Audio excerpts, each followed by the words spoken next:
And so it begins. My apprentice's finest hour.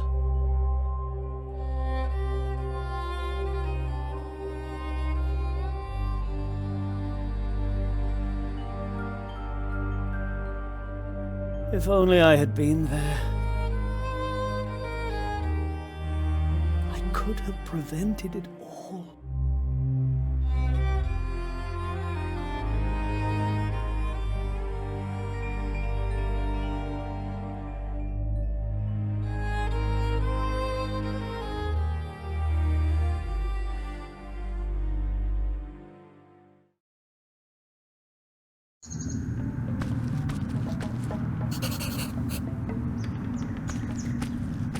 Oh, who are you? Can you not speak?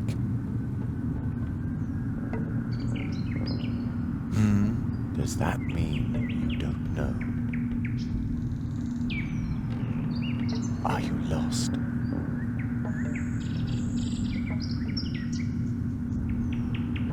Oh, so you're looking for the beginning of your story. If we can find you a beginning, you'll know where to go from there. You have no idea how lucky you were to cross my path. I know a lot about stories.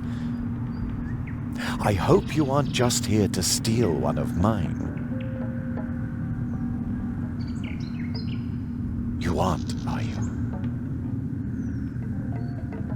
All right, to find your beginning, we must look for something that feels like once upon a time. Follow me.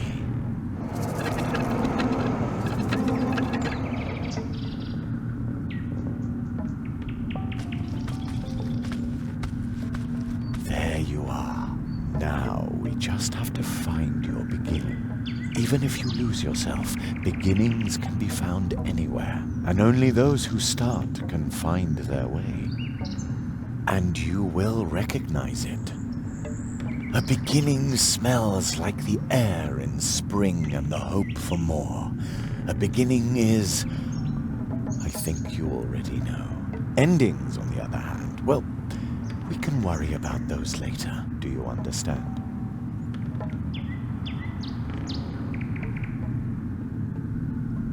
Really? It's been a long time since I've met someone with such a keen intellect.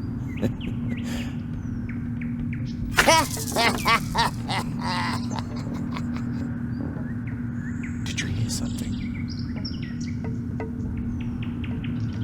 The fog must be playing tricks on my imagination. It's gotten cold, don't you think?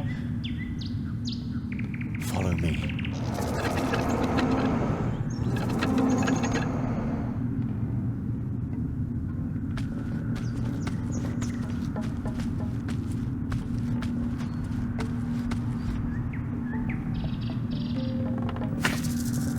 There's your beginning. It's really lucky you stumbled upon me. I don't think you would have found your beginning all by yourself. You look familiar somehow. I'm sure we shall meet again, unless the fog thickens more. I can't see the hand in front of my face already.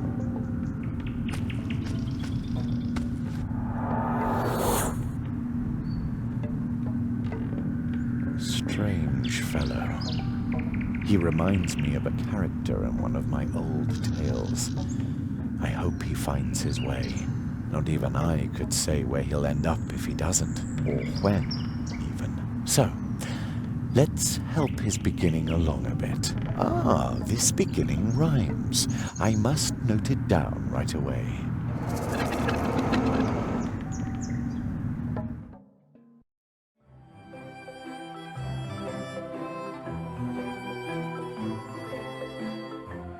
After a long summer day in a place not far away, Jeremiah Hazelnut was tucked in bed to dream of the dream that he always had. Each night to his mother Jerry did say, I want to be a magician one day. And each night she would reply, as mothers do, One day, sweet son, your dream will come true. and as mothers do, she whispers, Good night. soon Jeremiah Hazelnut would sleep tight. And soon, very soon, as dreams sometimes do, the dream that he had would come true.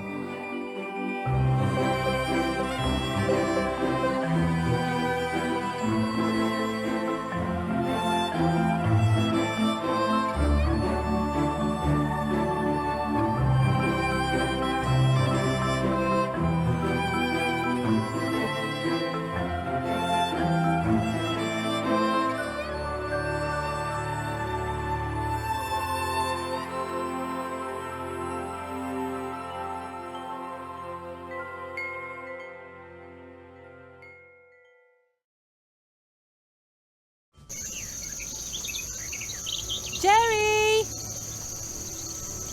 Jerry! Yeah? What do you want, Wake up, sleepyhead! Oh no! Am I going to be late for school? Come outside and enjoy the sunshine. You don't want to sleep away your whole summer vacation, do you? Summer vacation? Jerry, school starts the day after tomorrow. You don't have to worry about your things until then. I still have 2 days before school starts.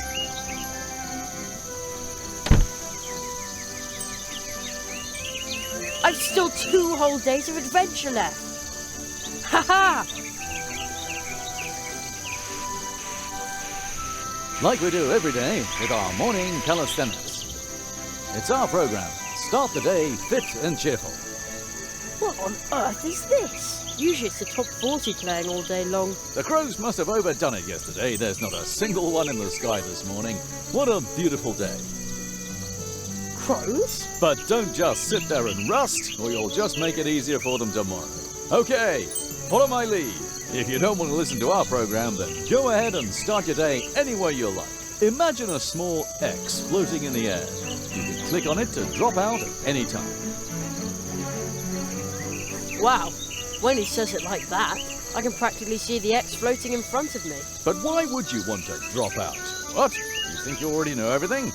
Smart at it. Touch the radio. Imagine a mouse pointer. Move it to the radio and then click with the left mouse button. Of course, you can also start your day without our program, Start the Day Fit and Cheerful. Tune in again anytime. Just click on your radio. And remember, a simple leg cramp could cost you your life when you're fleeing from a wild crow. Huh? What's he talking about? Stay fit, stay cheerful. Mousewood Radio now continues with the leaf fall report. Mousewood Radio? Huh, never heard of that. It must have something to do with sunspots. This could come in handy. Oh, Jerry, as you've got the basket, could you go and pick some blackberries for me?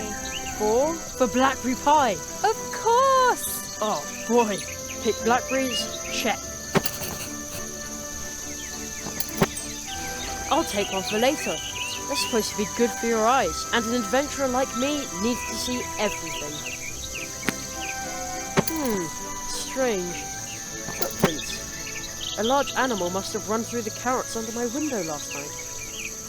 I'd say it was a mysterious, long-extinct mammal. The gremlin wolf. Ever since I became a junior member of the Jungle Explorers Club, my theories have sounded a lot more convincing.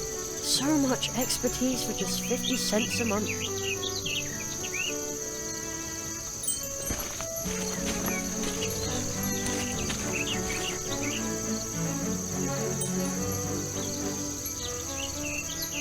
No marauding kids in sight, and also no sign of the gremlin wolf. As usual, the coast is clear. My secret stash. I shudder to think what havoc my magical tools could cause in the hands of a lesser magician. The whole world would be in peril. What do we have here? Matches, firecrackers, and my gold coin. Let the adventure begin. Oh, better not leave it open. You never know. I don't want the gremlin wolf to pick up my scent.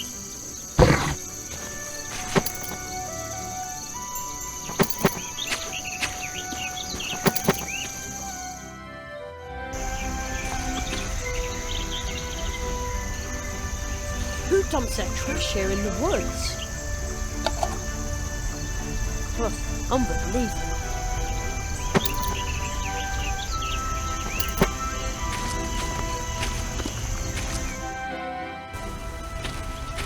It's so quiet here, like the town is miles away. You can draw really well with these chalk stones. I think I'll take them. You never know.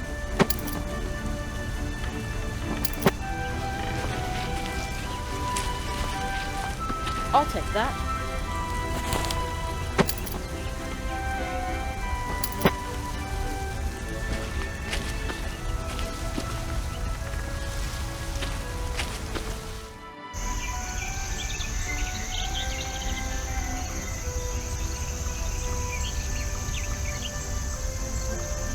Ha! I could do this in my sleep.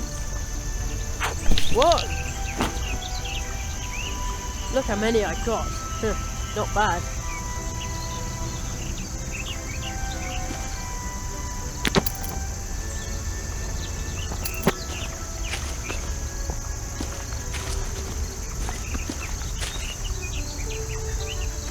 That prickly bush thinks it can keep me away from the juicy blackberries back there. Someone should teach it a lesson. Ow! Ah! You win this round, Bramble Bush.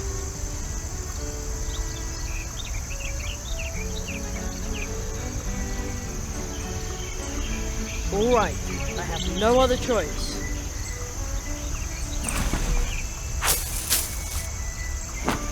Ah!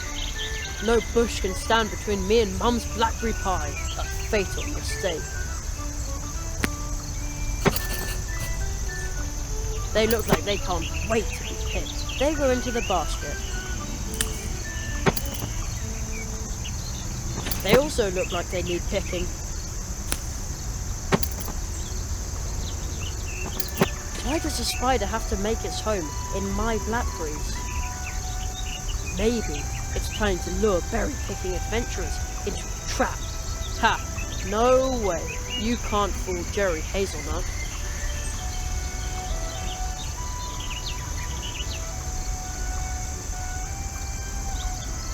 Good idea.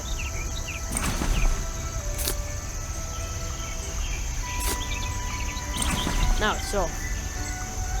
They're screaming to be picked.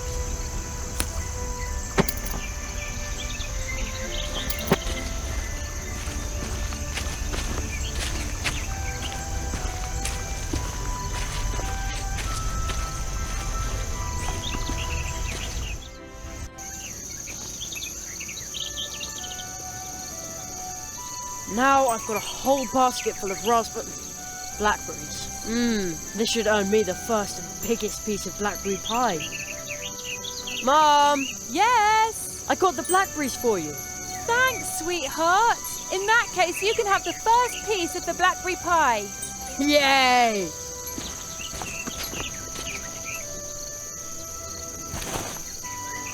Wait a sec. Only the first piece. And the biggest, Jerry. And so the Hazelnut family narrowly escapes a diplomatic incident. Huh?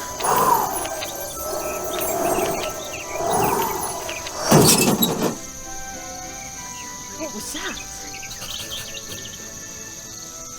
Something's in there. Whoa, holy cow. Okay, be brave, as long as it's not a gremlin wolf. There's nothing to be afraid of. I bet it's just a pesky raccoon. Very careful.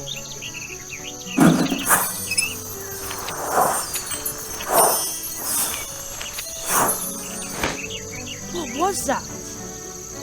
The letter just flew into my pocket.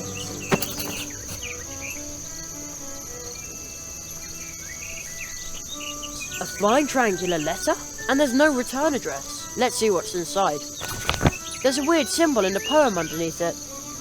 How he made a carrot flame after drawing on rock a symbol all in white. Grinding white to powder makes it right. Then add black in turn, the kind you should be loath to burn. Black and white as they combine, the inside of your vessel line. Then 3 more things, tree skin, tree fruit, and lastly but not least, a root. At the crossroads, draw a circle with the powder mix obtained.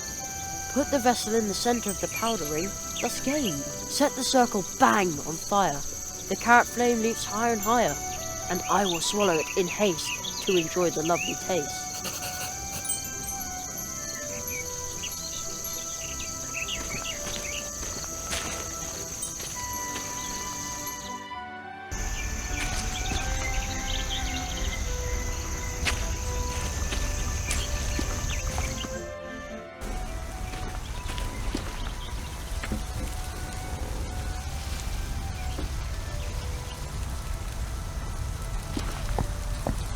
An excellent place for me to draw with the chalk.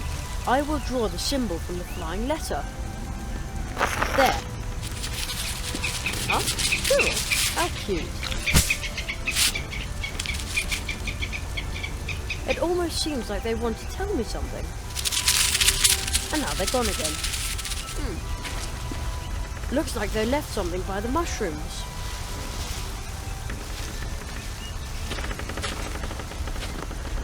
Strange. The squirrels left a piece of bark here in the mushroom circle. I'd better take that.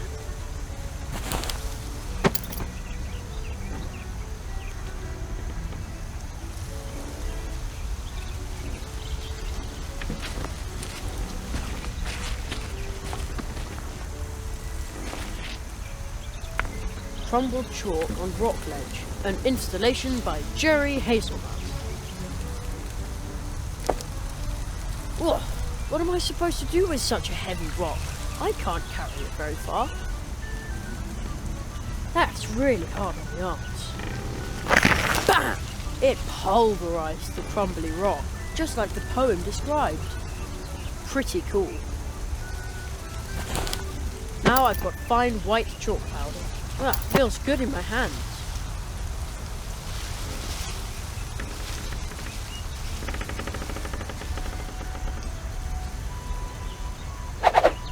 Fits.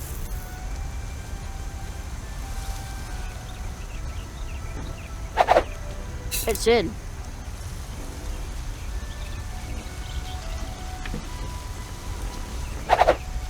Also in.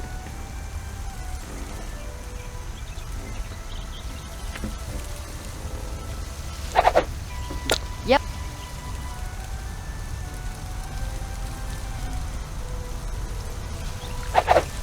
Okay, now everything is in.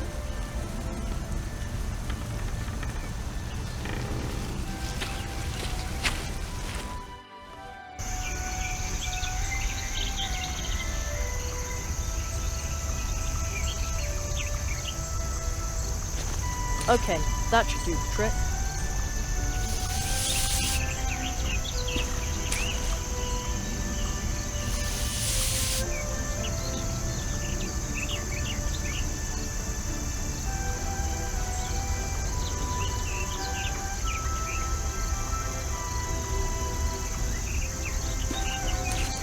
Alright, let's do it.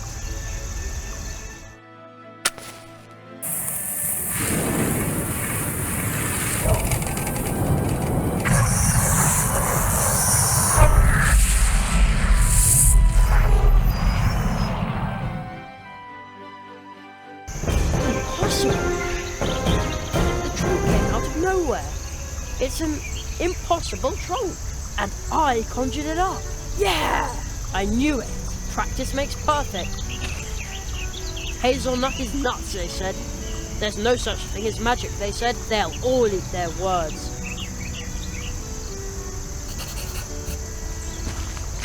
The great Zaroff experienced the greatest illusionist of our time, but it doesn't say when and where the show is. How strange. The poster looks pretty old too. I wonder if the trunk here belonged to Zaroff. I'll just take one of his posters. Oh, there's a rip in the lining of the trunk lid. Well, a little rip is no big deal. That's easy to repair. Uh-oh. Hey, there's a magic wand in the lining. It almost looks like somebody hid it there.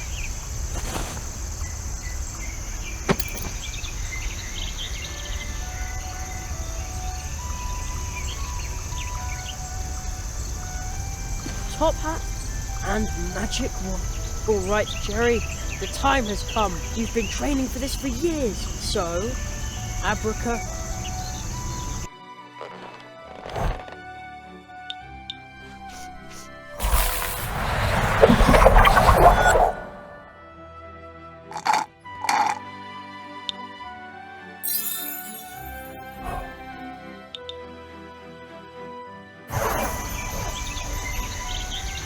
Whoa! Hit! It's been decades since I last drank a carrot flame. Permit me to introduce myself. I am the Marquis de Hotel. Oh, but you're Orictogulus cuniculus sapiens. Yes, indeed. well, I'm Jeremiah. Jeremiah Hazelnut, the boy with the dream.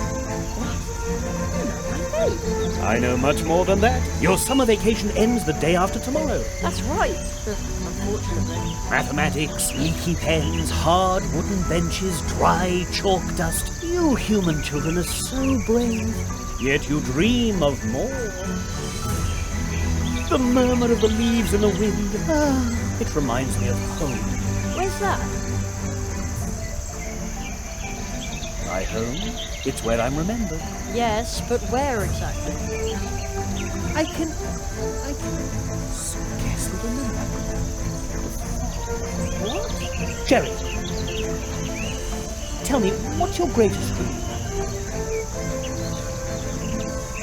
I practice magic tricks in my free time, but... Oh, please.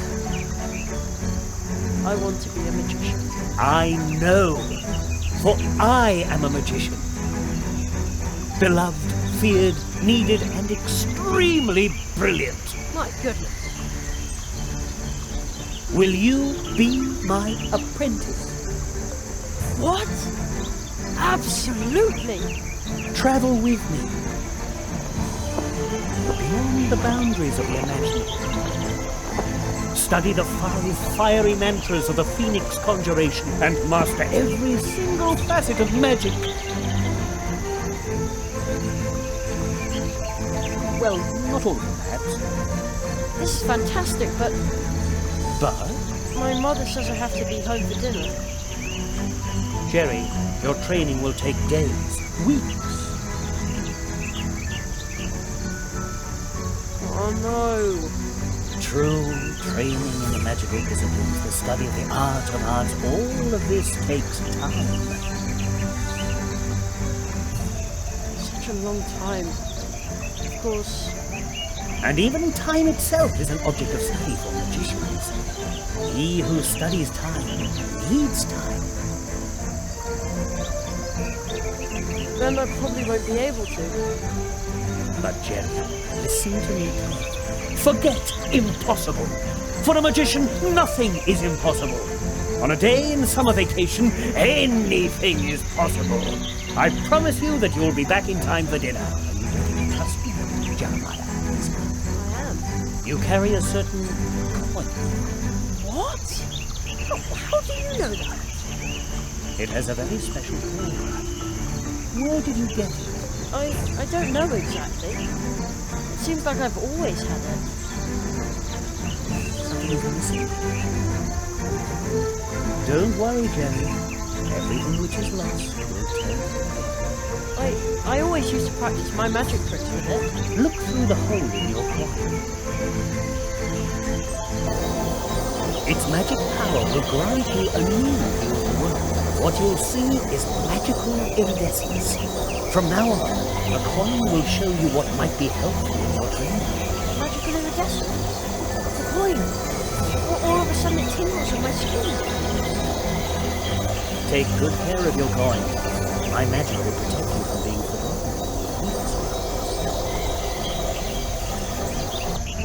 we're leaving this world.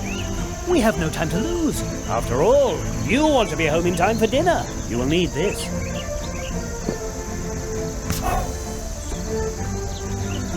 Jerry, do you remember what I told you? Nothing is impossible. And soon it will no longer sound like a question when you say it.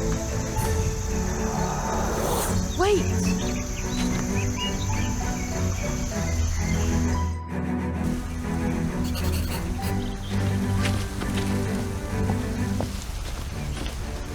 Do you know this place, Jerry? Sure, that's the old path tree. I am sure that you have sensed that this is a special place. Special? Magic. It's easy to get lost in places like this. Hey, I'm not a little kid anymore. Even adults can become lost in the woods. Do you sense something? I hear a rumbling. Use your coin, Jerry.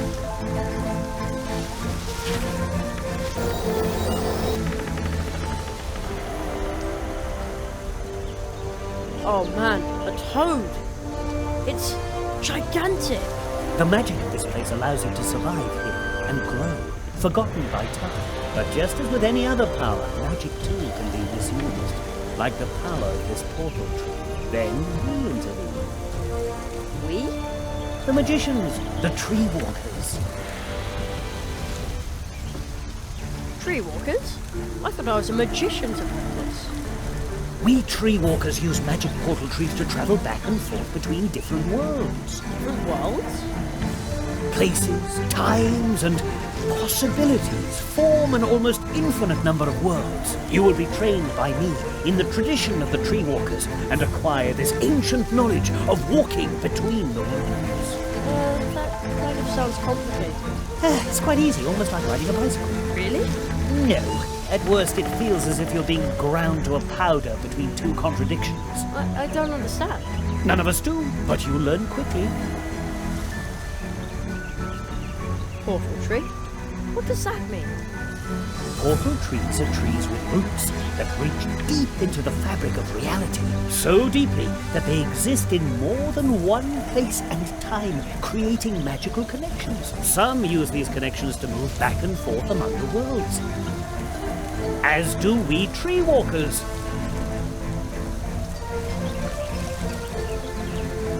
But how do you use a portal tree? This is where magic begins.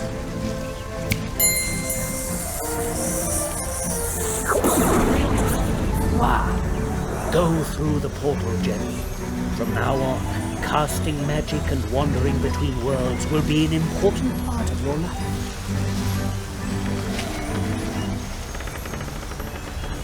Isn't it dangerous? I mean... Hey! Whoa! Someone is entering. Four nails.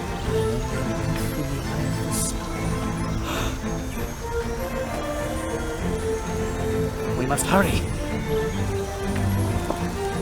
We shall ride the wind, as we have always done.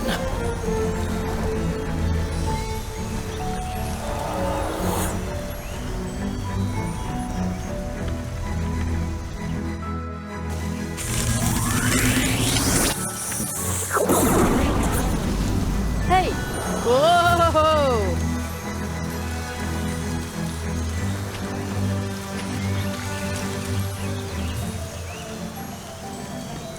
This still looks like the woods we have back at home. Only somehow... Here we are.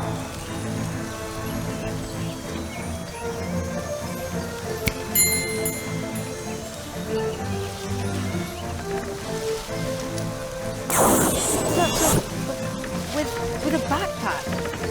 The farther we go from the portal tree, the more clearly you will come to realize that we have left the world you know far behind us. Only the parallels here at the portal tree suggest a connection. Such as this wall. Follow me, Jeremiah Hazelnut.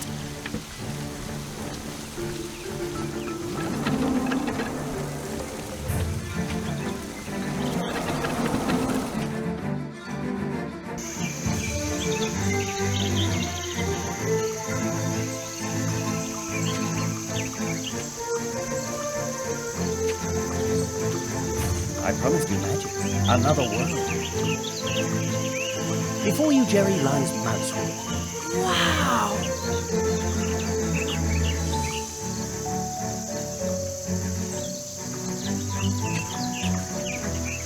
Here you will complete your training.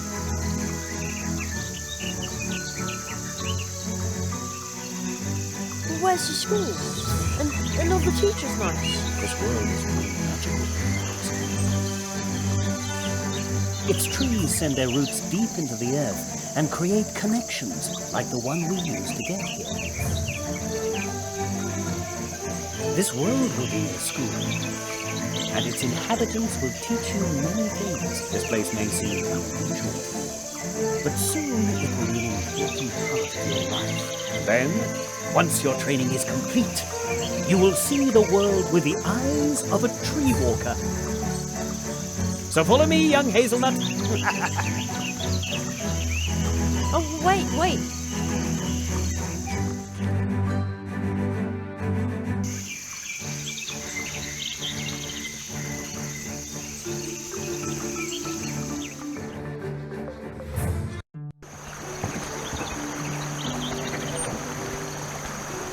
I know this must still be overwhelming to you, but I need a moment.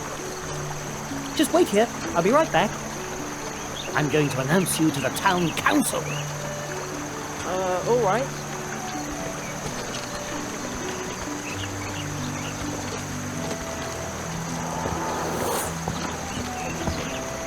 Wow. Being this small is really interesting. Who would have thought that the mice have towels? Well, hey! What a strange-looking squirrel. He looks so daring. Like he has a lot of stories to tell. Daring? No, not at all. Don't you see all these maps? What? Oh, so you're a map maker. Oh, hardly. I'm a traveler. Is this your first time in Mousewood? Come you see me later at the back. Just walk up the ramp to the right of the town gate.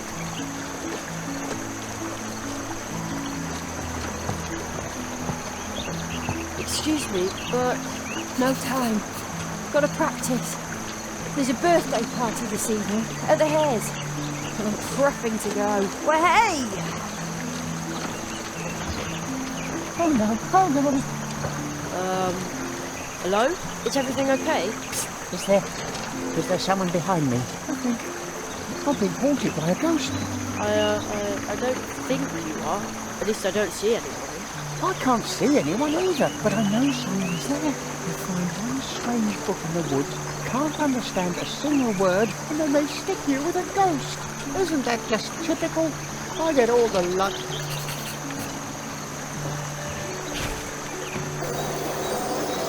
Oh, there really is someone.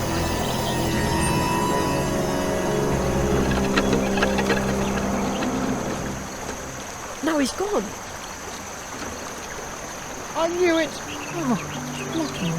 Oh, liberating. What did the ghost look like? Well, he had a pebble head, and his arms were twigs and leaves. Really? That must have been a wood sprite. I didn't think they were real. You know what? Here, take it. I found it in the woods. Maybe the book belongs to the wood sprite. If you see him, you can give it back to him.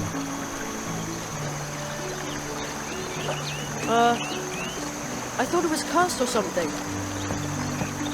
Hello?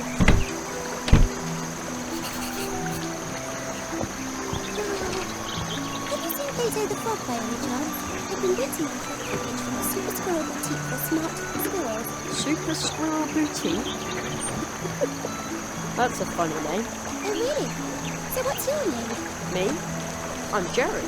Oh, I think Joe is a very funny name. And I bet you don't make drop-dead stylish accessories. No. I have absolutely no idea what you're talking about. You see, I'll just keep waiting for Plato and my package then. Maybe I should have left town with my cousin Petra, instead of standing here and thinking about how the crows could come back at any time. It just feels weird, but I've just got to have my package. There you are. Come, Jerry. I want to introduce you to someone.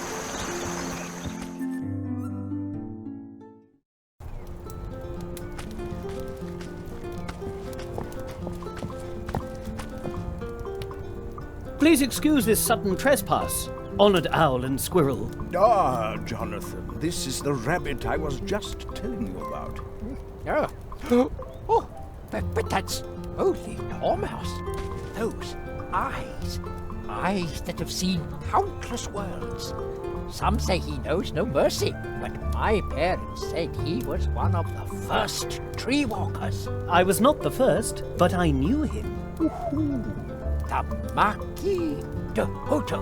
I was barely knee-high to a grasshopper the last time I saw you. In accordance with the tradition of the tree walkers, I hereby present you my apprentice, Jeremiah Hazelnut. I am here to request support for him, so that he may learn the art of arts in these woods. Ah, magic, of course. I should have guessed that right away. So this nestling is a new magician's apprentice. And we thought the tradition of the tree walkers had been lost. What? Magician's apprentice? Please hold your horseflies for a moment, Jonathan. Certainly not. Tradition demands that we immediately prepare the Treetop Festival. A new tree walker must be celebrated properly. According to tradition, the apprentice must make the preparations for the Treetop Festival alone. Nestling, before your training begins, you must send out invitations and order the blue juice and baked goods for the festival. Precisely. You should speak to Anya Mouse. She is the very best baker here in Mousewood. I shall wait for you here, Jerry. I'm interested in what's happened here. Mousewood has changed. Does that mean I'm supposed to run around out there all by myself? I trust that you can take care of yourself. It's still summer vacation. This is your adventure, Jerry. You think you can do it?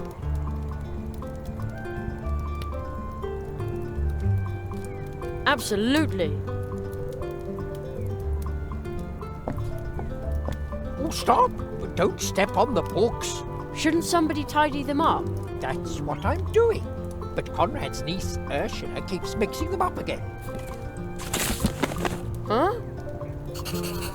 I always tell you the crows cause the mess, and Ursula makes sure that it stays that way. Critique of Impractical Reason by Immanuel Katz. Natural History by Hildegard of Beehive. Oh, where shall I put that? How about sorting the books by topic? Brainy stuff here, nature stuff there. That is exactly what I am doing. Here are those with a red cover, and over there is where those with green covers will go. Are you sure that's a good idea? But of course. Then you can find the red books immediately when you look for them. I mean, no one ever reads the green ones anyway. Weird stuff, that is. In Literaria, they didn't have green books at all. Ooh, Jonathan, you've never even been there. Of course I have. But naturally, it was during a reading tour. As you can see, young man, Jonathan's sorting skills are just as dreadful as his sense of humor. A little laugh now and then can't hurt.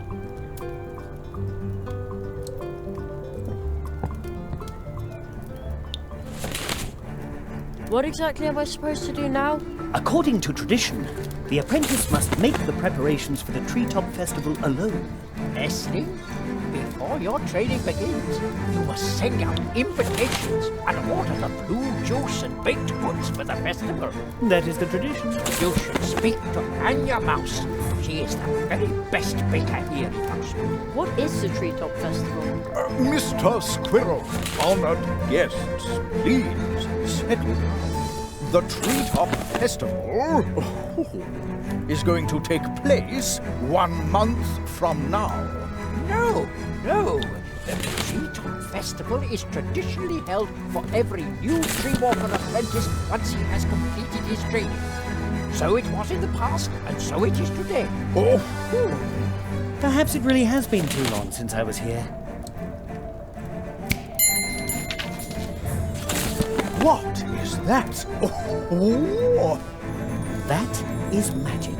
And an invitation to the Treetop Festival from your city archives that's over 90 years old. You see, Conrad? Jerry, take this invitation. Also this magic crystal stamp. What's it for? You'll find out once you place it on an envelope. But only stick it to an envelope once it has the invitation inside, and send invitations to everyone in Mousewood, because once you've completed your training, the Treetop Festival will be held. You should talk to Plato, our mail frog. He can deliver the invitations for you. If you need help, ask the people of Mousewood. If you get really stuck, use this first minor spell. How does it work? With the advice secret, you can enter into contact with me through your thoughts, and I will give you a hint that you will hopefully find helpful. With this spell and your magic coin, be confident that you can face any challenge awaiting you. I'll wait here for you, Jerry. Treetop Festival? I thought I was going to be a magician. Your magical training will begin after the preparations for the festival. You have so much still ahead of you. Oh, I envy you, but there isn't much time. So hurry, Jerry Hazelnut. Whole worlds are waiting to be discovered by you. So many spells waiting to be learned. What was that about the tree walkers and the portals? We tree walkers use magic portal trees to travel back and forth between different worlds. Fairy tales. A tree walker is a magician who walks between worlds through the portals. Mere legends and myths. Not at all. Portal trees are trees with roots that reach deep into the fabric of reality. So deeply that they exist in more than one place and time, creating magical connections. Some use these connections to move back and forth among the worlds. As do we tree walkers. Exactly. To help the helpless. And the myth comes to life once again. Places, times, and possibilities form an almost infinite number of worlds. You will be trained by me in the tradition of the tree walkers and acquire this ancient knowledge of walking between the worlds. I'll get back to work then. Good luck.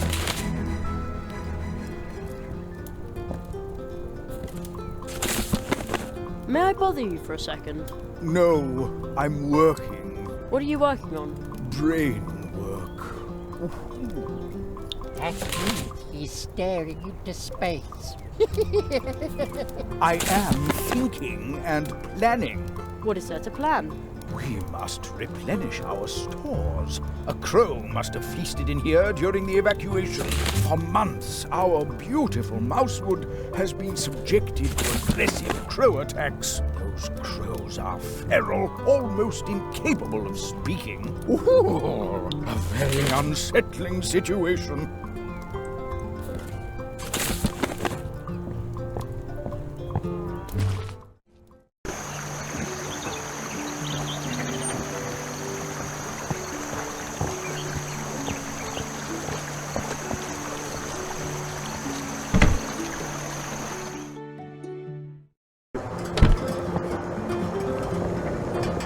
It sure smells good in here. Kind of like herb drops. Huh?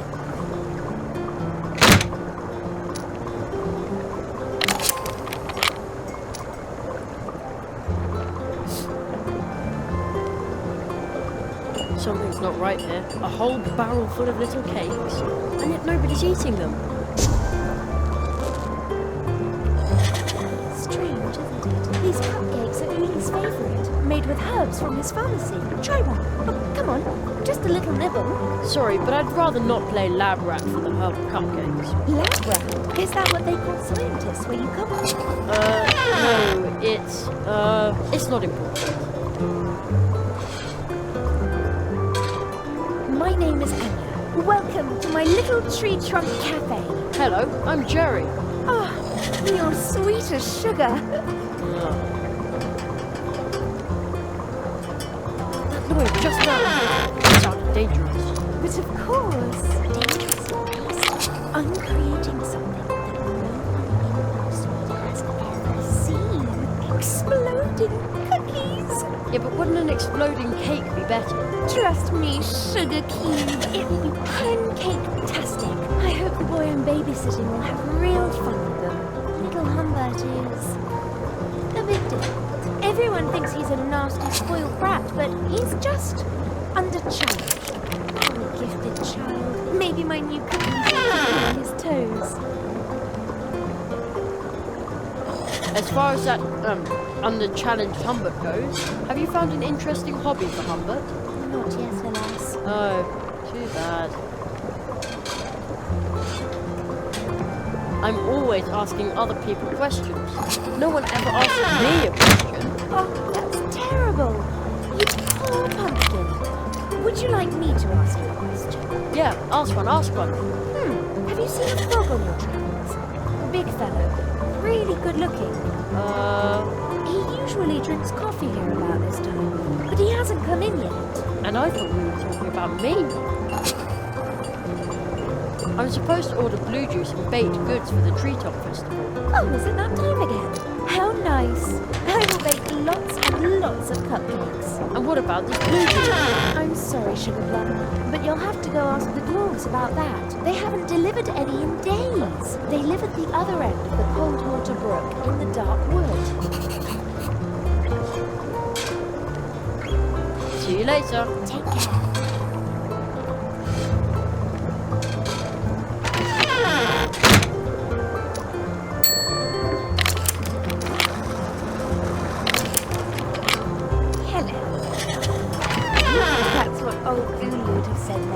Who's old Uli? Oh, a dear friend of mine. See the picture on the counter? This little herbal pharmacy belongs to him. I see. So, is he out getting more herbs? Well, he's on an adventure, and will be gone a very long time. I almost forgot something. Apple cheeks.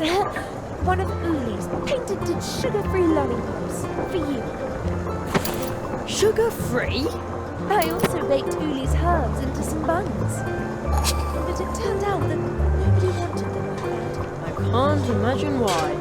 Oh, I knew you'd appreciate Uli's herbs. Here, they're a bit dry. But... Try? Just have fun licking the lollipop and nibbling the cake. My little cinnamon bun.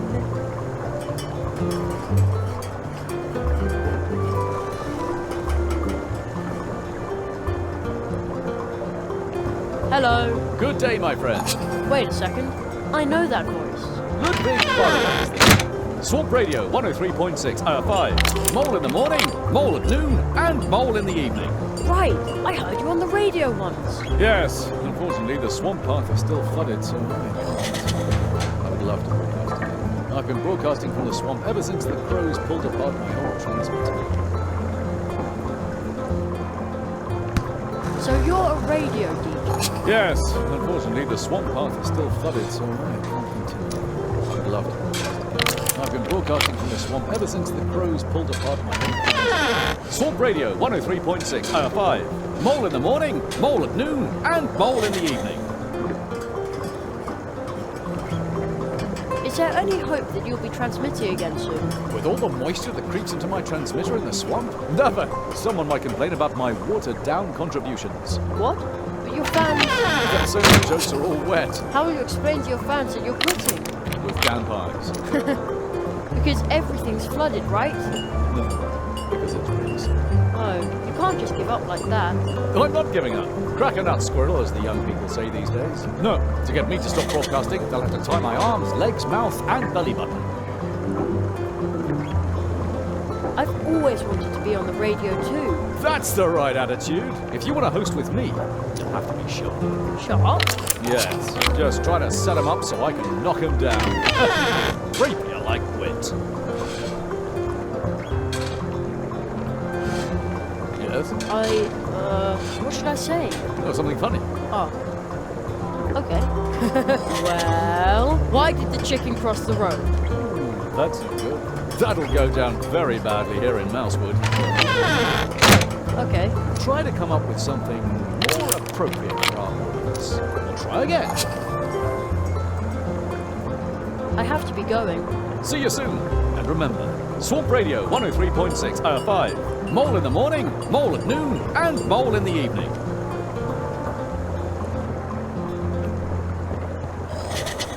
See you soon.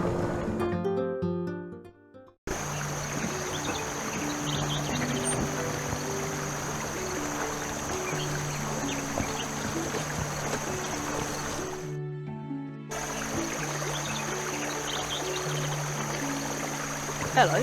Why are you up here? I was assigned to cannon duty. We had a big crow problem here. Well, we even had to evacuate the town. That sounds horrible. Well, it was. So if I see one of those horrid creatures, then kaboom! Usually they fly out the northwest. I have to keep my eyes open all the time, even at night.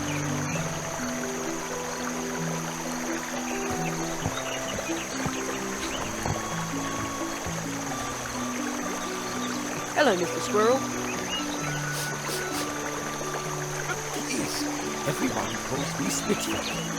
No need to move forward with me. By the way, in case you're wondering, I was Swiss. Oh, I didn't know that. The way you're packed, it looks like you're ready for some adventure. I'm an adventurer and scientist, and on my latest expedition, I will travel the 7 seas to document the differences in their flora and fauna. Just look at all the maps in my backpack. The beauty of nature is manifested in its subtlest, most delightful way in these loving mountains. Yes, I'm on an enormous adventure, and it begins here at home in our humble cold water brook. Oh, that sounds exciting. But why aren't you on your way? That much ocean must take an awfully long time to explore. Tell me about it. I wanted to complete the first leg with a traditional mousewood leaf boat. I ordered it from the Hedgehog Brothers. They are the most talented and reliable craftspeople here in the woodland. All they had to do was float the boat down the cold water brook to me. But I've been waiting here for a while now. So you wouldn't happen to be heading to the pumpkin patch on the edge of town, would you? If you could ask about my boat at the Hedgehog Brothers workshop, you would be doing me a big favor. No problem. I'll take care of it.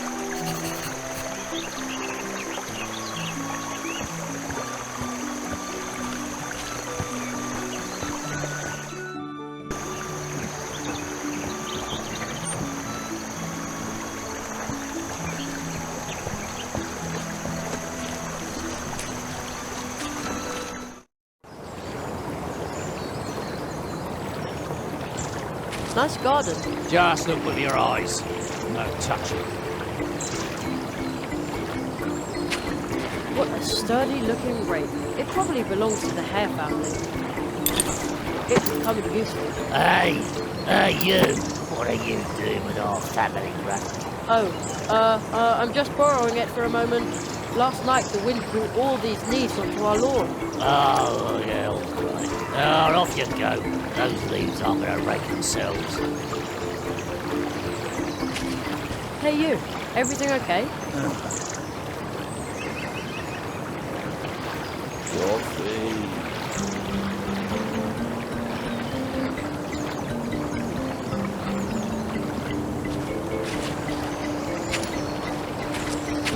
Memo, we need more blueberries. Well, the barrel looks empty, but the tap can still be used.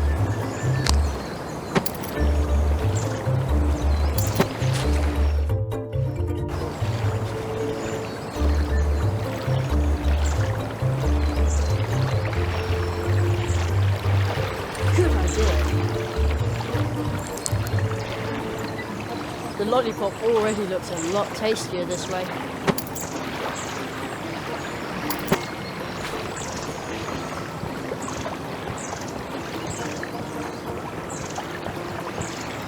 A lost piece of wood. It'll be okay. We'll find your mummy.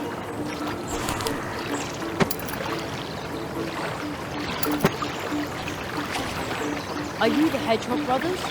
How we are? There can be open. I'm Jerry, Magician's apprentice.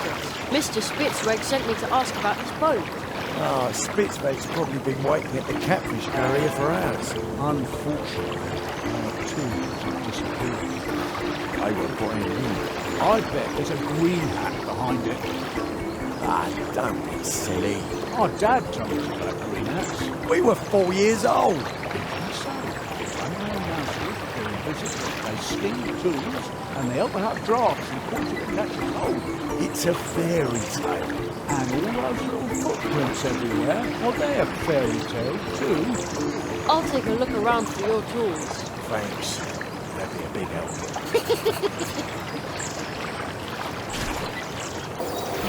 Oh, sight is there. A little green man with a hat. I knew it! We had a green hat in the house after all. Ah, where the snakes take me, double cats and fly strikes. Oh, mud puddles, you can see me. Not if I hold my breath.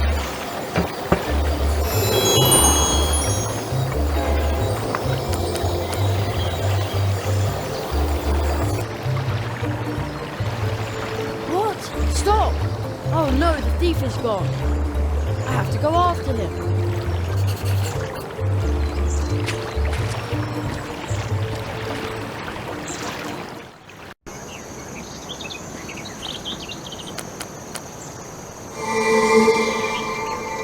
The little man in green. There he is again. Ah, first of the hedgehogs, and now here. You've got the wrong man. I've done nothing. Confounded belief. I mean, go to the weevil, person constable.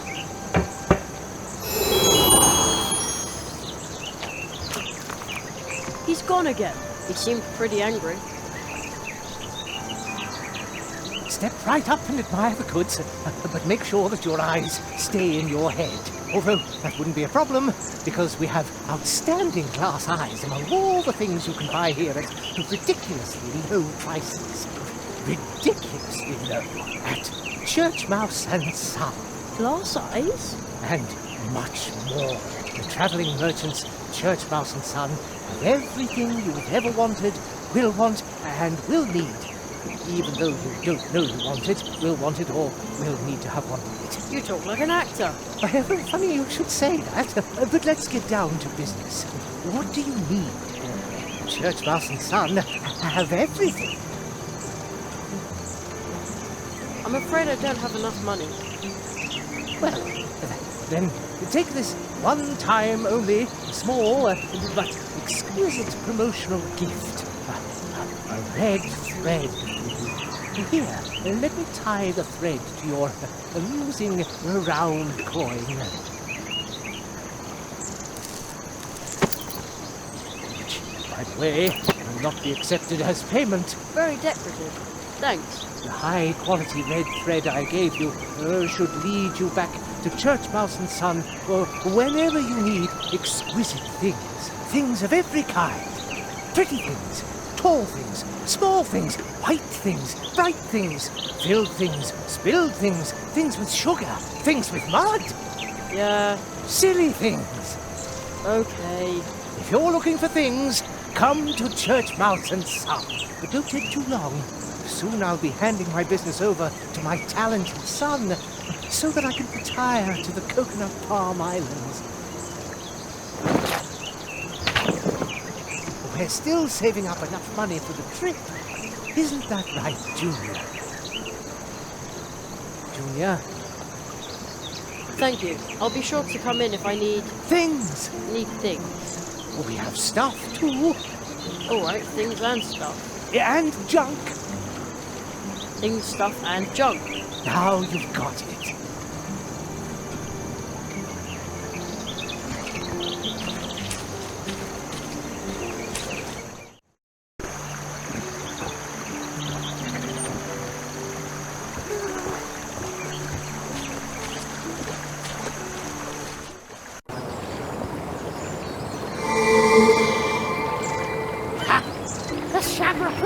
Certainly won't find me here.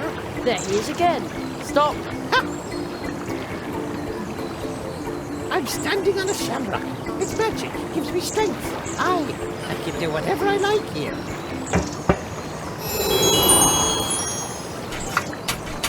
got away again.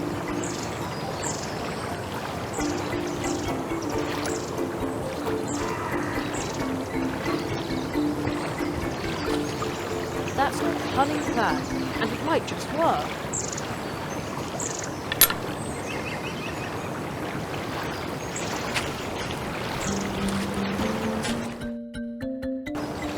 Johnny cats and fly specks. Leave me in peace, you brat. You'll never get me shamrock.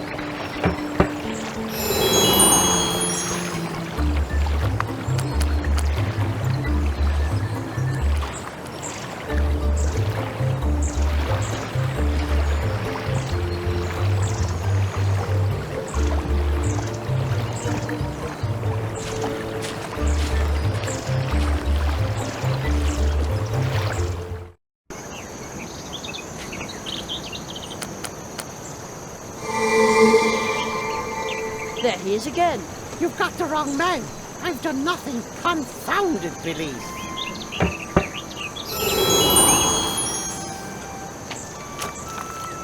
He's gone again.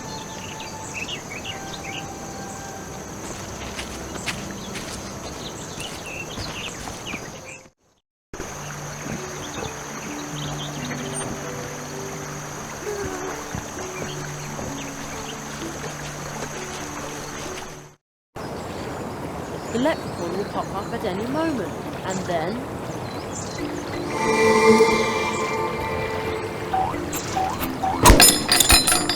Ha-ha! Oh! That hurt.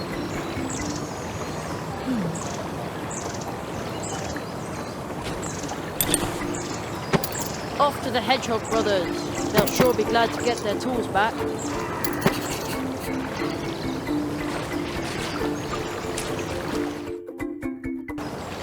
Johnny cats and fly specks. Leave me in peace, you brat. You'll never get me shamrock.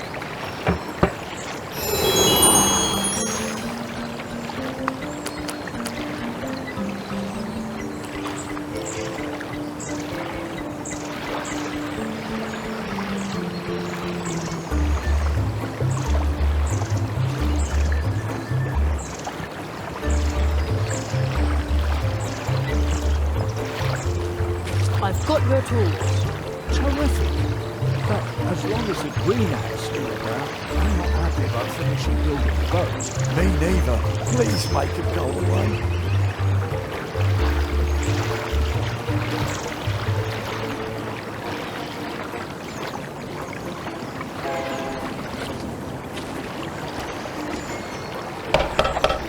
That's music to my ears.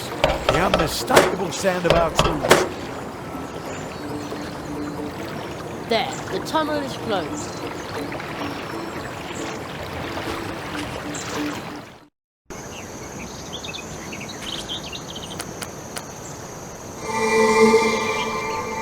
There he is again. You've got the wrong man. I've done nothing. Confounded Billy.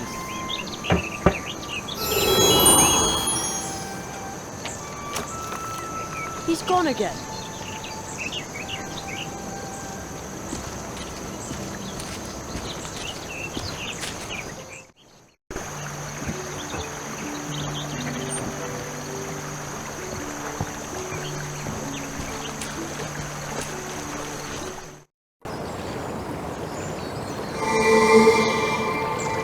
There he is again. Stop.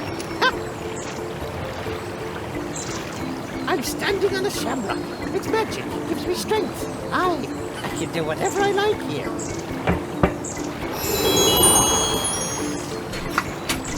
He got away again.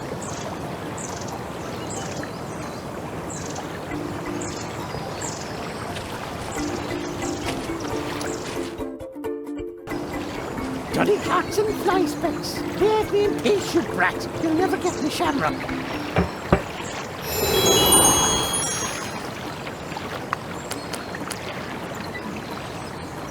Ouch!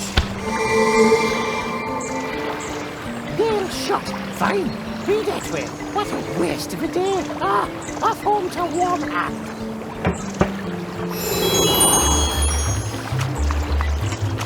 The shamrock ripper won't find me there.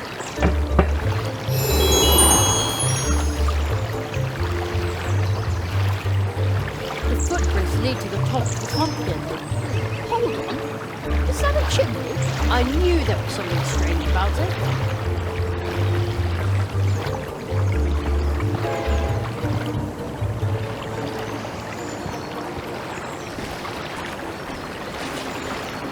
I wonder if it's hollow. Oopsie. You destroyed me house! Smashed it to tiny wee pieces in the blink of an eye! Oh, what have I ever done to you? I didn't mean to do that. I'm sorry. Didn't mean to? That was negligent vandalism. You're after me cold cobalt! Actually, I was just here about the stolen stuff. Well, that's me cue. Till we never meet again, you snoop. And he's gone. This is starting to get frustrating. Has a green hat really gone? Oh, what? It looks kind of sad when it's so empty.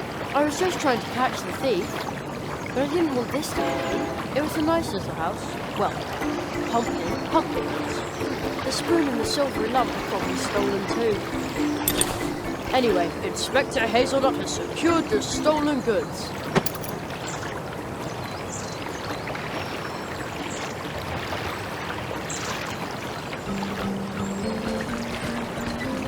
It's over.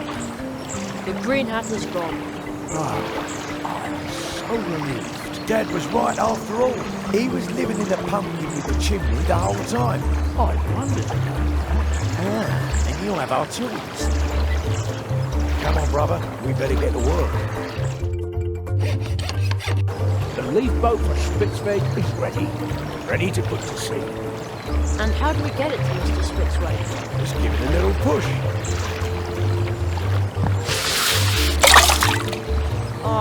But... Don't worry. The cold water brook will take the boat to the catfish barrel, where Spitzweg is already waiting.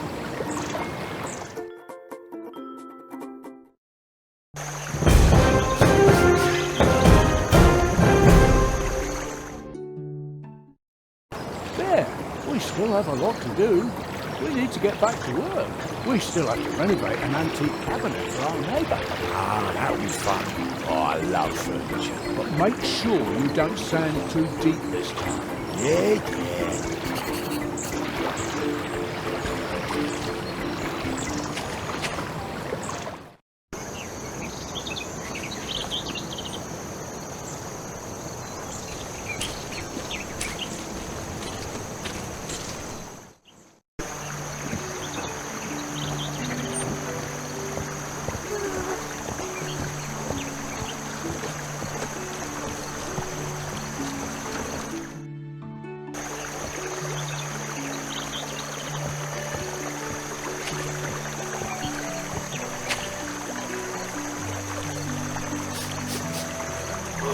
Excellent! The boat is here!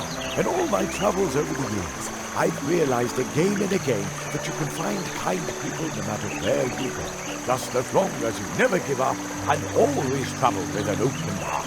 I should write that down. It sounds like a motto for my journey. Now I can finally put out to sea. Weigh anchor! Set the sail!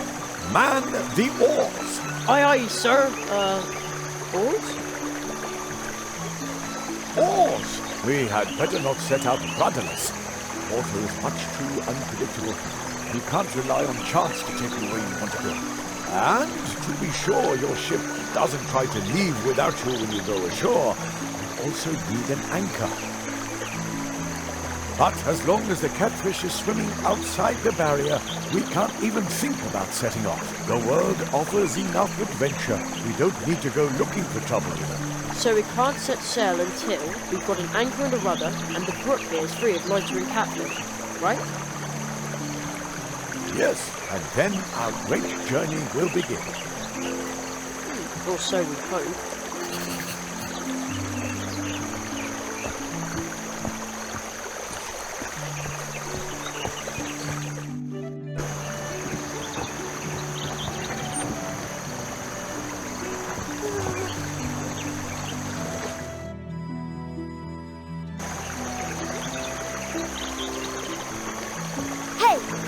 you? I've never seen you here before. Nonsense. He came through here earlier today. Yeah? Yeah, together with a rabbit with weird red eyes. Well, I remember that one. I'm Jerry Hazelnut, magician in training. Magician? You? I might have bought that from your friend with the red eyes, but... why do I have to stand guard out here while you get to have fun? Welcome to Mousewood, newcomer. Your friend with the red eyes seemed familiar to me. Here's some well-meaning advice from me to you. Stay within the town, all right? The crows are circling low over the woods today.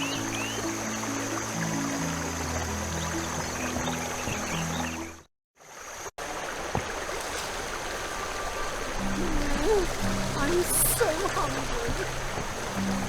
Halt! Who goes there? Ugh. What sort of hideous weasel are you? I just need to get past you for a second. Yeah, sure. What's the problem? No problem. Just pay 500 bucks now. That's what it costs if you want to cross the cold water bridge. That's how much the troll costs. You mean toll? No, I mean troll. Leave the talking to those of us who don't make mistakes. If we did that, the whole world might go silent. Everybody but me, that's right. Huh? And maybe my babysitter Anya. She says I'm an extremely gifted child. I can stand her, more or less. Well, almost. But how can we possibly negotiate if I'm not supposed to talk? Fine. 300 leaf bucks. 300 leaf bucks? Oh, right. You must be a government official if you wield this kind of authority. Is there a magician's apprentice discount by any chance? Normally, magician's apprentices get financial aid. I have to cross the bridge for educational purposes. Educational purposes? Discount? Be glad you have the opportunity to get through here at all. 300 leaf bucks, that's the fee. Pay up or stay on your side of the bridge. It's no loss to us. I'll be back later. What a little cutthroat. I can't get into a fight with a little kid. I'm just too good-natured. I have to find a way to get over the bridge without dangling him over the side by one leg to teach him a lesson. Whoa.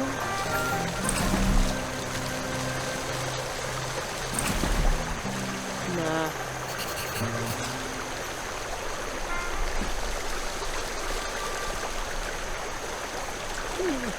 Dessert is always better when you eat it before the entree.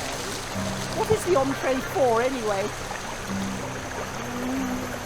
Oh, that's so good. Is it a honey lollipop? Okay, I'll tell you what. You give me the lollipop and I'll let you go through. Just this once.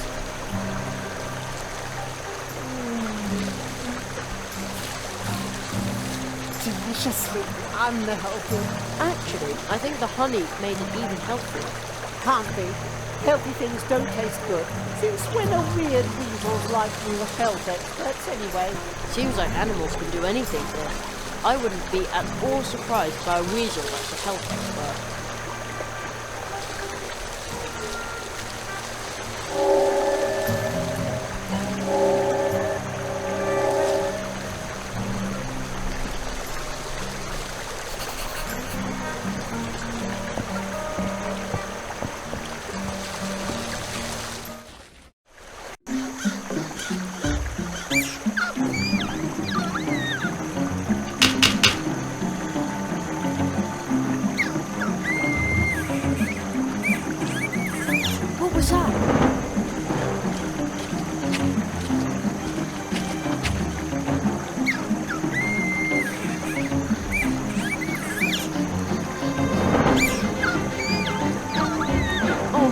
Someone is being attacked by a crow. Hey, it's Ursula.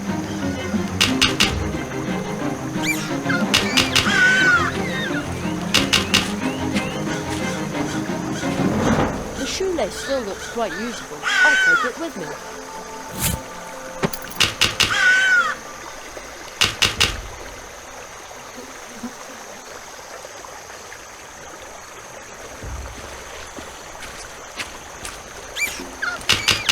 Maybe Maybe I can use this to flick the antenna and give the crow a good whack.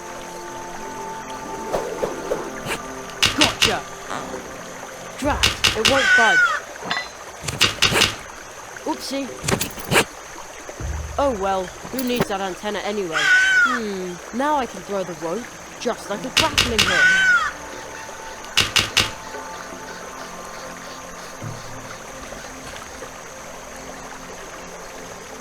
Leave the little owl alone or I'll let you have it.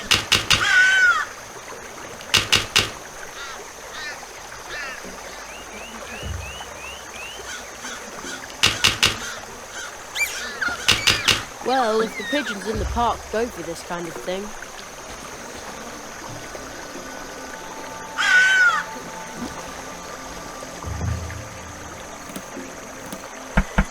At least Anya's cupcakes seem to appeal to birds.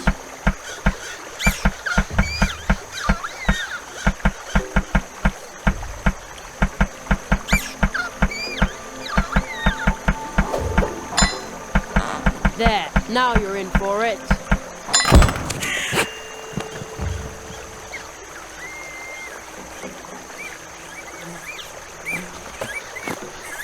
No reason to thank me. I, Magician's Apprentice, Jerry Hazelnut, gladly help wherever I can. I saw everything. You're a hero. Not really. You're just like my friend Uli. Unfortunately, he's... Oh well. Here, take this. What is it? A flyer. A mouse has to make a living, you know. Wow! He said I'm a hero. I'd better take you home now, Ursula. You can ride in my backpack. She was still clutching a crow feather. Did Ursula pluck that from the crow?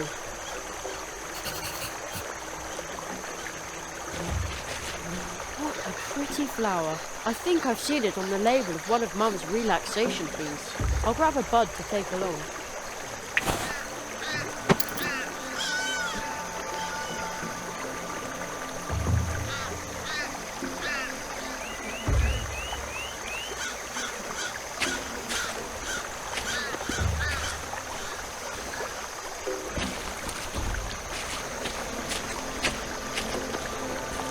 Okay, I really shouldn't do this. If only Mr. Churchmouse hadn't tied that thread to my coin. The temptation is just too great.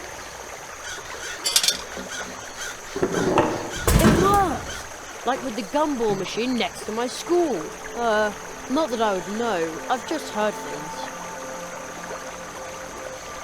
The last keg of blue juice. And a little sticker.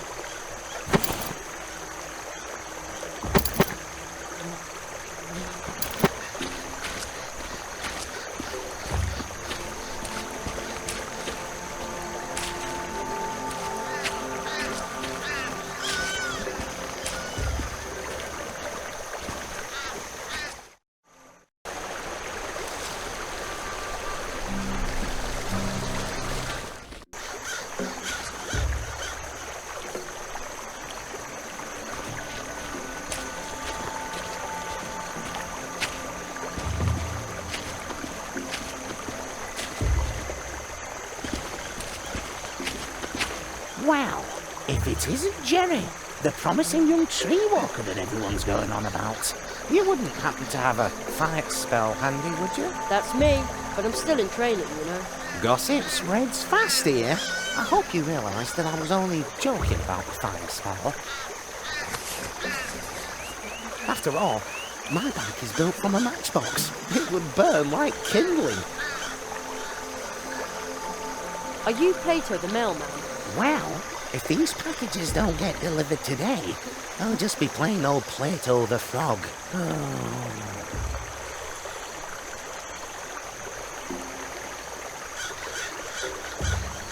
Your bicycle is really stuck in the ice, huh? Well, I expect the ice will have melted by tomorrow, but that won't do me any good. If I don't deliver the packages today, I'll soon be out of a job. Maybe I can help you. Good luck, Plato. See you later. Thanks. What a nuisance. And I was going to go out with Anya tonight. Are these your packages and letters? No, but I am responsible for them. But now my bike's got stuck here and there's nothing I can do about it. That means I can't deliver the mail. I've never been this late on my round. Would you like me to distribute the mail for you? Her? You'd really do that for me? Sure. I'll be running to and fro all day anyway. Oh, that would be a tremendous help. Then I can garden a bike. You know, my delicate frog's legs are better suited for cycling than for marching through the woods. No problem. Consider the mail delivered.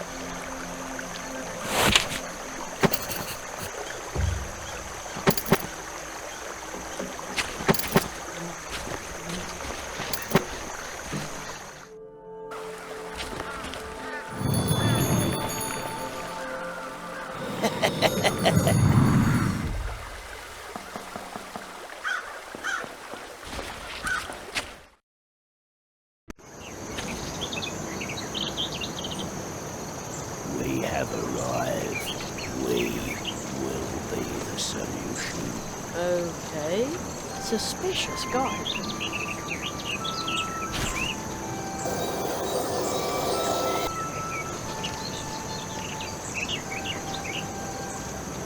A fish scale. It's all dry and shimmers in lots of colours. Hey, it's really light.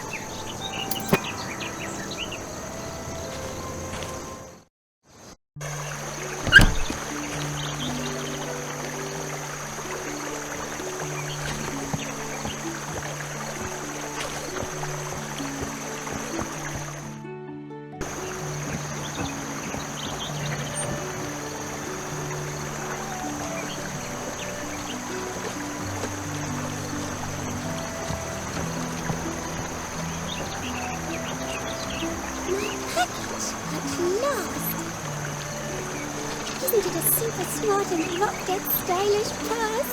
Everyone will want to invite me to the theatre now. Thank you. Here, a tip for you. You can buy yourself something stylish too, though you do already have a stylish hat.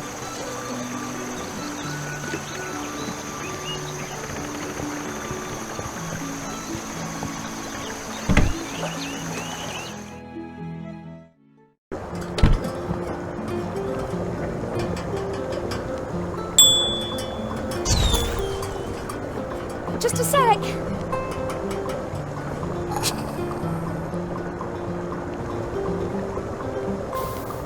Welcome back.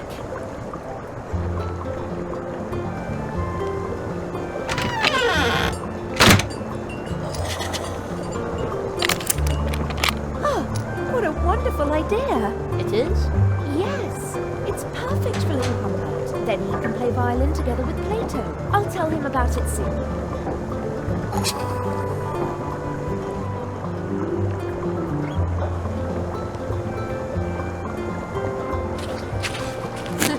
I'd say that worked pretty well.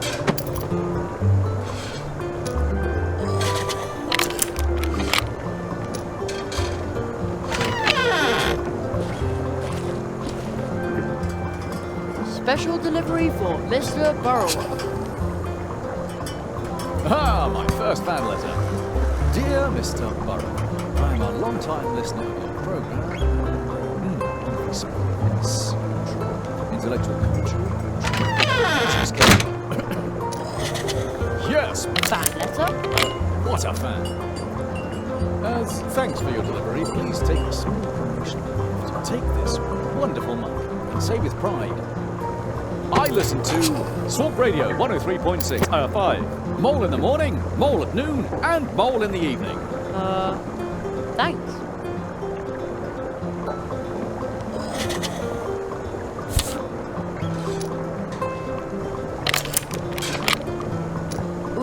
Nightcap, sleeping drops.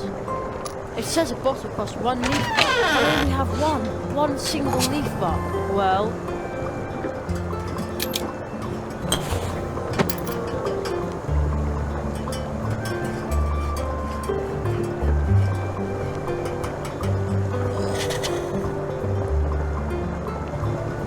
one hot coffee.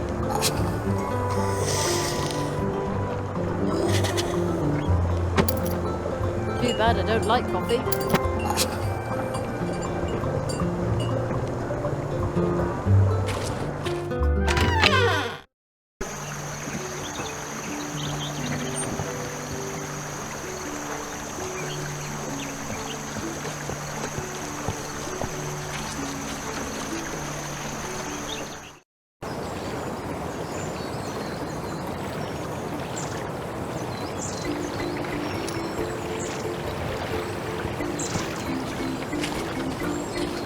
I'll give him some of my coffee.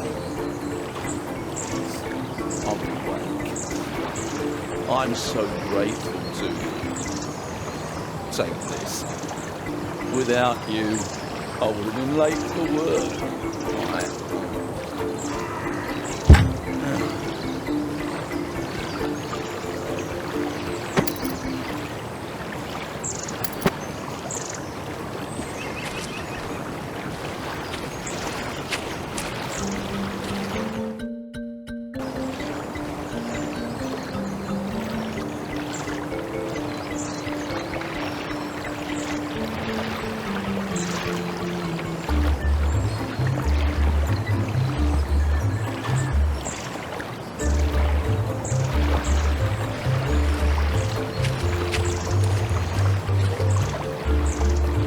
You've got mail. Thank you. No problem. Huh? Who said that?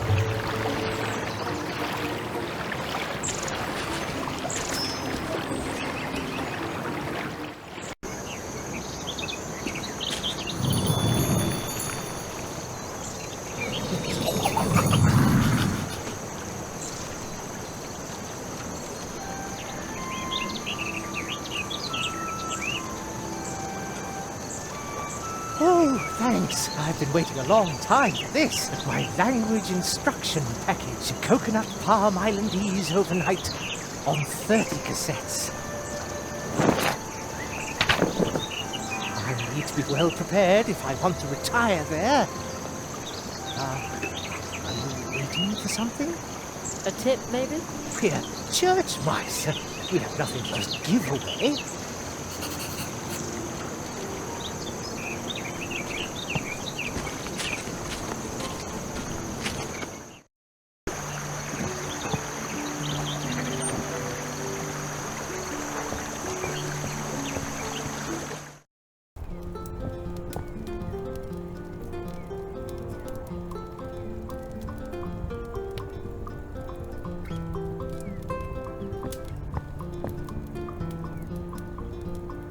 I found your niece. Little Ursula? Ooh. A crow attacked her. Oh, ooh. How is she? Tell me. Oh, ooh. She's fine.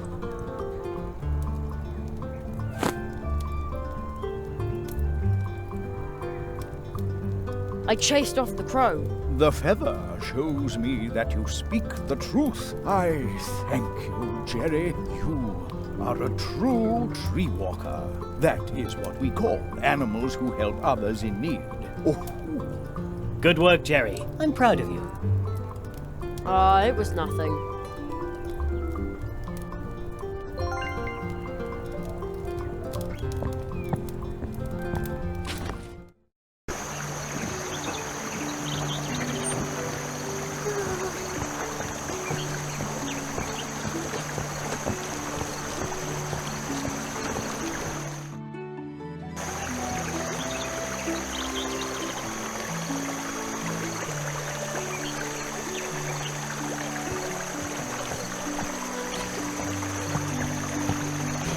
Good idea.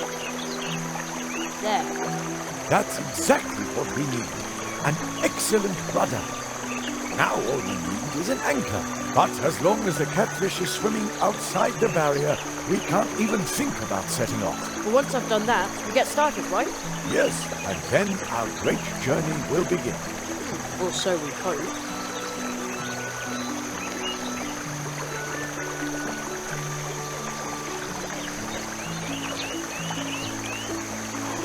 But is a perfect anchor.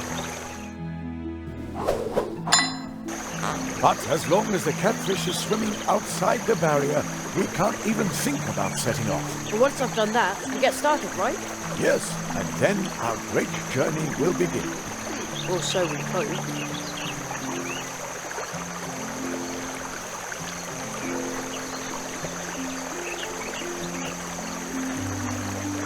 And good night. What did you just put in the water? Me? Oh, nothing. Something that makes little Mice Sleepy couldn't harm a gigantic catfish. Well, at least I hope.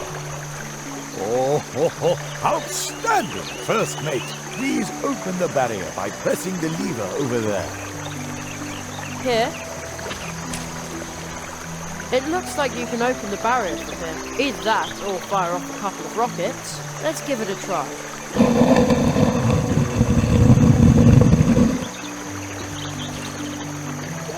Oh, well done! I shall defer to you on the maiden voyage of our good ship Goldleaf. Arr, cast off, starboard port, make him walk the plank.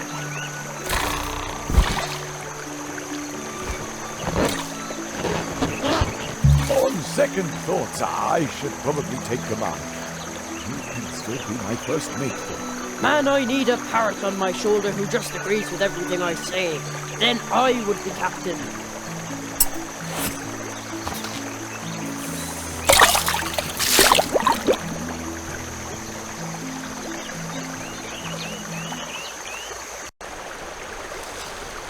Halt! Who sails down the brook?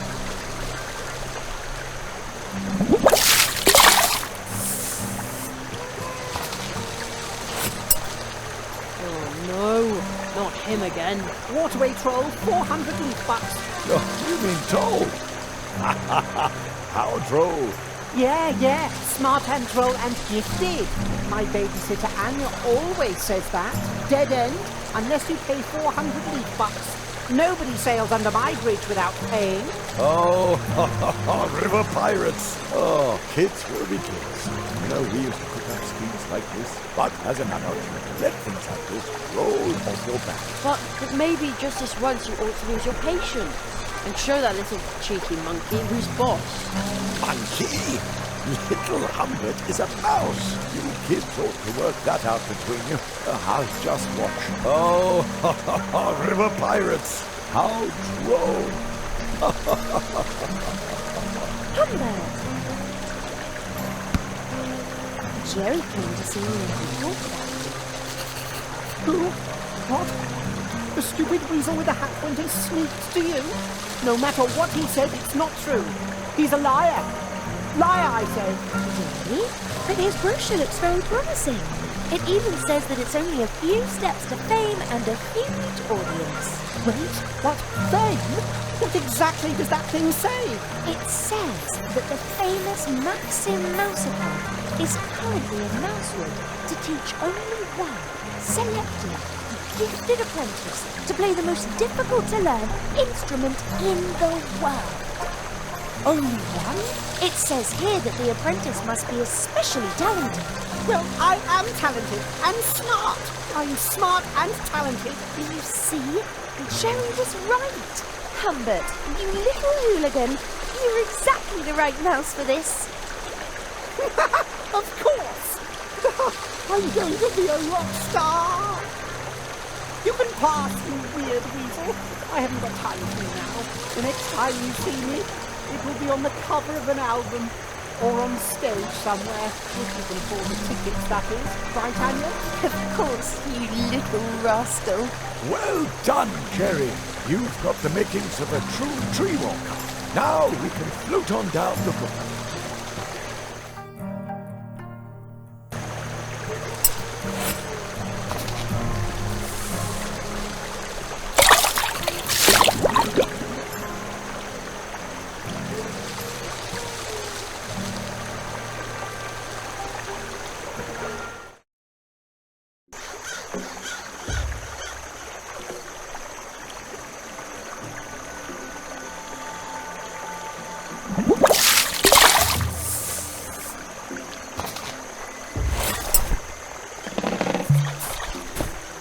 Thank you very much, my young friend.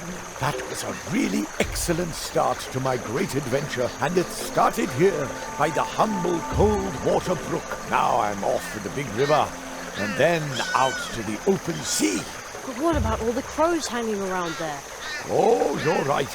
I'll need to be on my guard. If all else fails, I'll simply blow some of my exotic Indian pepper right into the crow's beak. Pepper? Yes.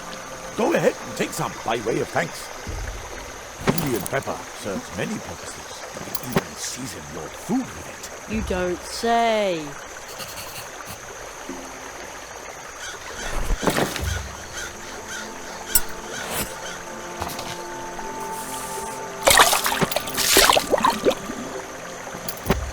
Oh, the boat is drifting away. Well then, see you soon. Don't forget me, and watch out for the waterfall. What? Waterfall?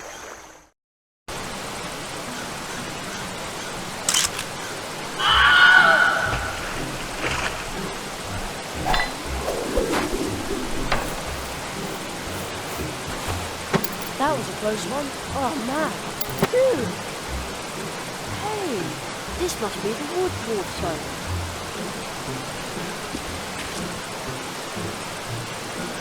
This had better be worth all the trouble. Lock and bolt.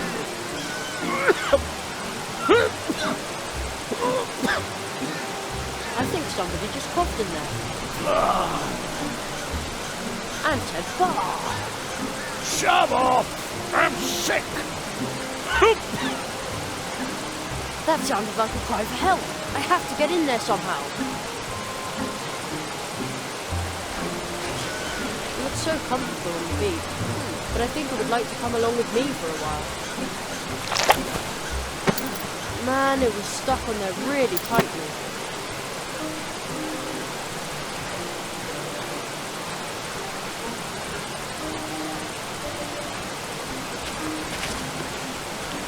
Good idea. I'll try to cut a hole in the glass. I'd say that worked pretty well. Now what?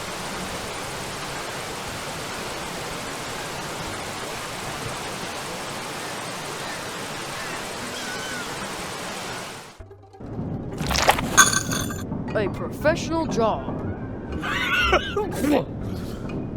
There! Another cry for help! I need to find out what's going on here. Hello? Hello, my pointy hat. A juvenile delinquent. What? I thought you were calling for help. Bah! Help? A wood dwarf never asks for help.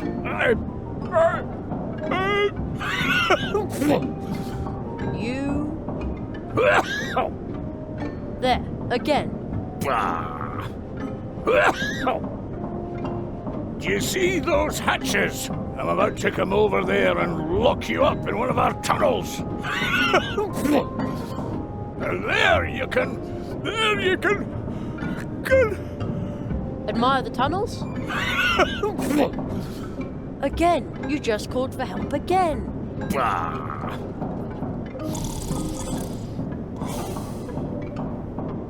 Called for help? A sneeze, that's all. I've come down with a dwarf cold. Must have caught it somewhere in the hiking tunnel when I went to see my parents.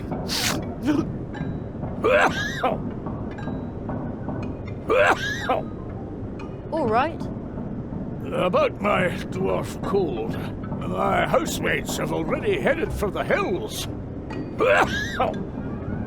That's what I would have done in their place. A dwarf cold's nothing to sneeze at.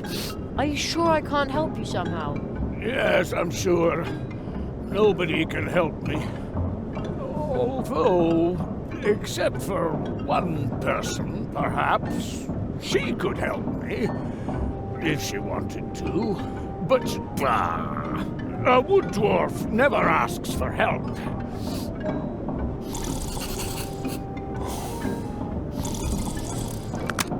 Oops, wait a minute. There's something under the board. A card, but a really unusual one.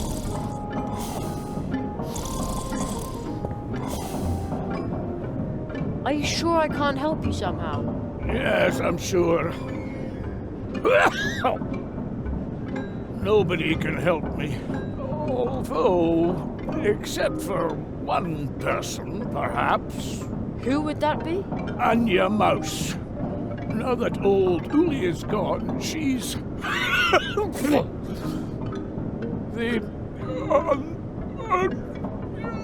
Only one? Exactly.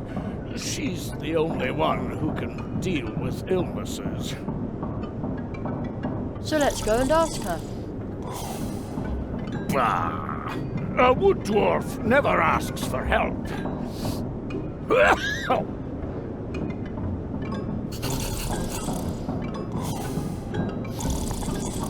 I'll take that.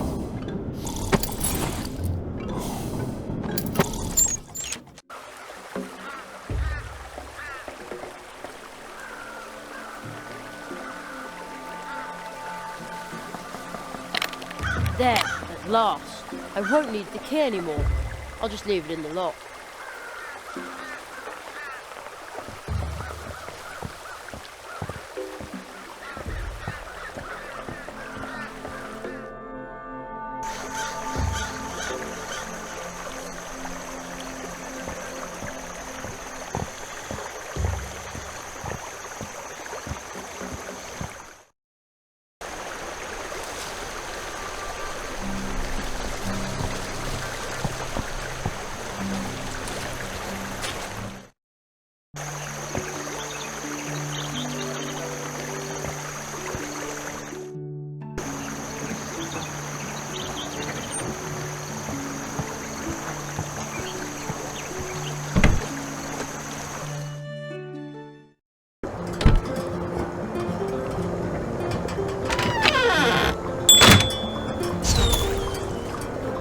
Just a sec.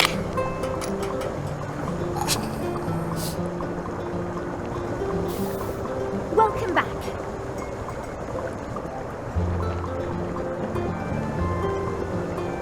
One of the dwarves is sick. Oh, fudge. Don't worry. Old Uli taught me a lot about dwarf illnesses. Off to the wood dwarves. Blistering blue Battenberg. This is a very bad case of dwarf cold. That's what I said. Really, really bad.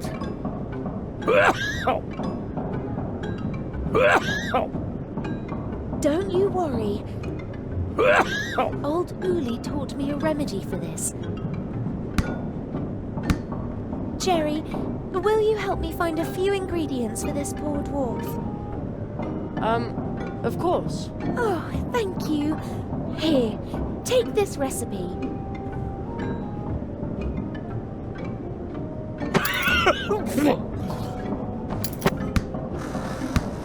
Gesundheit. Gesundheit. I'll be in the cafe getting everything ready. The recipe is a list of things we need to get the poor guy back out to the root fields. And then at last we'll get some blue juice again. Steinberg, we'll have you back on your feet in no time. And now, I need to hurry back. I've got a delicious buttercup pie in the oven.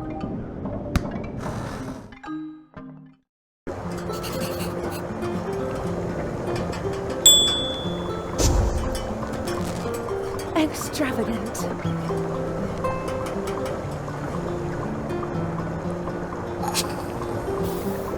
How can I help you?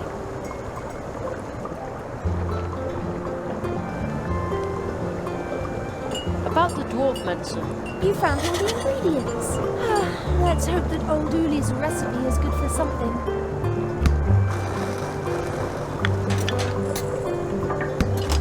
Oh, there's some pepper left over. Here. Uli's medicine has to be stirred into something liquid and then administered to the patient. And then there will be blue juice once again. And we're going to need lots of blue juice for the early treetop festival. See you later. Take care.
What have you got there? Dwarf cold medicine. Well, that's something. But dwarf cold medicine has no effect if taken as a powder. Go and mix it with something drinkable. With a dwarf cold, it is impossible to move.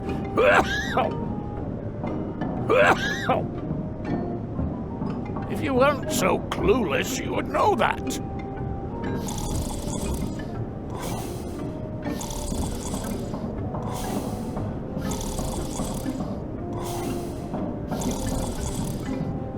That smells good.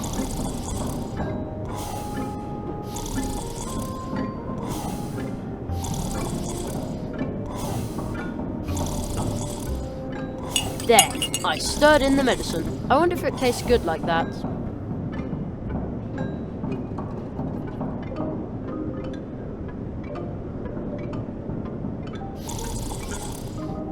Blue juice smells delicious. But this isn't just blue juice. I can smell something else too. Of course. It also contains dwarf cold medicine. Oh!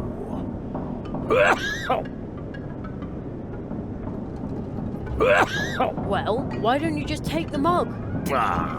With a dwarf cold, it is impossible to move. If you weren't so clueless, you would know that. A wood dwarf is not an easy patient. My arms are so heavy. My legs are so heavy. Even my lips are heavy.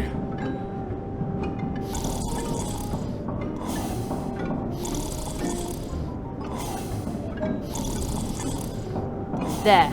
Yeah, that's the way I always take my cough syrup.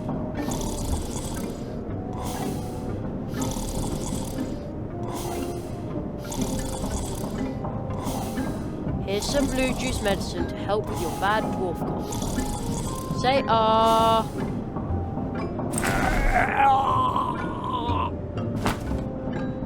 Our blue juice. The original.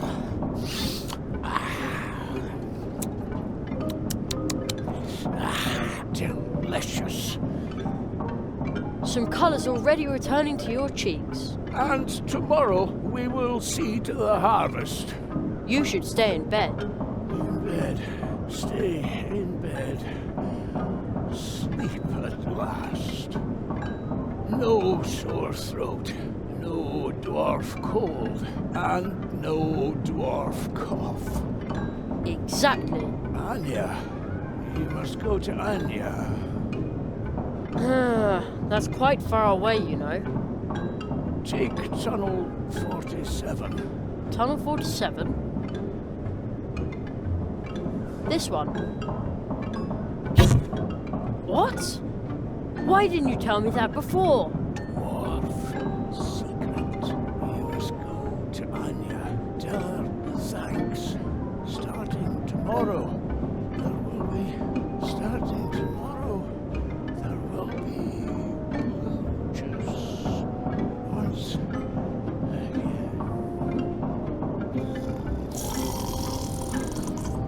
I did it! The dwarves are going to produce blue juice again, and Anya can go ahead and prepare for the Treetop Festival. Now all I have to do is send out the invitations.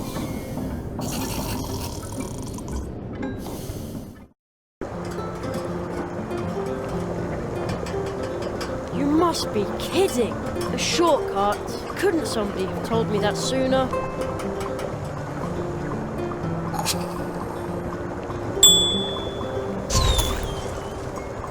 Just a sec.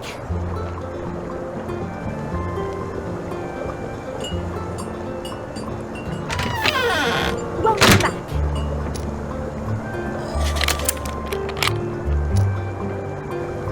About the blue juice. How wonderful. Uli's medicine is bound to work. Customers have been asking for days when there'll be blue juice again. And we're going to need lots of blue juice for the early Treetop Festival. See you later. Take care.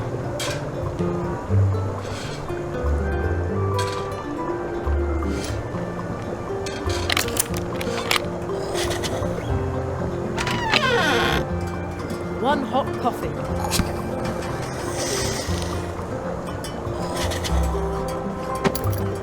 Too bad I don't like coffee.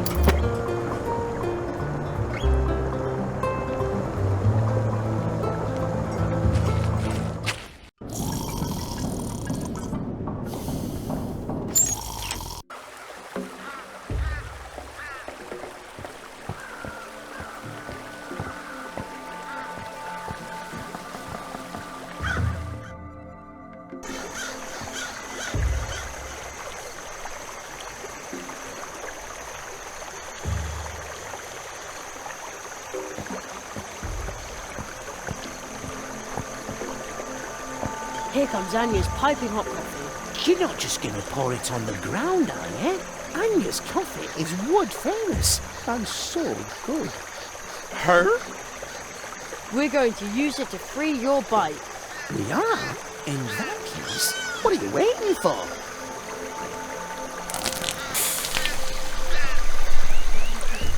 It worked! See, Plato? Thank you, Jerry. Now I can finally get back in the saddle and deliver the mail. I heard you would like to send out invitations. Yes. I'm supposed to send invitations for the Treetop Festival to all the citizens of Mousewood. Really? That's a lot of invitations. But friends are supposed to help each other out. And you've already helped me out more than once. I'll be waiting for you here. Bring me your invitations and I'll distribute them for you. Thanks, Plato. No, I need to thank you.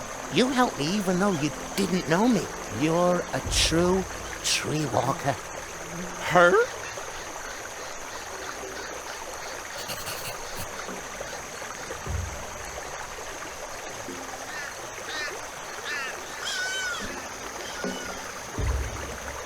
Now the invitation is in the envelope.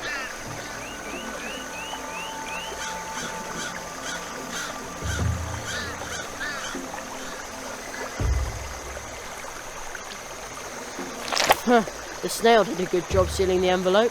I think I'd better let it go on its way now. Bye, shimmering snail.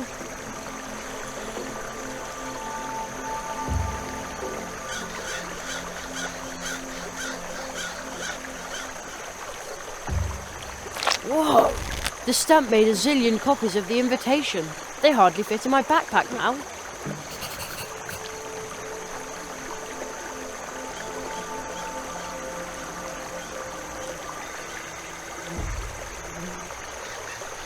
Could you deliver this for me? That's a lot of invitations. But friends are supposed to help each other out. And you've already helped me out more than once. Her? I'd better get going. There's so much to do.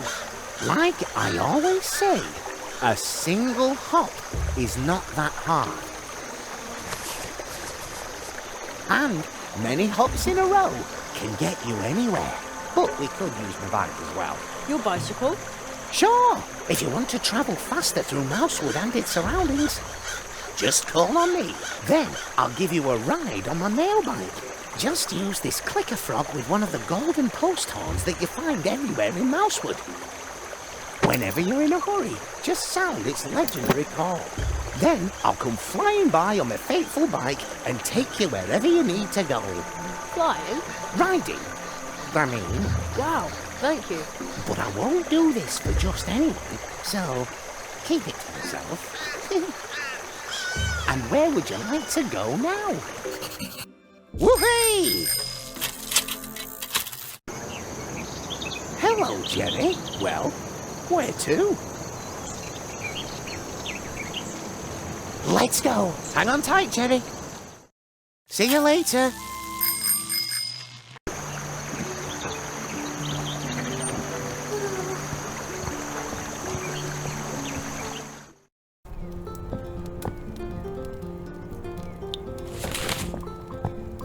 Jerry, you have sent the invitations and ordered blue juice, and in doing so, you have healed a dwarf, rescued little Ursula, and experienced much more. You are indeed developing into a genuine tree walker. Now we will begin the magical part of your training. And then comes the Treetop Festival. We're looking forward to the blue juice, so hurry up with your training, Nestling. Ever since I can remember, the treetop festival has been held here once a year. Ooh, it serves to celebrate kindness, family, and courage, and most definitely not magic. Isn't it now?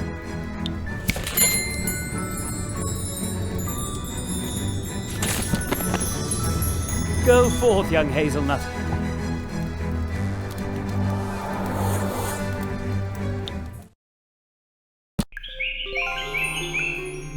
What is this place? The Hall of Apprentices. A living place, created by magic. Hidden between two moments in time. But is it supposed to be so cold in here? I feel it too. It seems that no one has been here for far too long.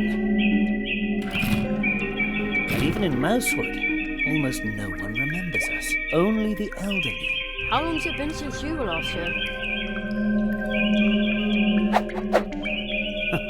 Too long, it seems.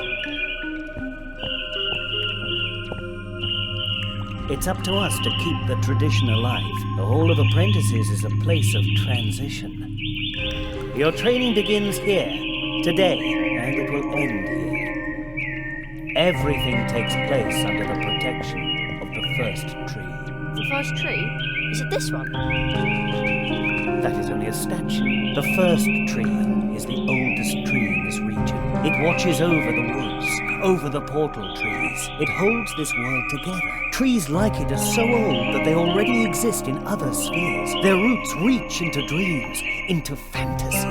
So where is the first tree? You may have already visited it in your dreams, but the clearing in which it stands is concealed. The paths which lead there are hidden, like this room. Once your training is complete, I will lead you to the clearing. That is the tradition. But first, you must finish your training, and to do that, we must get this thing working. First tree. Why is this all stuck? It must belong to that machine. No idea what that is, but there are two of them. Something is wrong. There's a ball stuck in the glass tube.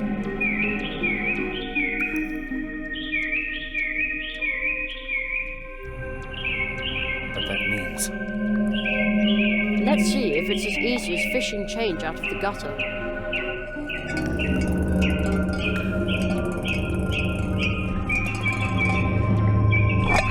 It worked! But no. Nothing is impossible.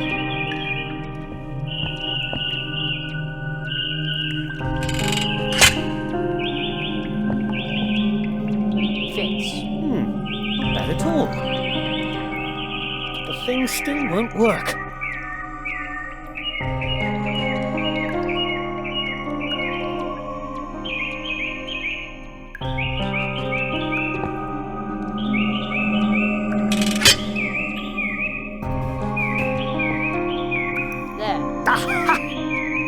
But now let me get back to work.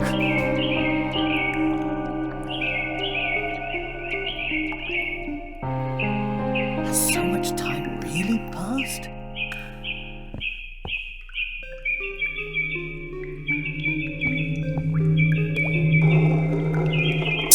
It worked! Wonderful! You did a great job! The electromagical apparatus is uncoupled from the flow of time. It processes information from the past and future and prints it out in pictures on cards pressed on the leaves of portal trees. There. May I take them? Of course.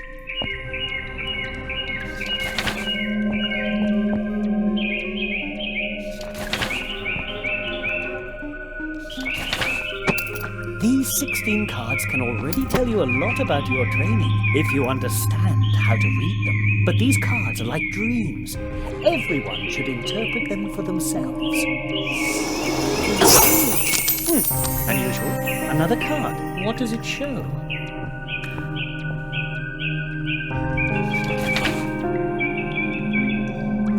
That's me. Extremely unusual. What could that mean? Ooh! Somebody's floating there. That's a ghost. A ghost, Jerry? I don't think so. Or have you left your body behind for good this time, magician of Mousewood? I can feel my leg going numb not far from here. No, I appear to have retained my body, even if it isn't getting any younger, and its scars are itchy. Tell me, Marquis, how did you escape? Escape, magician? I bring an apprentice. I'm pleased to see you, and to know that the Hall of Apprentices is protected. So, you are bringing an apprentice. Tell him he shall visit me in my house. What does the floating man want from me? He's the guardian of the portals. Your training begins. Take the key, Jerry. You must visit the magician of Mousewood. It won't be easy to wake him, but soon after, you learn your first spell.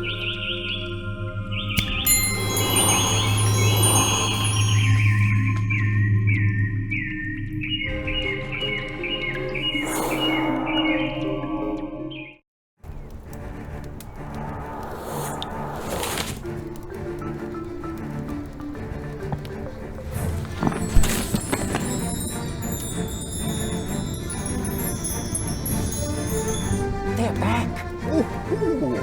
Seek the lock to the key which the ghost lost in the Hall of Apprentices. Behind the door, you'll meet an old friend of mine. See you soon.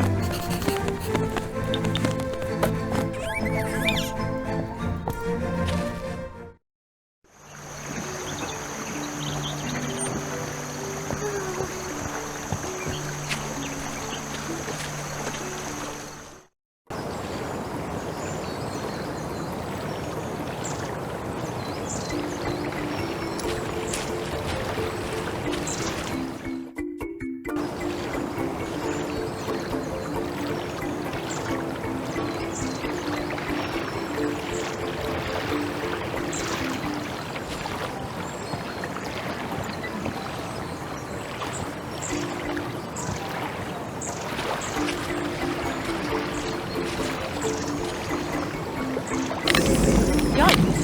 The key just disappeared into thin air, but now the door is open. What sort of place is this? Everything is so huge.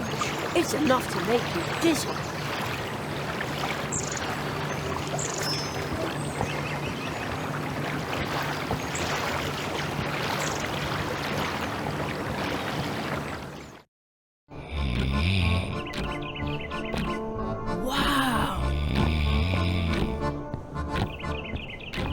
A gigantic living room for a giant. Although seeing as I'm the size of a mouse, maybe it's not so big after all. I wonder who lives here. Ugh, it smells a bit like old socks in here.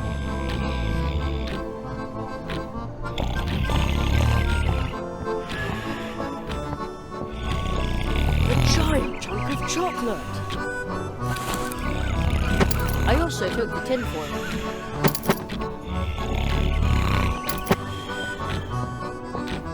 I'll take that.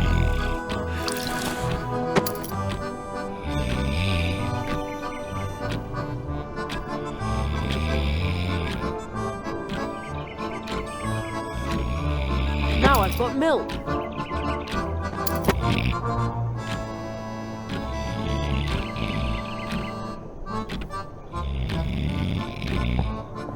Good idea. Yeah. Uh-oh. I'd say that worked pretty well.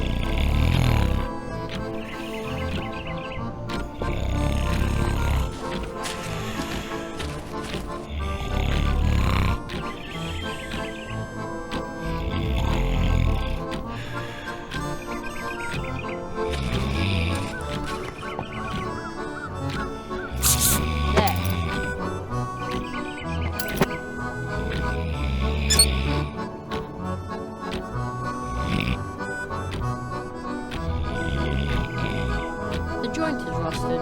Won't move.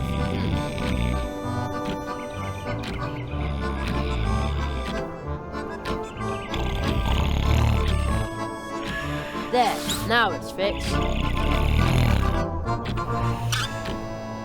Now the cookie should have a voice again.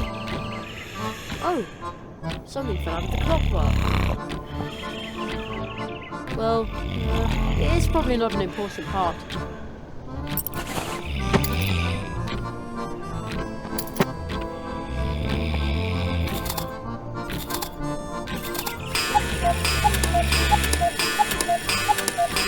Wow, that was loud.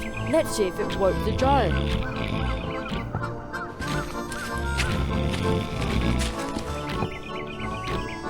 Oh man, he's still asleep. Hey, wake up!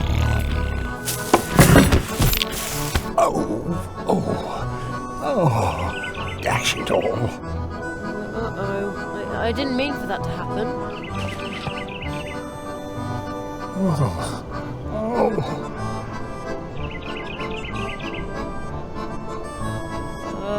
Hello? I was just trying to repair your clock so I could... Did your teacher tell you to do that? No. Why would he?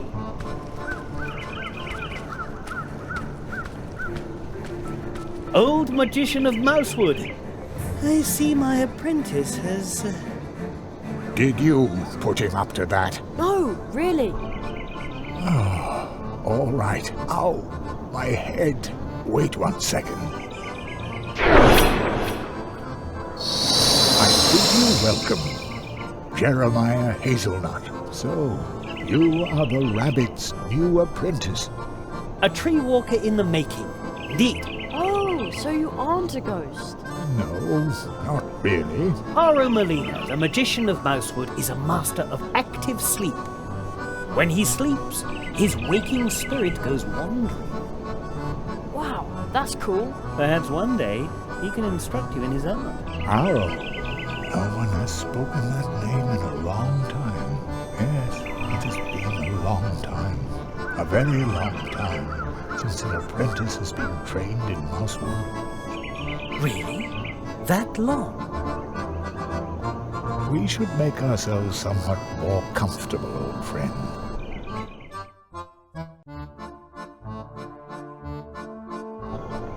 Young Hazelnut, I hear that you have already proven yourself as a tree walker in Mousewood. Your next test will be to pass the 4 portals of Mousewood.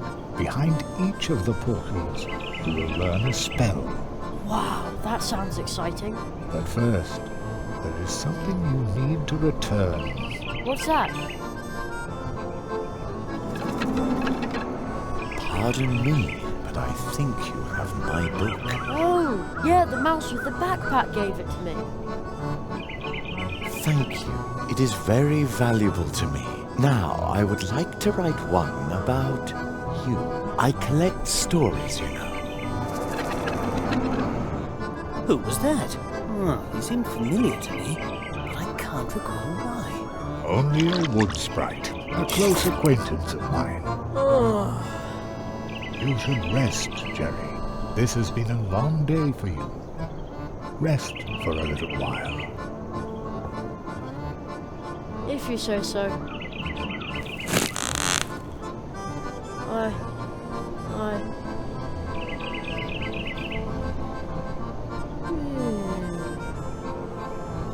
And he's asleep. Old friend, what in all the world are you doing here?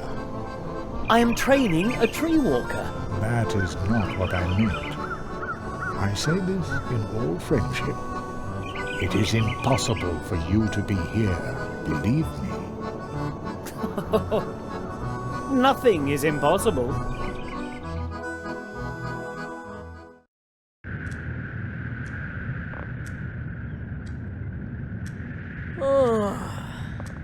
You slept all night. Yeah, but not too well. I miss my bed. Be brave, Jeremiah Hazelnut. Magicians have to be strong. Your next test will be to pass the 4 portals of Mousewood. Behind each of the portals, you will learn a spell. Okay. From now on, you can switch back and forth between day and night by sleeping in a hammock or reading this magic book. It can enthrall you for hours, making time appear to pass in an instant. Return to the portal tree through which we came to Mousewood. There you will learn your first spell. I'm sure you already have your cards, don't you, Jerry? Yes. Do you know how to play quartets? Yep. No. I will show you. Take your seats. You can use the magic cards from the Hall of Apprentices to play a game. Here in Mousewood, the game is known as quartets. This game consists of 32 cards belonging to 8 quartets, or families, and of course 4 cards per quartet. If you do not yet have 32 cards, the other player will lend you some to make your deck complete. The goal of the game is to obtain as many complete quartets as possible. Every player starts with 10 cards. The 12 remaining cards lie concealed in the stack and will be picked up later. Got a quartet? It's your turn. It's your turn. You now get to ask for one of the other player's cards, but only cards from quartets where you own at least one card yourself. First pick the family and then the card. 1, 2, 3, or 4 for which you want to ask. Let's see what card you've got there.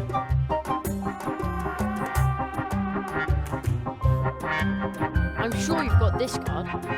If the other player doesn't have the card you asked for, then you draw a card from the stack, and it's the other player's turn to ask for one of your cards. If the other player has the card you asked for, then you receive the card and get to keep asking. So you see, it's important to remember which cards you've already asked for and which cards the other player has taken from you so far. This will allow you to predict with some certainty what cards are in the other player's hand. The better your memory, the better your chances of winning.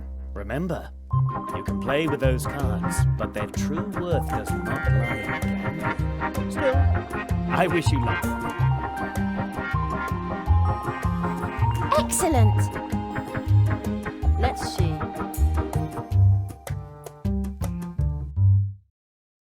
This card. I bet you've got it. Extra life. Extra life? Draw a card. Opponent's turn. Opponent asks for a card.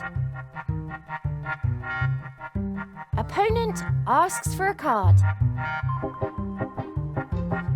Opponent asks for a card. Draw a card. It's your turn.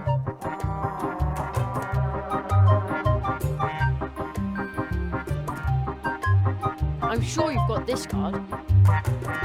Excellent. Let's see what card you've got there.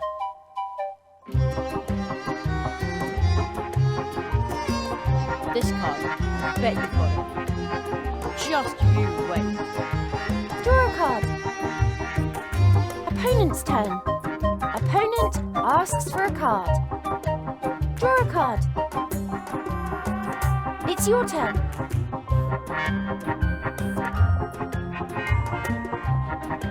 This card. I bet you've got it. Excellent. Let's see.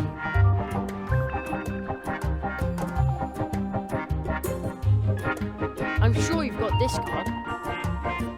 Yes, I did that on purpose. Draw a card. Opponent's turn. Opponent asks for a card. Draw a card.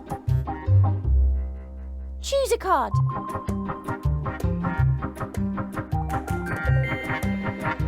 This card. I bet you've got it.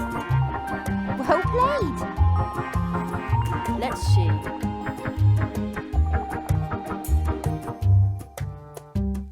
This card. I bet you've got it. Excellent.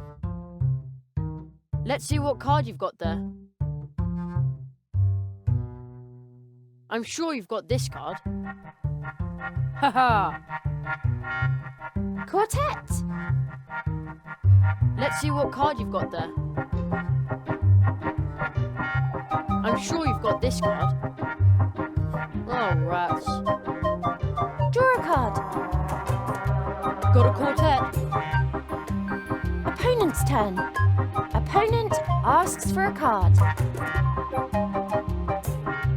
Opponent asks for a card. Draw a card. Oh no. Choose a card. This card. Bet you've got it. Excellent. Let's see. This card. Bet you've got it. Excellent. Quartet. Let's see what card you've got there. I'm sure you've got this card. Upgrade. Upgrade? Draw a card. Opponent's turn. Opponent asks for a card. Opponent asks for a card. Draw a card. Oh no. It's your turn. I'm sure you've got this card. I was so sure that would work. Draw a card. Opponent's turn. Opponent asks for a card. Oh no. Game over. I win. Ooh, this isn't so easy. Here in Mousewood, people like to play cards. If the people of Mousewood see your cards, they will be very eager to play with you. You can also find additional secret cards, such as this. But that's Mum. Indeed. Remember, there are 4 cards in each quartet, just as there are 4 portal trees, inseparably connected. This star map can show you where they lie. Your mother is the 2nd card in your quartet. And the other 2? You will understand my words soon enough, and then everything will change.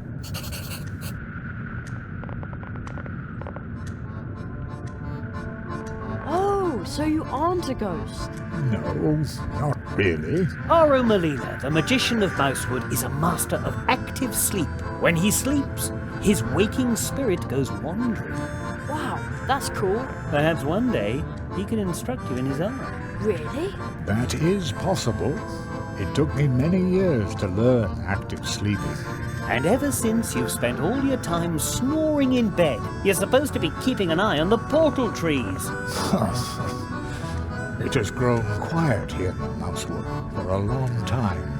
The portals have only been used now and then by single magical beings wandering between the worlds.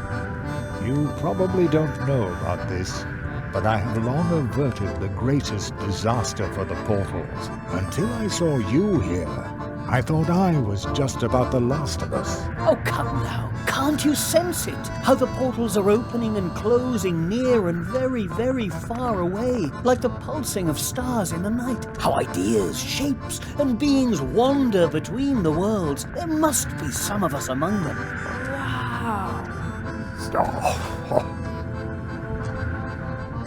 About the map. This map shows the 4 portal trees in this region.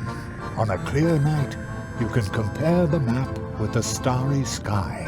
Perhaps that will help you orient yourself out there on the dusty field roads, by the bridge over the Coldwater Brook. You have a wonderful view of the stars. As an apprentice, you must find and pass through these 4 portals. Your teacher and I will help you. Sometimes you're big and sometimes you're small. Why is that? You should always speak to your neighbors on an equal footing. And mine are mice and squirrels. The portal which you and your teacher passed through already decided on a size for you, made you small. I, on the other hand, can only transform to mouse size for brief periods of time to mingle with my neighbors. Perhaps enjoy a coffee in Anya's cafe or chat with the Hedgehog brothers. Most of them don't believe in magic. They know portals and magical creatures only from fairy tales. Therefore, around here, I, the guardian of the portals, am known as nothing more than another oddball from the edge of town. But that is all right. That is what I have always been. See you later. Be careful, young tree walker.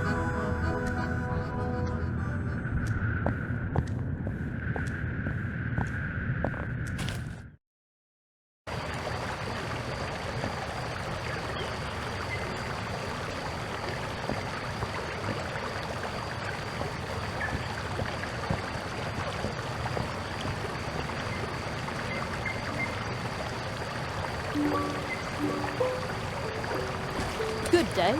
More like good night. What are you doing here? I guard the city by night. That way everyone feels safe and can sleep in peace. Some have reported a fox roaming around the fields near the brook bridge. If I see it, I can poke it or sound the alarm. I also make sure the grown-ups in the city are still working. Ah, those glowy nuts that are always surrounded by lightning bugs. Lightning bugs? Oh, you mean fireflies? I like fireflies. Our family makes the nuts by hand. The juice in the nuts glows like a female firefly. Ah, I see. Yes, it's a bit odd, but that attracts the little guys. I'd really like to have a nut like that. Me too. I don't have one at home myself. Unfortunately, they're very expensive, except for the town council and the hare family. Hardly anyone can afford them. Now and then, I look in on the hare family when they're celebrating. When I see all the glow-nuts and happy faces there, it warms my heart, no matter how cold the night is.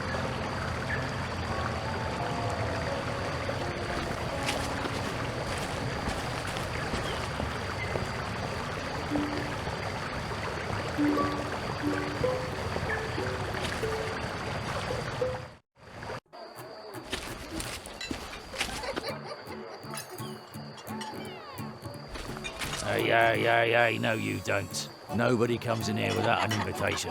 What? Why not? Private party, capiche? You ever heard of one? No. What does it mean? It means that nobody who wasn't invited gets to join the celebration.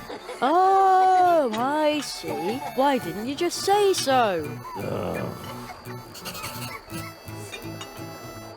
What are you celebrating? Well, a birthday. What else? You don't know anything. Well, it's going to be a dull party without a cake. What did you say? Nothing. None of your business. Family matter. Why are you standing out here all alone instead of joining in? Because I have to wait here. What are you waiting for? For you to finally start minding your own business. When is Anya going to deliver that blasted cake? So, there's no cake at your party? Yeah, that's right, you little wise guy. I don't know what's keeping Anya, but without cake, this party will be a disaster. But that's family business and only family business. Where did you get those great party lights? Well, they're glow nuts, of course. The night watchman's family makes them by hand, but that is none of your business. Just like everything else. How can I get a glow nut like that? You can't just pick one of these up, you know. Only members of the city council or night watchmen can obtain them. They are sold to private persons only on extremely rare occasions. You'd have to belong to one of the most important and influential families in Mousewood, like the Hare family. Our family tree goes back to the beginning, a time that you can't even imagine, when it would have been unthinkable that someone like you... Yeah, all right, I get it. Well then, have a good time. I don't mind being excluded. Fine.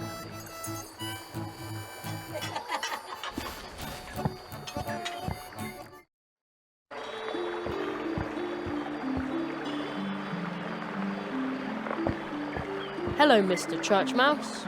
Oh, it's you. The boy with the hat and the tight purse strings. Don't worry, this time Junior isn't after your piggy bank, he's after your sanity. The best magician in Mousewood will make you doubt your own mind when he achieves the impossible. Your son is a magician too? I don't believe it. Yeah, it's pretty amazing, isn't it? You thought there was no such thing as magic.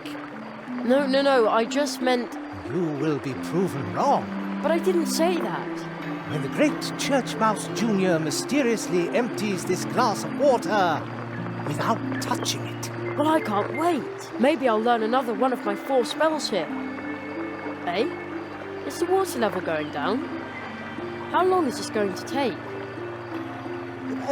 Could you maybe put the nut in the water glass? Sometimes Junior has a bit of stage fright. Okay. At last, someone's coming on stage. Hey, Jerry! We didn't know you were performing here too. I'm just helping out. Put the nut in the glass and stop stealing the show from Junior. Yeah, I'm doing it.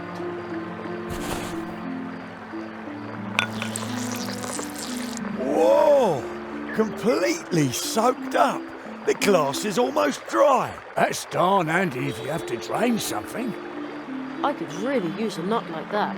Indeed, it is magic. Please, not too much applause. I think that's usually called sleight of hand. Thank you for your kind attention. You can now see Junior every evening. Ladies and gentlemen, Junior. So, did Junior find the nut, or where does he come in? No idea.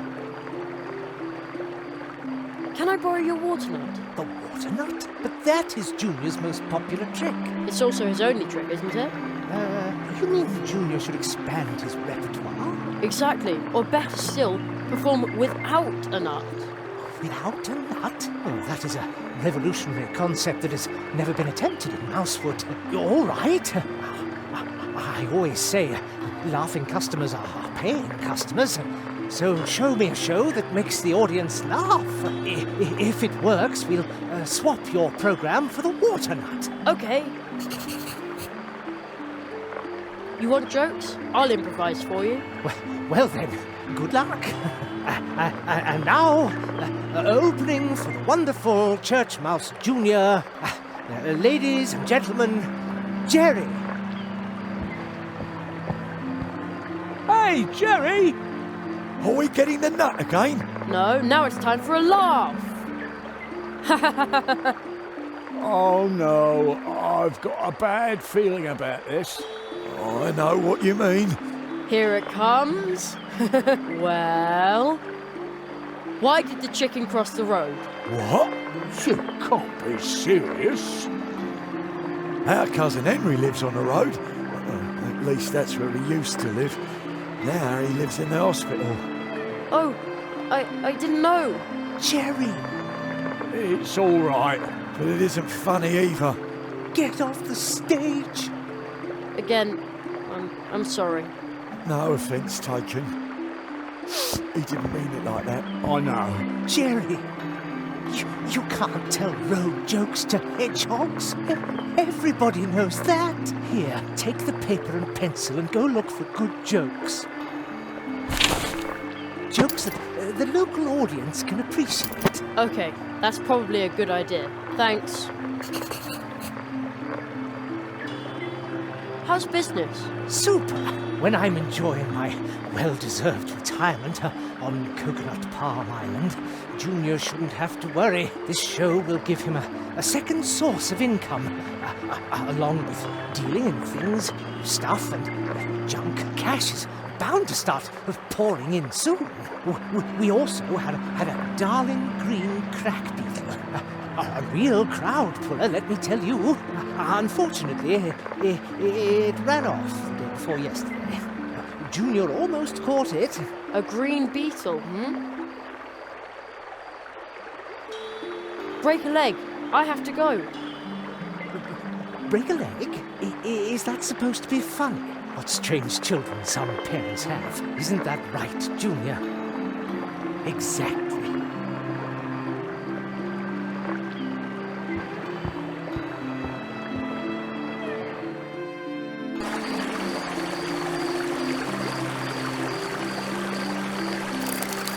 Yikes! Ugh. must be the trap beetle that the church mouses are missing. Okay, come here, you icky green beetle. Cracky, cracky.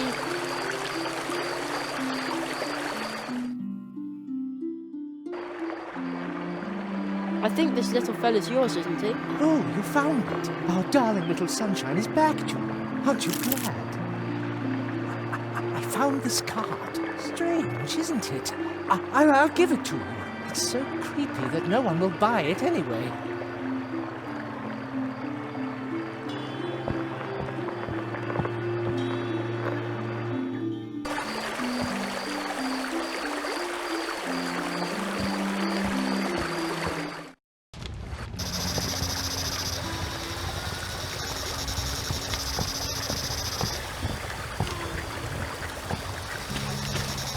There are some very strange green flames dancing over the fields back there.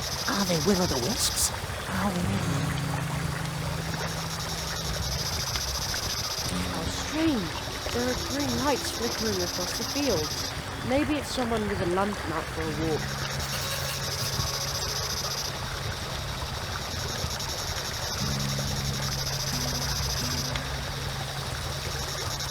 Wow! So that's what the old magician meant when he said it was a special map. You can recognise all the constellations and the 4 portal trees of Mousewood that the Marquis and the magician talked about. The eastern tree seems to be the big tree in the middle of Mousewood. And the old half tree we used to come to Mousewood is the southern tree. The western tree is to the left on the other side of the field path. And the northern tree is to the right of the field path, a little farther away. Right. So those are the 4 trees behind whose portals I'm supposed to learn the 4 spells. They aren't so far away, but can I also find them when I'm standing right underneath? Well, we'll see about that.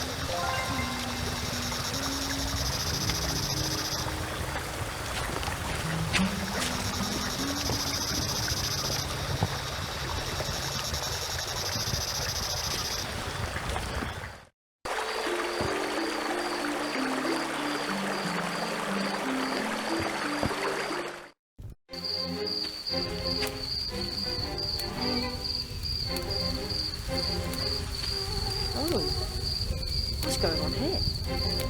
The bodies are mine, for I discovered him, freed him from the prison of his existence, and made him useful to us.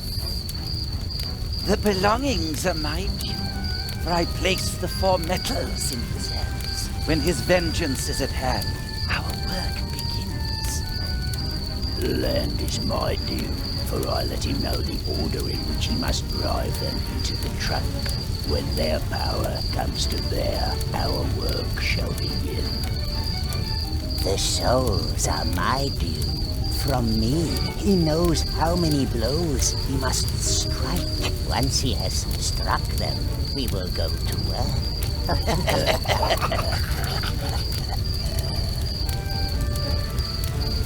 Someone is listening.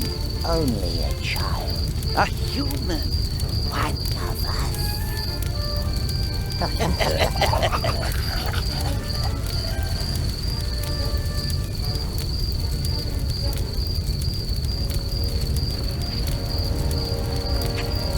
Excuse me? A child. We worry about you. Humans like us tend to worry. If you look closely, you can see the worry in our faces. Oh, who knew that you were here? What if you were to disappear on an ill-fated night such as this? Ill-fated? But Soon this world will be healed. No more worries about money. About land. About luck. About health. But you make us worry.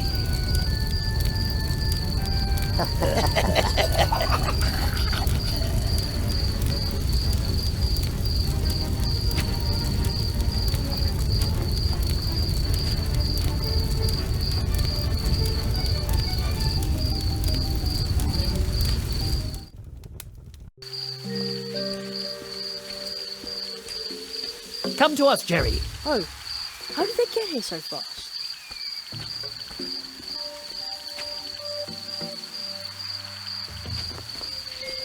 Jerry, behind this portal lies another world, strange to us, but home to you. There you must learn your first spell. That is our tradition. How exciting! This time we will open the portal for you. Seek the ancient toad we saw at the foot of the portal tree. It is old. I have seen in your cards that the toad will keep a spell ready for you to learn. Probably. Arrow, stick to your script. Oh. Good luck, young apprentice.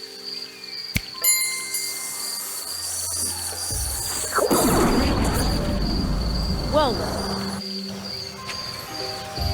Whoa!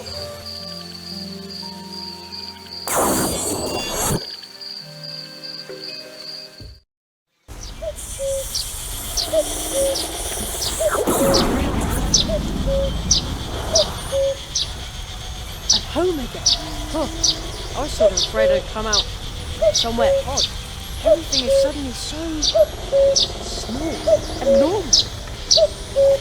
What? Well, almost normal. Has the toad really always sat there? I've climbed around on these stones so many times. Oh man. The woodpecker.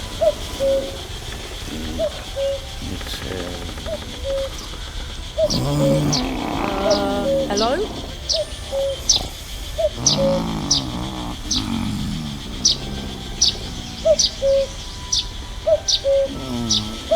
The song.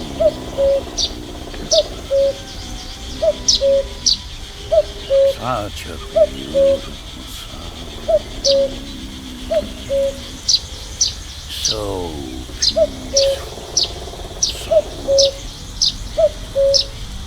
It's sound asleep and talking in its sleep. Wow, it's huge. It feels like my head can't decide if it's here or not. I guess that's the coin's doing. Ever since I looked through it, I see things differently.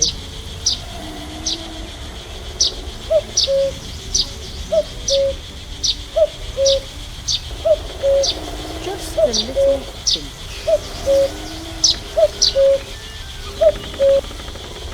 Oh man, now my ears are ringing. Anyway, the sneeze seems to have chased away most of the birds in the neighbourhood.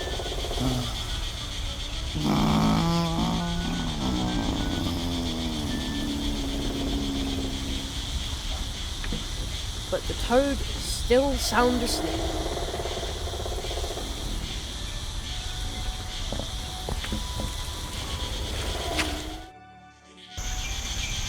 Ah, everything is just as it used to be. Reassuring.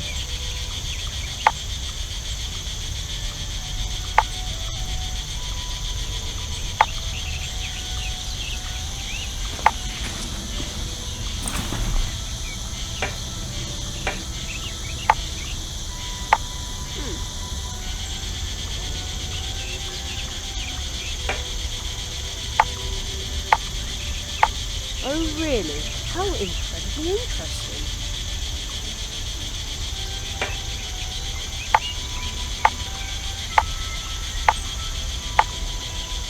Obviously I don't speak woodpecker. What are you trying to tell me, bird? What? Hey, why are you looking at me like that? I have a sinking feeling I said something wrong. Oh well, at least it's quiet now.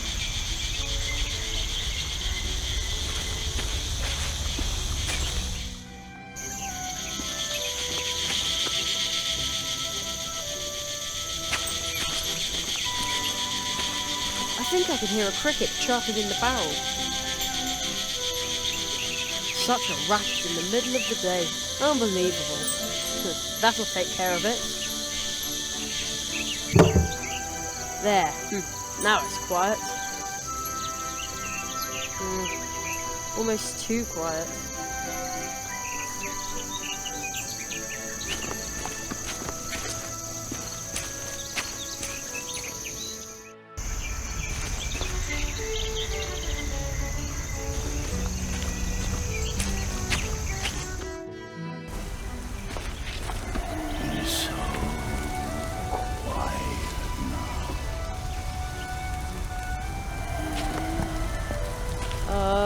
Hello?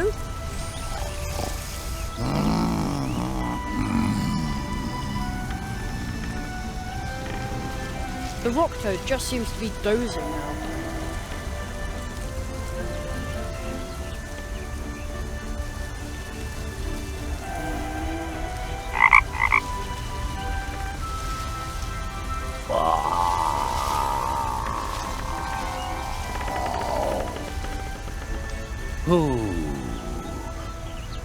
Who disturbs the peace of the woods? Human child. Let me listen to the world a moment longer. Just a few months. Just a few years. Listen.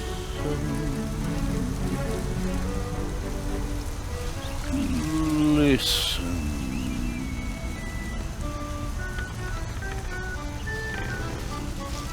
To the streams of time.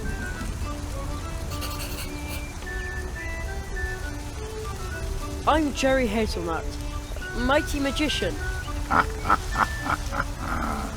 Understand, all this means little in the streams of time.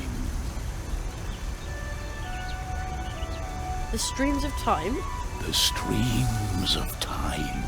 Once you learn to pause, to wait, and to listen, then you will sense how they flow around you. The rock. I can hear the whispering. The whispering of the rocks? The rock. It hears. If you learn to hear and to listen, as you listen to me, it can reveal to you what the streams of time have carried past it. Come closer so that you can learn how you can hear the voices of the rocks. More.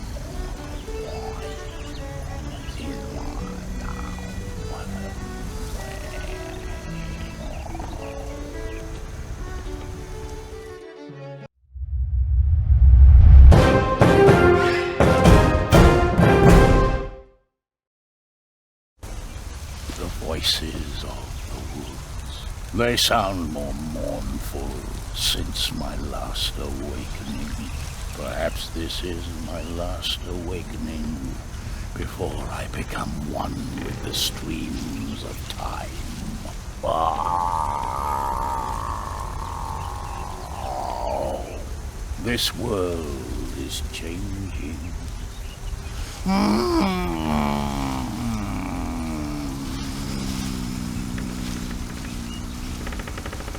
The world whispers to me of your fate. The path which you have taken will show you the meaning of horror. Beware, beware. Yet it also holds joy if you find that which you do not even know you have lost. Let me listen to the world a moment longer. Just a few years. Listen to the streams of time.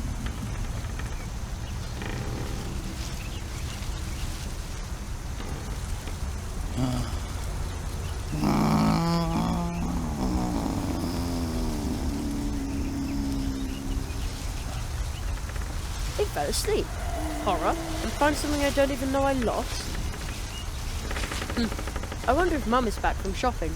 It feels like ages since I saw her. Be brave, Jeremiah Hazelnut. Magicians have to be strong.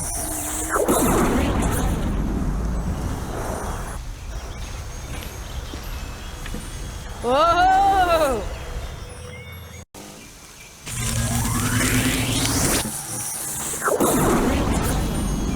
Jerry, you did it!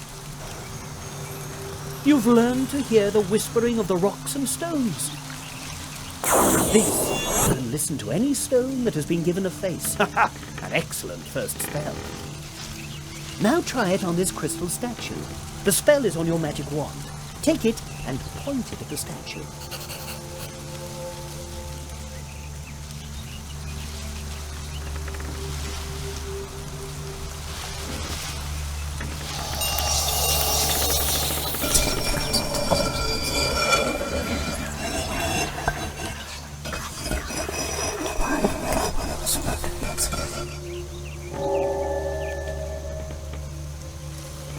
Sherry?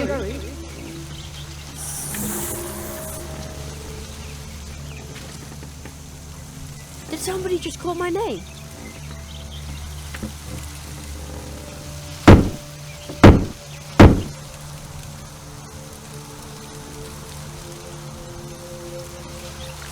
It begins. The first nail has been struck. What does that mean? I will explain everything to you in good time. I must consult with a magician of Mousewood. You know where to find us, or contact me with the Advice Seeker if you need my help. Seek the entrance in the next portal tree. You will learn your next spell there. But you will have to open the next portal tree without my help. Look for the magical creature who lives in Mousewood. You have already met one of them, a little man in green. Your cards tell me that you will learn another spell from him. But to do so, you must ask him to open the portal to his home for you. For only there can he teach you his spell. Little man in green. Oh no, he's probably still hopping mad at me.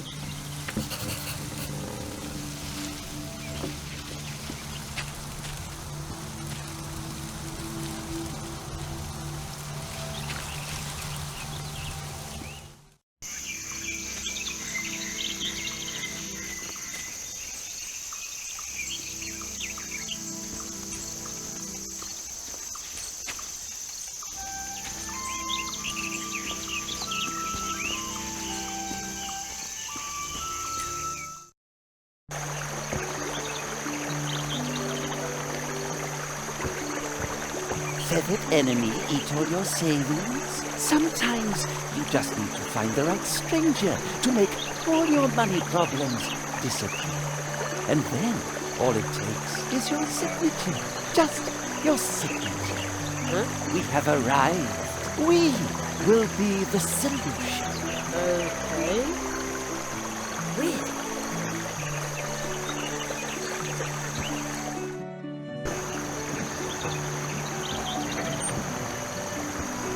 Have you ever had one of those days where everything goes wrong? Don't you often wish that someone had a cure? I bet mouse would see the whole lot of cure. Huh? We have arrived. We will be the solution. Sure. Strange guy.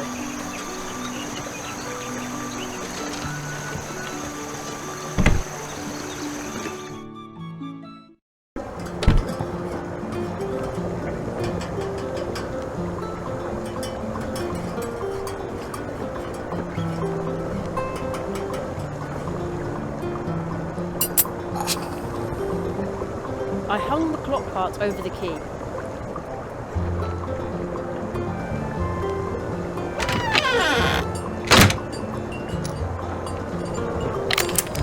He used the clock part instead of the key without noticing. The door is now open. Now I could even get into the cafe through the back door where nobody's looking.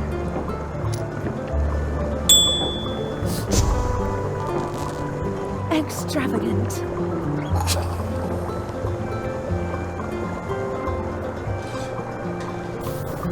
Welcome back.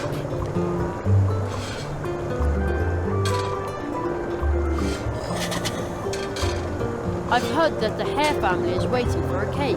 Yes, yes.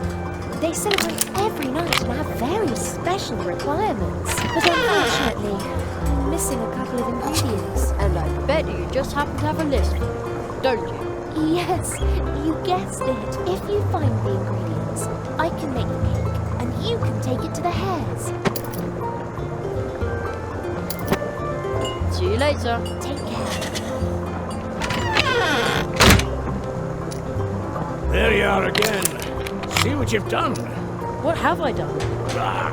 Side effects. I've got insomnia. During the day. I'm sorry? That's all right. Still better than a dwarf cold. If only I weren't so bored.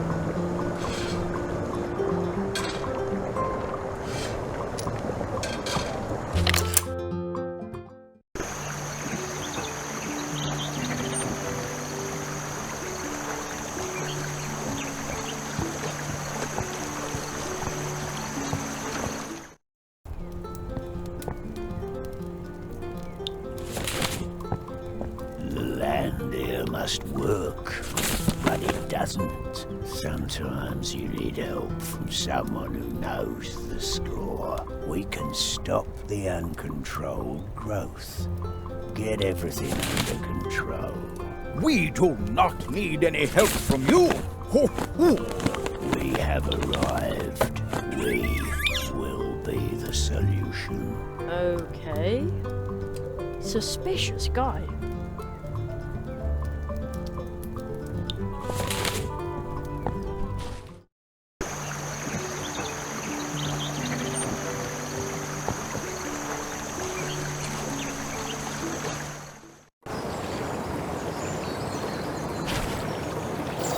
There he is again.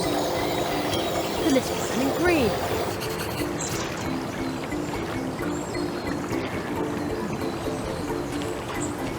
The little guy put his clothes on the table. I'll grab them. Ah, tater skins and goat manure. You can see me. What do you want from me?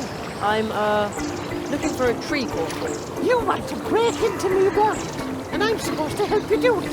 Miserable blackmailer. Right. All right. You leave me no choice.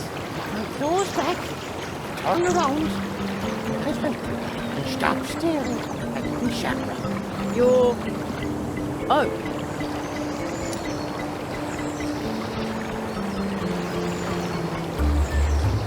There. That's better. Well, rattle me plug. Where's my hat? I still have it. Ah! A professional blackmailer, are you? All right. Meet me at night above the town hall, then I'll show you the way into my world. But kindly bring my hat with you. Professional blackmailer? I want to be a magician. What are you doing there, boy? Sounds like a bad case of talking to yourself. Nonsense. There is a little green man that only I can see. What? Nothing.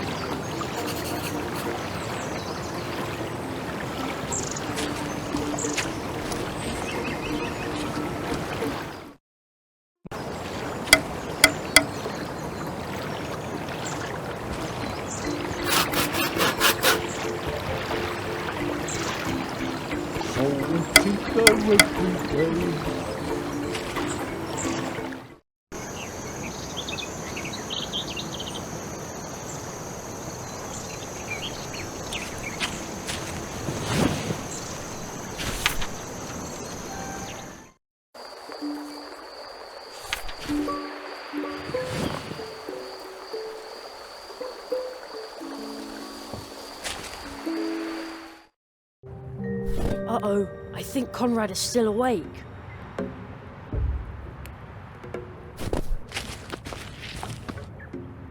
Hello? Mr. Conrad Owl? No. Your caramel-colored fur. Just like toffee fudge. I think he's asleep.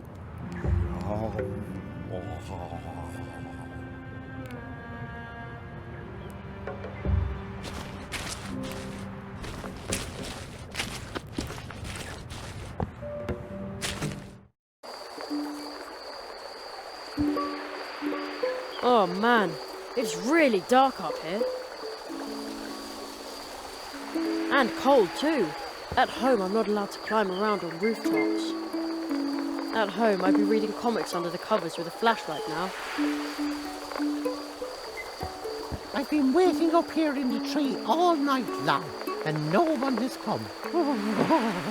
They wouldn't dare do that on the Emerald Isle. If that's where you want to go, then kindly hurry it up. Otherwise, I'll be going through the tree without you. And bring my hat with you, you runt. And I don't want one like you, have you here? But how am I supposed to get over there? Can't hover like decent folk, can you? Pig tree drinker.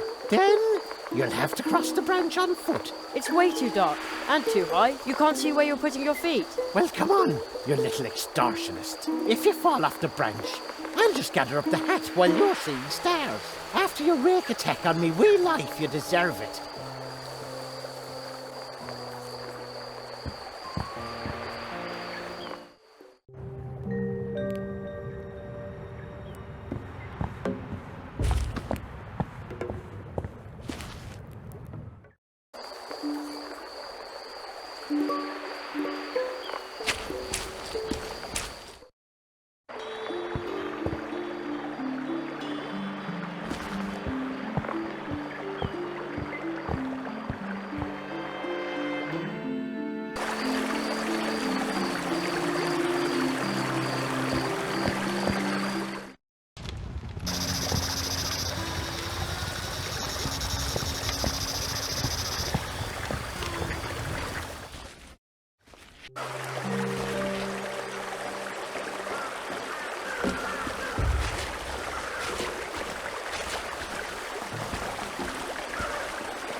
Doing so far out of town? You'd better not venture too close to the river. Haven't you heard? There's been another crow attack. Of course I heard. I was right in the middle of it. Yeah, I've heard that one before. But we're town guards. We're different. They stationed me here as a crow scout because of the latest attack. And all that just to make sure that show-offs like you can sleep in peace. Oh, thank you. You're welcome. So here I am, standing guard, eating nothing but these red berries. Pining for a pepper cheese fondue. Deprived of an encouraging word from my comrades. And all that just to make sure that show-offs like you can sleep in peace. So keep your hands off my berries.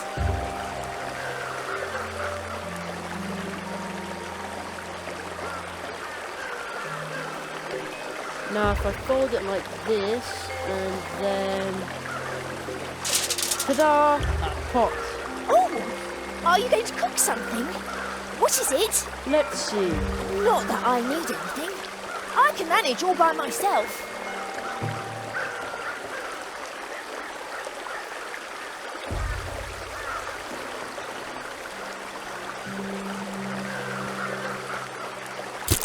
Ooh! Now that looks tasty. If that cheese were also seasoned right, well, I might actually be tempted.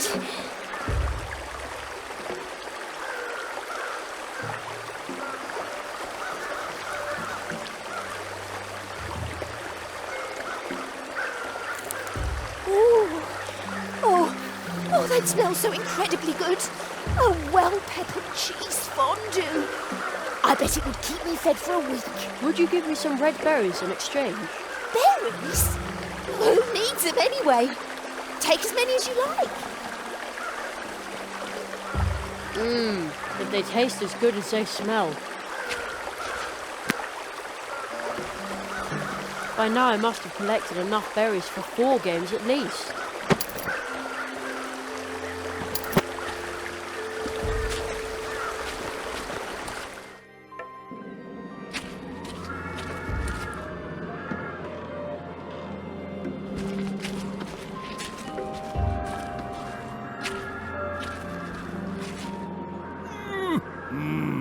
You again.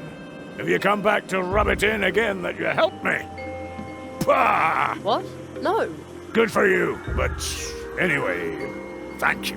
When we're harvesting our dwarf roots here, you can use our guest bed in the house. Did you hear that, lads? This boy is our guest. Meh! Bah! Bah! They said you're welcome at any time. I really appreciate that. Bah! Don't mention it.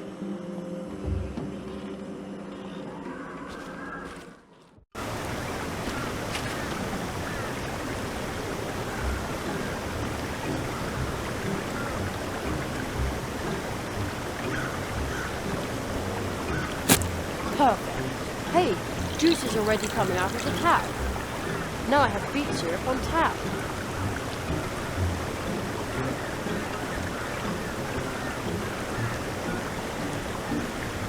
A mug full of thick, sweet syrup.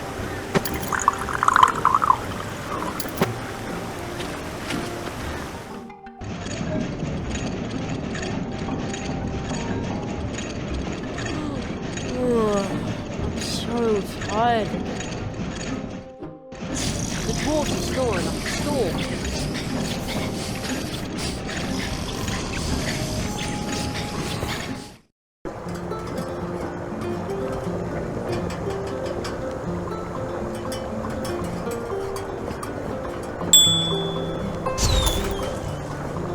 Just a sec.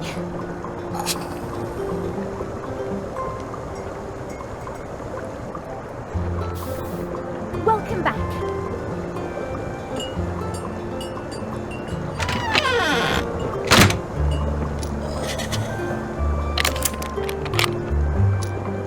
An ingredient for the cake.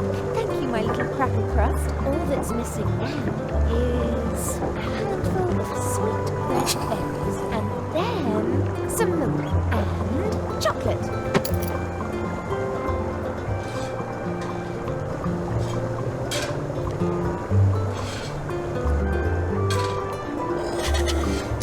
An ingredient for the cake. Thank you, my little cracker crust. All that's missing now is some milk and chocolate.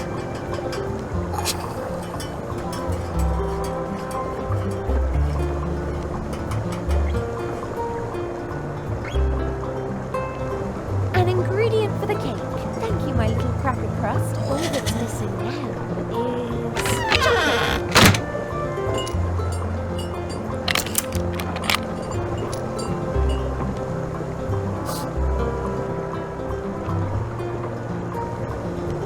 That's an ingredient for the Hare family's cake. Now we have everything honeycomb. By tomorrow, I'll bake a pancake-tastic treat, and then you can pick it up and take it to the Hare family. Maybe they'll even invite you to their birthday party, my little meringue.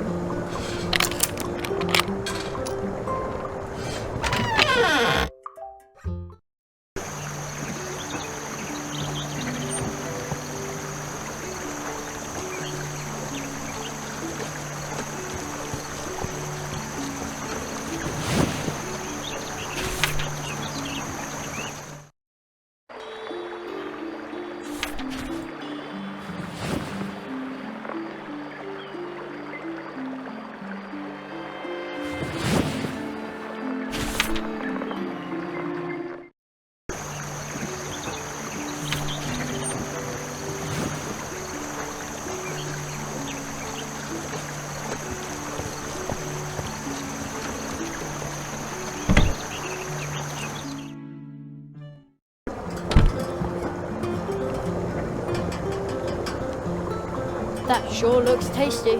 Thank you. Can you take it to the Hare family? Sure. Thank you, my little cracker crust.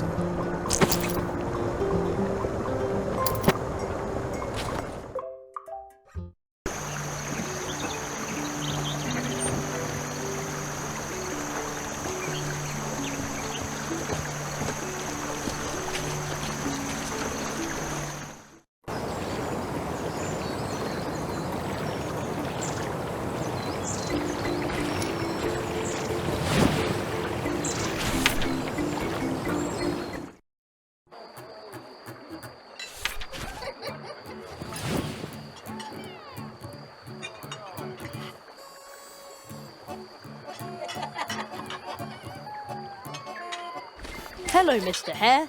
I've brought the cake you ordered from Anya. Oh, wonderful. It's about time. Looks like you aren't completely useless after all. Ooh, the cake looks good. You know what? I will make a major exception. As of today, you can officially take part in our popular hare parties, known far and wide. Wow! Well, don't just stand there. Go, enjoy the party. What a moody fellow. I hope the rest of his family is a little more laid back.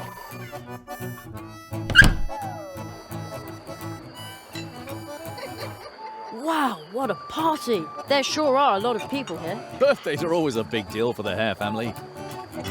But don't the Hares celebrate a birthday every day? Of course! It's perfectly normal in such a big family. Bottoms up!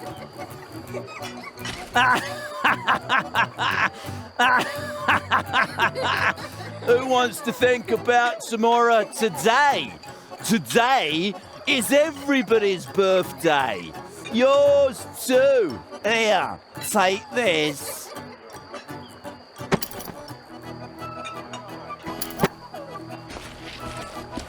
I thought you were going to dance this evening.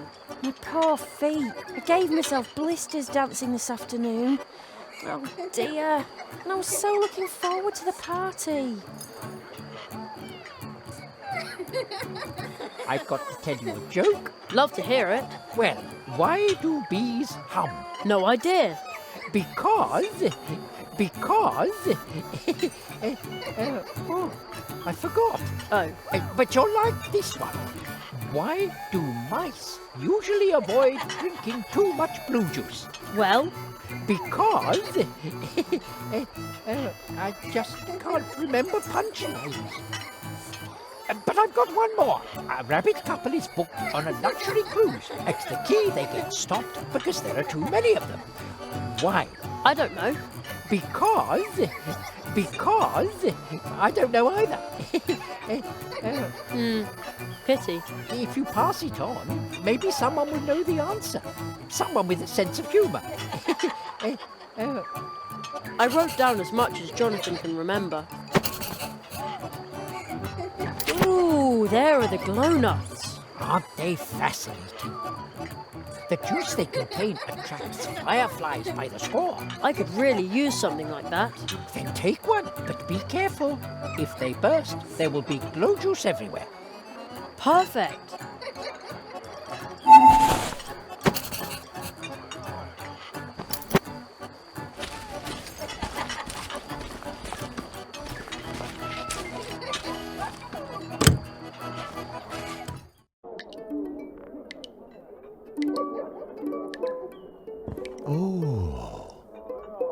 Hello, Jeremiah. It seems like you also like to be out and about at night. I love the serenity of being alone in places like this at night. You can hear the whisper of secret stories that are hiding here and there. I have a special story for you. It's about mice and squirrels in the woods. Would you like to hear it? Did you like my story? I often find strange things between the worlds. Fragments of stories long forgotten. Lost beginnings. And lost endings. Perhaps there's something you have forgotten. Maybe I can find what you have lost.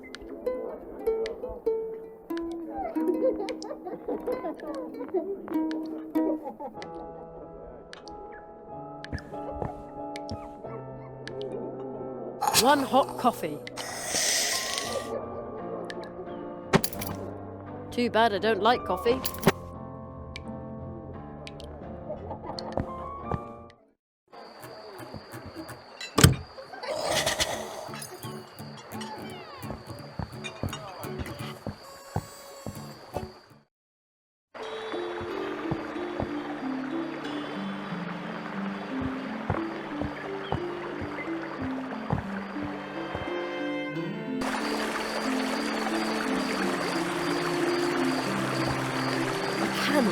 Dressed like in a pirate movie. Arr. I'm Jerry Hazelbeard, pirate mage. Paws off! The cannon has to be ready for the next crow attack. Imagine a critter like that flying right into the town hall. Again, usually they fly out the northwest. I have to keep my eyes open all the time, even at night.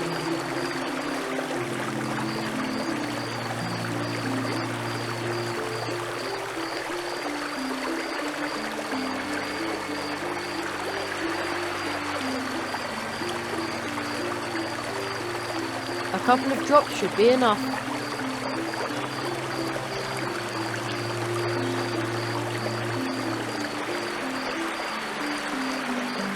I've got a little present for you. What an aroma! Brewed fresh.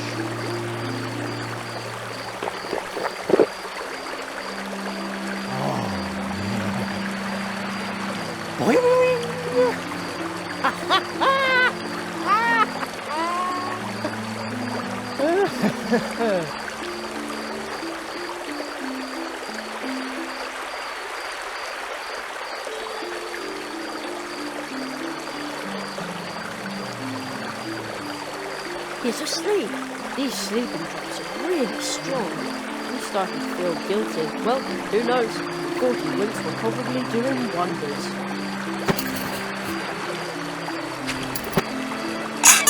Now the cannon is pointing at the treetop over the town.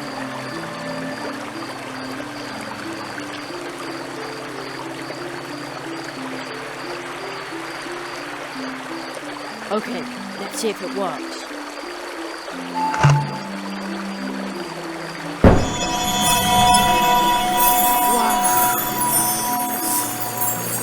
I almost hit the big branch behind the town hall. When you look at that, the glowing stuff from the nut is attracting fireflies from all over Mousewood.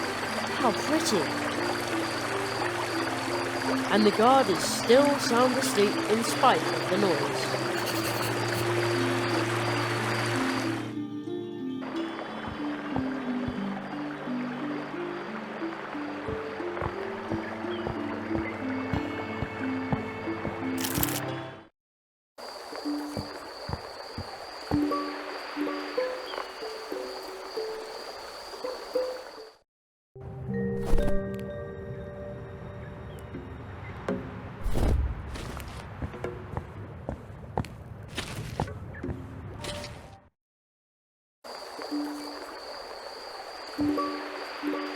Wow!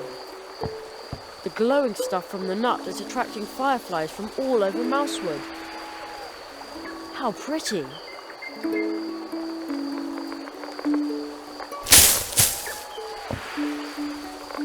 you know how long I've waited? I'm now ancient in a few days. I suppose you fired on the tree, didn't you, brat? Here I was, minding my own business. And then I almost dropped my spoon. Only I couldn't, on account of you stealing it. At least the tree now has a lovely colour. What the weevil do you want in my world, you whippersnapper? I suppose you want to extort your 3 wishes out of me. I'm a magician's apprentice, and I want to learn a spell. Give me the hat, and I'll take you along. I'll keep it until we're over there, okay? You suspicious boy. All right. Anyone looking for magic in my world comes to me. You simply wish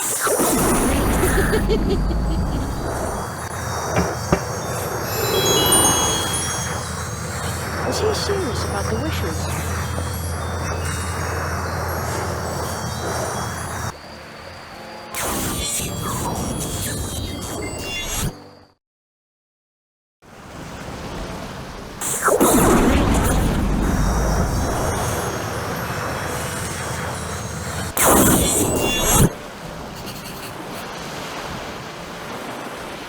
Here it is, size 40B.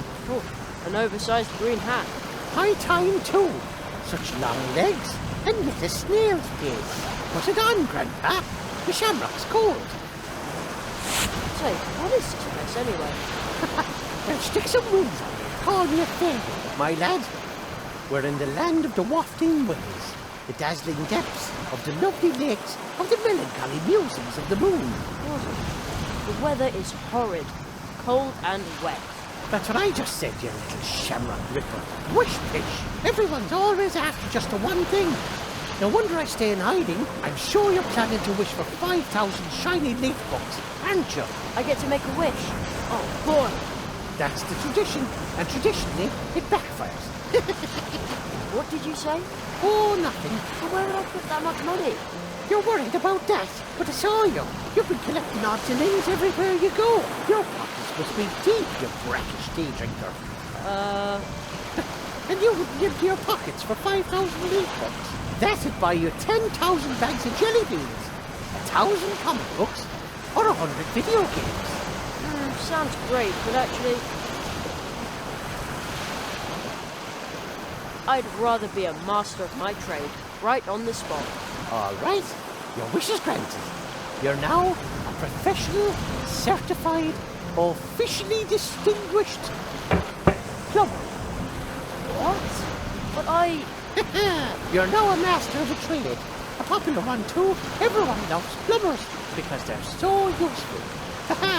Two more wishes, Junior Potato Farmhand. All right. In that case... I wish I'd finished my training already. Okie dokie. So far I don't feel any different. Actually, wait, there's a tickle. Ooh, could this tickle under my nose be my new power? Yikes! What's that stuck to my face? A moustache! Just like a big grown-up who's finished his training. But I didn't ask for a moustache. One more wish. Miserable misfit. Oh no, I wish I was better at choosing my words. But of course, that was your third wish. Mamma mia! Oh, what have you done with my voice? By my beard, who could possibly be more successful than a plumber with a moustache and an Italian accent? And that is a mustachio, is itching like crazy. I warned you, boy, never make light of a wish, or it's guaranteed to backfire. Per favore, I'll do anything. I'll return the spoon, the cobalt and the nails. Just to get me back into normal again. Are you trying to bribe an O'Donnell with his very own property, which unrightfully pilfered in the first place? You brazen scallywag! Ha! Ha! Ha! Ha! All right then. You and your obnoxious lovability. I can breathe again. Thank you for undoing all those wishes. I had never said I'd undo all your wishes. You'd be better off if you remain a plumber, boy. A handful of skills is better than a sack full of gold. Now you've had your 3 wishes, leave me in peace. Oh, where did he go to this time?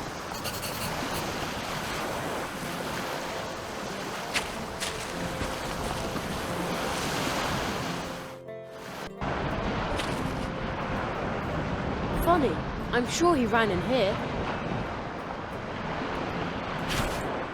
There he is.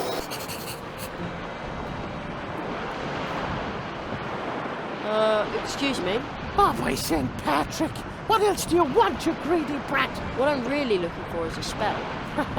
You're not going to find any magic here. I'm all out of magic. Can't do it anymore. How come? To the corners of me mouth, particularly convinced. Without a rainbow, I'm stuck here. When I'm in a bad mood, I can't conjure up rainbows, or rain, or anything else. And what could make you laugh again? That's no small feat, Tater knows. It would take something very special to cheer me up. Something very special and shiny.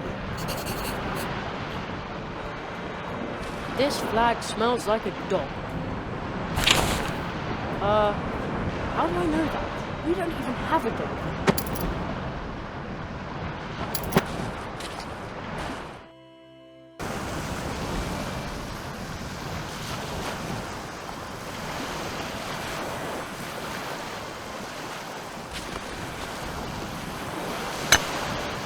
Now here's a sight for sore eyes. Is it silver? A tiny wee silver cup, goat manure and tater skin. It's as dull as a pot of tar. No, that didn't work. The trophy isn't shiny enough.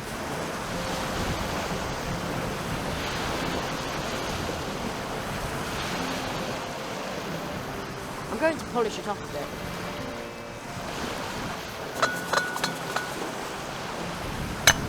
Perfect. Flag disintegrated in the process. Here we go. Oh, what lovely weather we're having out here. My Woodruff lemonade tastes especially refreshing from this, well-polished silver cup. I'll just set it down in this window and look the other way for a bit. Totally captivated by the emerald splendor of the landscape. that's what I see blinking. A wee tiny bright, shiny silver goblet. Oh, its beauty is worthy of the Emerald Isle. For all its lies and deception, constant toil and shattered dreams, the world is still a grand old thing. Water! Emmet is coming home.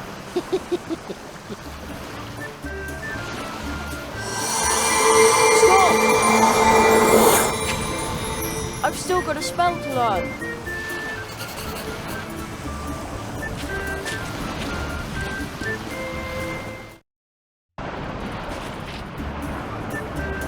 Oh no, he disappeared again, and this time for good. I can't travel on the rainbow. What do I do now? There's magic in it, right within your grasp. But he's gone, and I didn't even see how he conjured up the rainbow. Your answer lies within the rainbow itself. It will soon dissolve again. So hurry up. Wow, what colours! It almost looks like I can touch it. You can. You must touch it.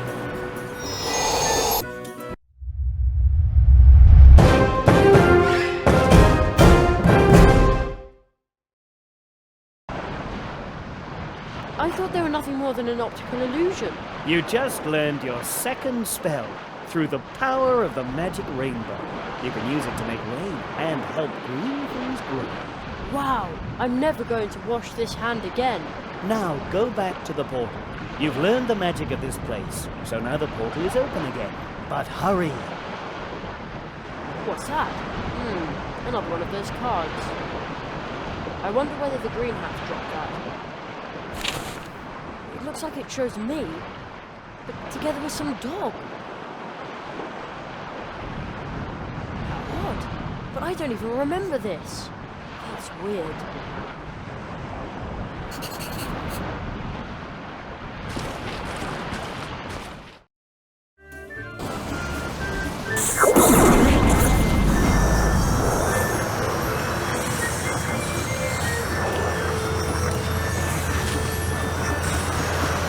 Goodbye, Rainy Green Handshake.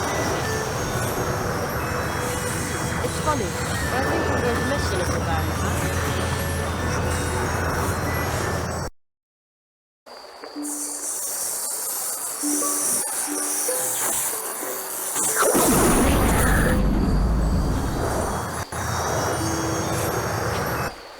It's still night here. Now what?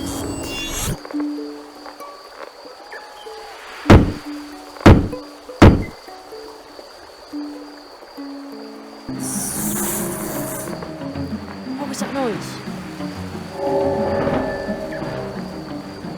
Jerry, is that you? Who was that? Did he call my name? Perhaps we will soon find out. But we don't have much time. The second nail has been struck. The second nail? Seek the entrance in the next portal tree. You will learn your next spell there. Look for the magical creature who lives in Mousewood. There's a rumor that a fox is roaming the fields of Mousewood at night. It is not from this world. A fox? Sounds dangerous.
Speaks of doom hacking away at your little soul.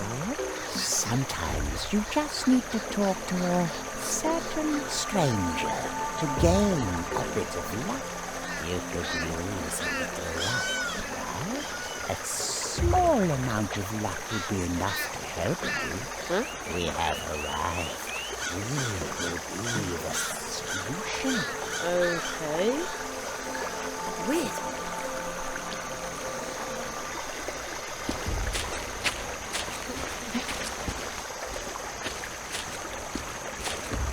Looks like we'll have to get our mosquito bites somewhere else then.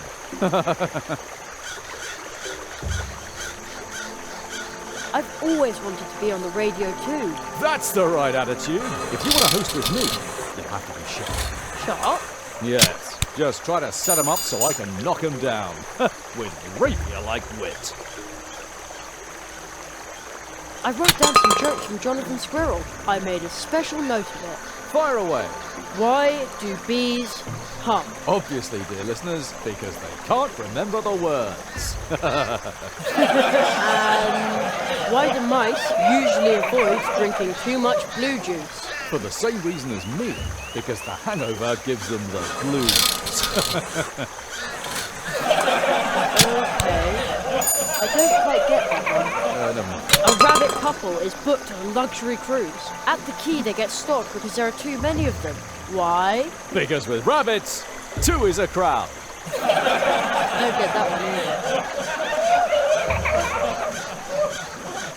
But the audience loves it. You could be a really good co-host. I wrote down the answers. Now I have 3 complete mouse with jokes.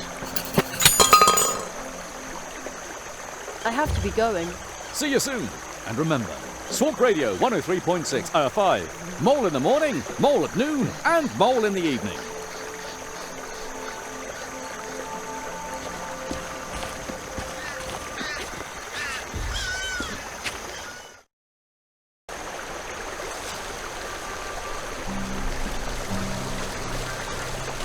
Hello. Hi there. Are you delivering packages again?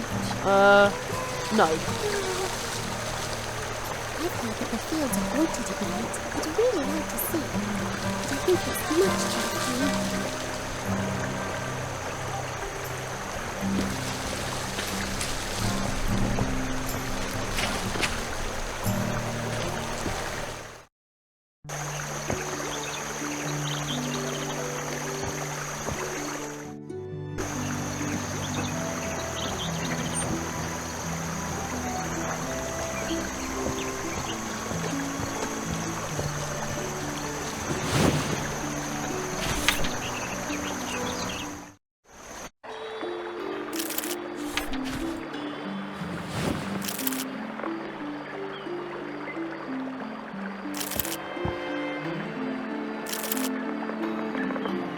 I think I know how I can replace the water nut. All right. I always say laughing customers are paying customers.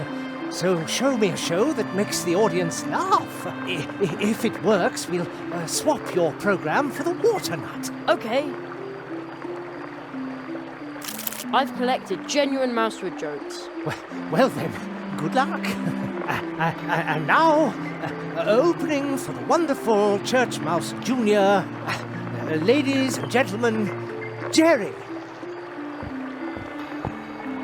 Hey, Jerry! Are we getting the nut again? No, now it's time for a laugh. We've got our fingers crossed. All right. Well, why do bees hum?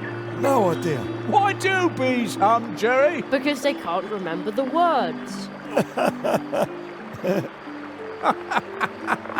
Good one. More! Why do mice usually avoid drinking too much blue juice? Because the hangover gives them the blues. Super! The kid's really good. You'll love this one. A rabbit couple is booked on a luxury cruise. At the quay they get stopped because there are too many of them. Why? Tell us! Come on! Because with rabbits, 2 soon becomes a crowd. Brilliant! But you can't tell it to just anybody. Oh, no. Thank you, thank you. Jerry, get off the stage! My junior has absorbed this new knowledge like a water nut. He's just as thrilled as the audience. I've hardly ever seen him this fired up about something, and the water trick never got this kind of reaction. Since you've made a great comedian out of Junior and brought me this much closer to my retirement, we'll be happy to give you the water nut. Right, Junior? Junior?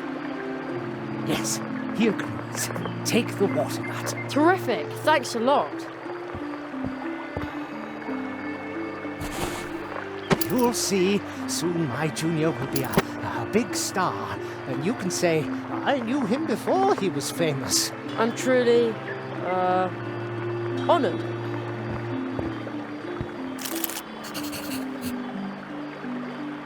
Break a leg. I have to go. Break a leg? Is that supposed to be fun? What strange children some parents have. Isn't that right, Junior? Exactly.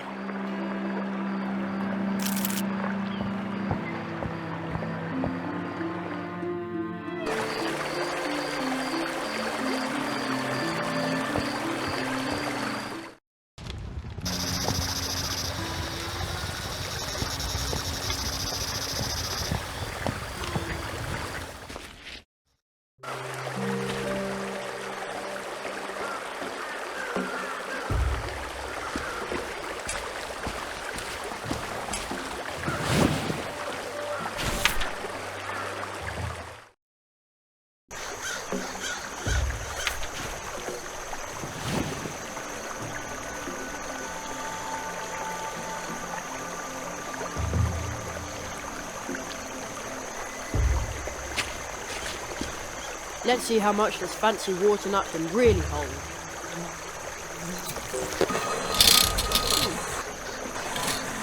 The nut took root, but it didn't really suck up a lot of water. I bet that a fully grown water nut tree can suck a whole pond dry, but I can't wait here for years watching the tree grow.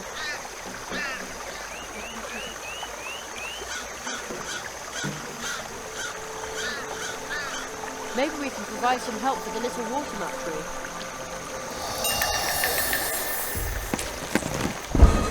Wow!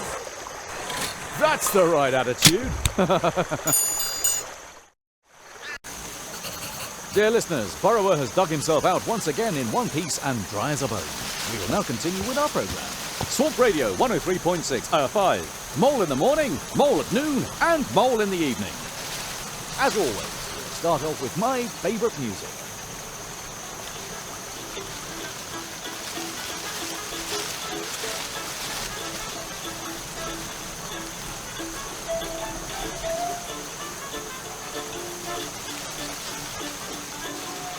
And here next to me is Joey Hazelman. We all wish the young tree walker lots of luck. But now, on with the program. Ha! I was on the radio. We all wish the young tree walker lots of luck. But now, on with the program.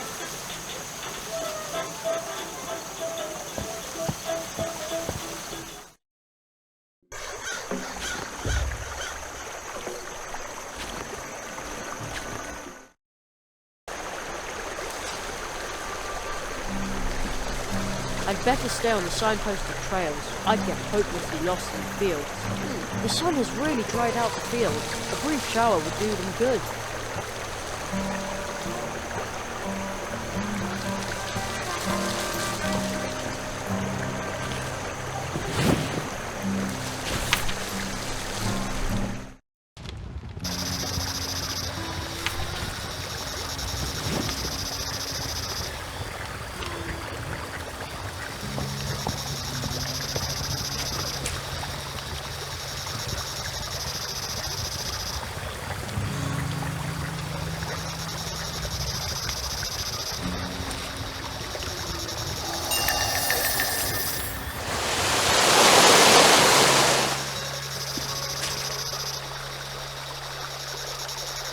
It looked like you conjured the rain yourself.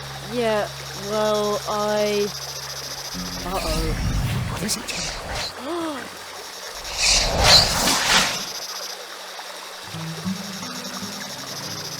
A fox! Hi, Be careful. Don't.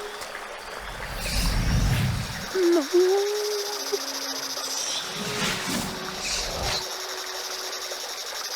Wow.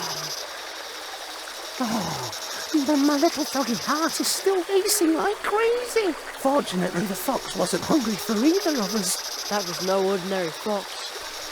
Did you see how many tails it had?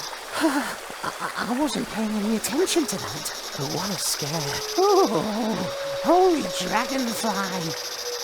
The fox jumped towards the swamp. I have to go after it.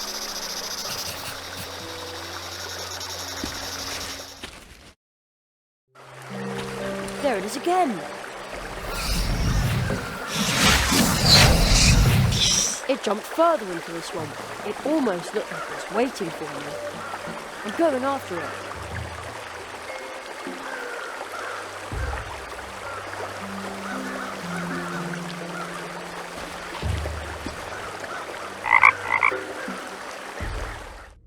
Whoopee!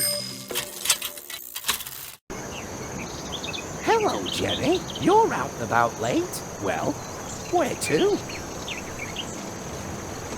When was the last time you were in Andy's cafe? Let's go. Hang on tight, Jenny. See you later.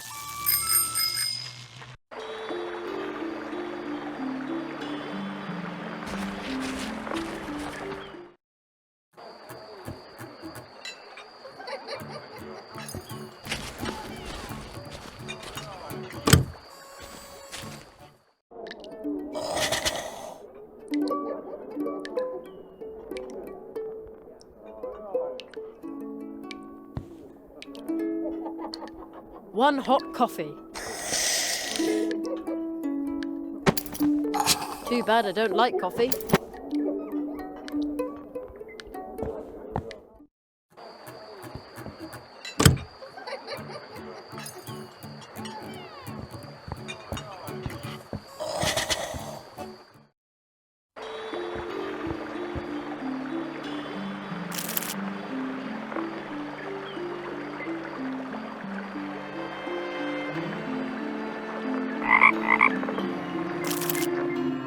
Whoopee! Hello, Jenny. You're out and about late. Well, where to? A couple of nights ago, I dreamt of a curious tree. It stood in a foggy clearing. Let's go. Hang on tight, Jenny. See you later. Huh? Where did the fox go?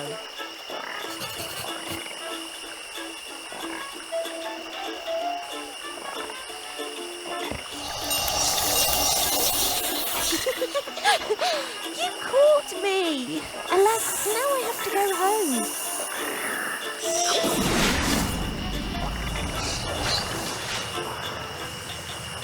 The fox jumped into a portal. I can't let it get away again. Folks, you won't believe what I just saw.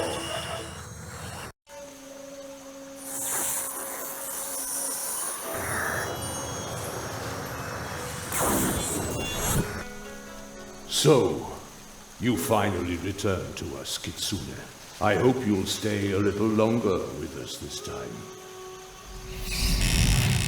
Oh, the fox skipped off. Again.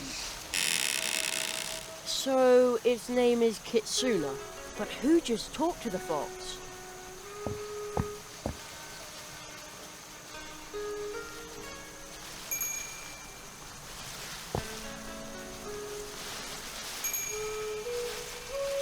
So where am I now?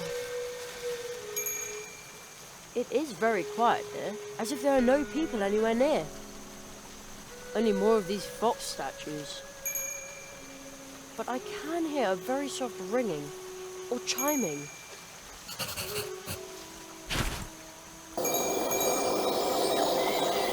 Over there, in the bushes, I see something sparkle.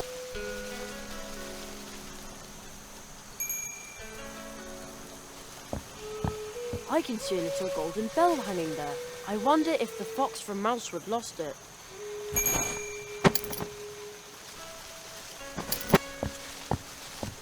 Earlier it sounded like it was talking. Hello? Anybody there?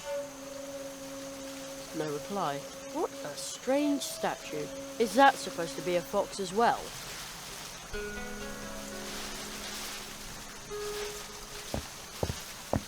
Cool. That is some army of fox statues. Scary.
Who disturbs my slumber?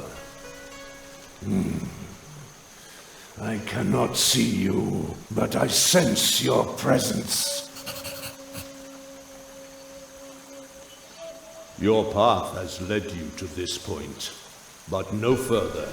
I am the keeper of this gate. I am the guardian of this place. A blind fox could smell you from miles away.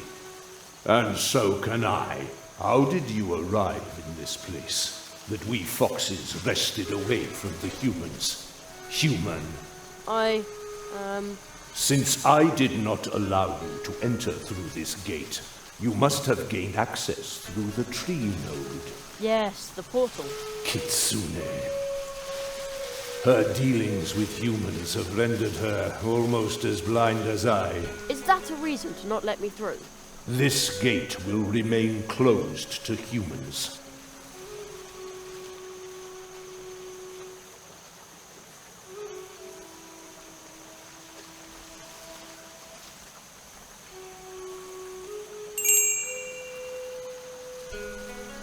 Kitsune, is that you? The bright chime of your little bell cannot be mistaken. Your smell gives you away, human.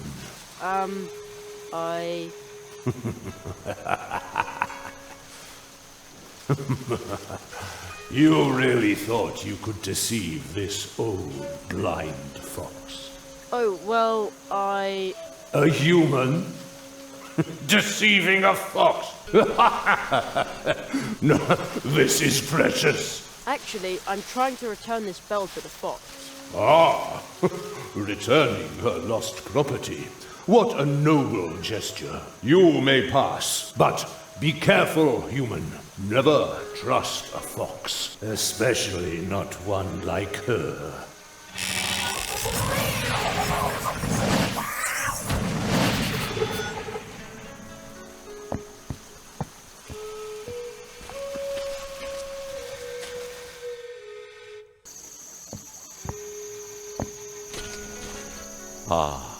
I find it surprising that you should be kind enough to bid me farewell.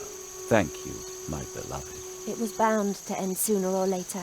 Yes, it is the end of warbling birds and green pastures. Instead, it is the beginning of murky waters and empty notebooks. I have to go. I know.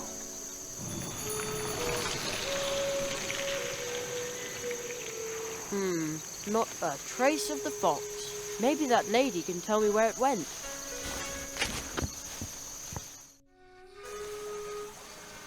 Hey, the fox is right here, but where did the lady go? Ha! At last! Gotcha! Whoa! Oh, boy! Stop following me around, Jerry! Don't you know what it means when someone is running away from you? I am so sorry. Do you want me to leave? No, please. I don't want to be alone. What happened? I wish I could tell you, but you would hate me. And there is already more than one human who hates me.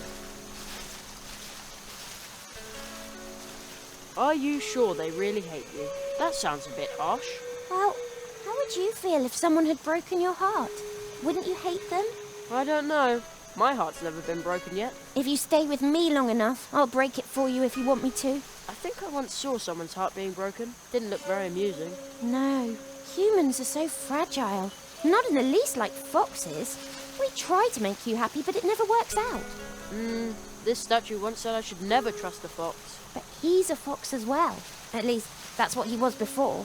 A few hundred years ago, he sold his 9 tails to a demon. So why should you trust him?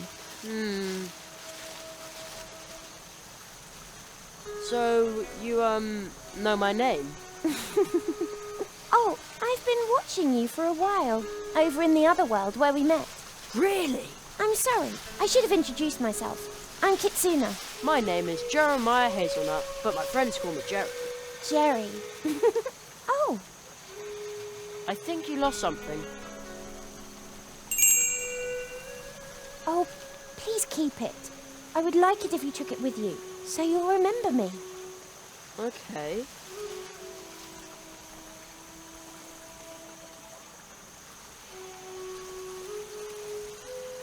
This is probably a silly question, but what are you?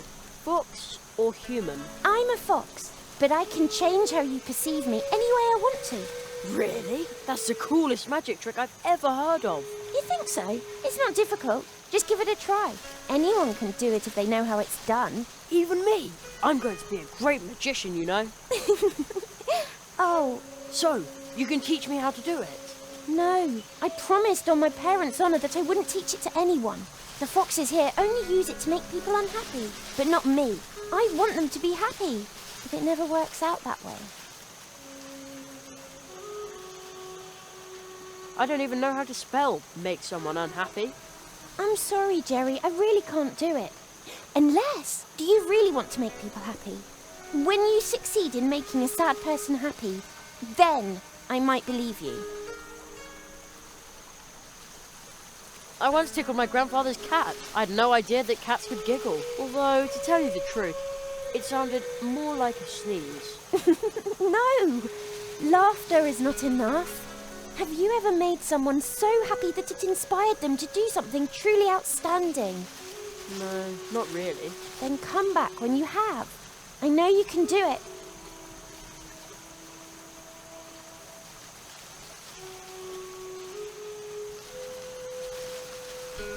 One hot coffee.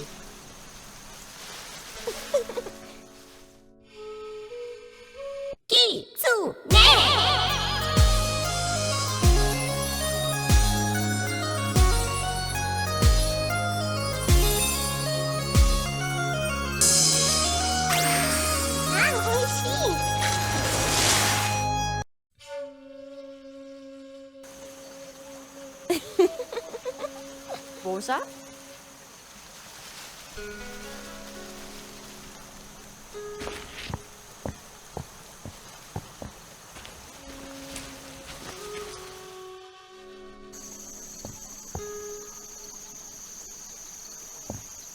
The quiet pond.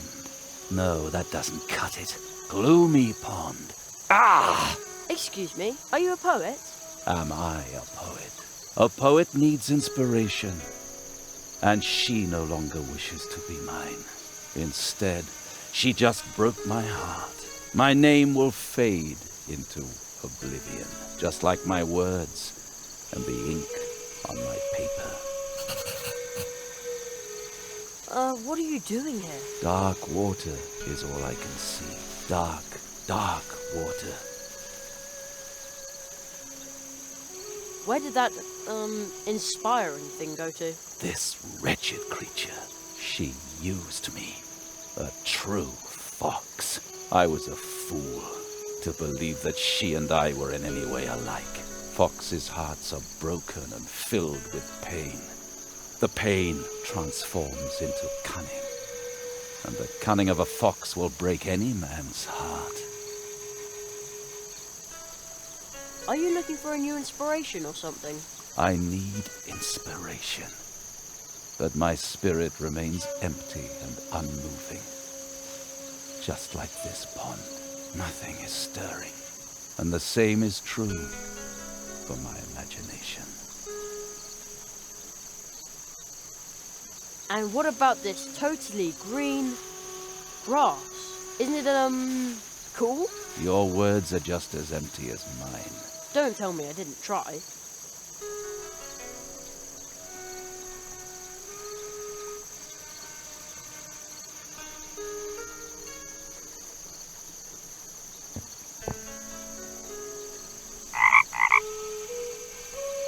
Is that a frog I hear? A frog. Aha! No, my inspiration is dwindling again.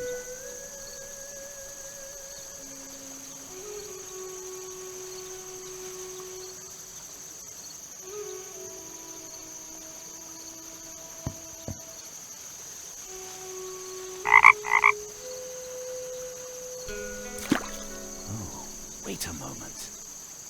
Yes, I've got it. See the ancient pond. The green frog takes heart and leaps. Sound of the water.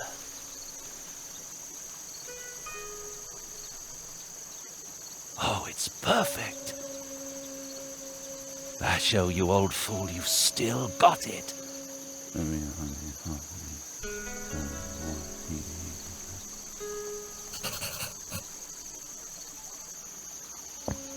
The leap of the frog, the parting water.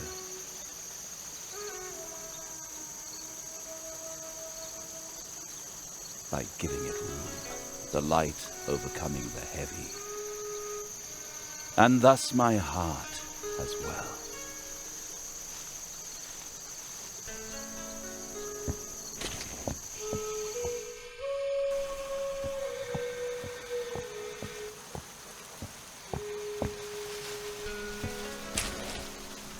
I saw what you did for the poet.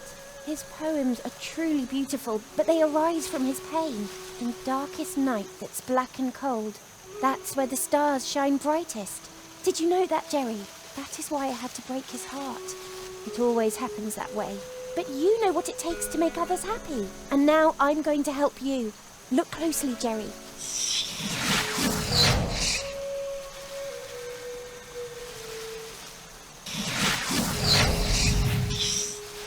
I understand, but how can I do it?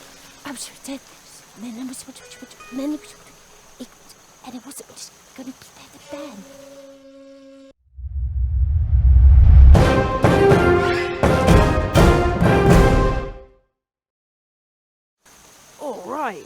Come on, let's go back to Mousewood. Believe me, this world isn't for you. The other foxes here aren't as nice as me.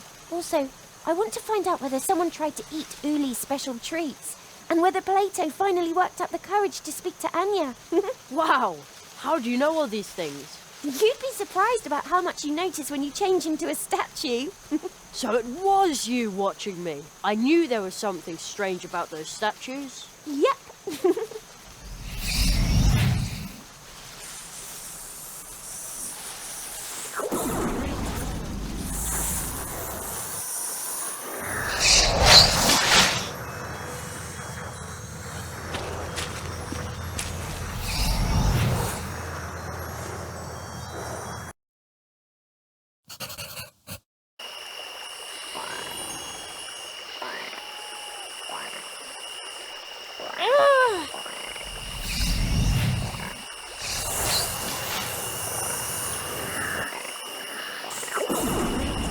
What's the matter with her?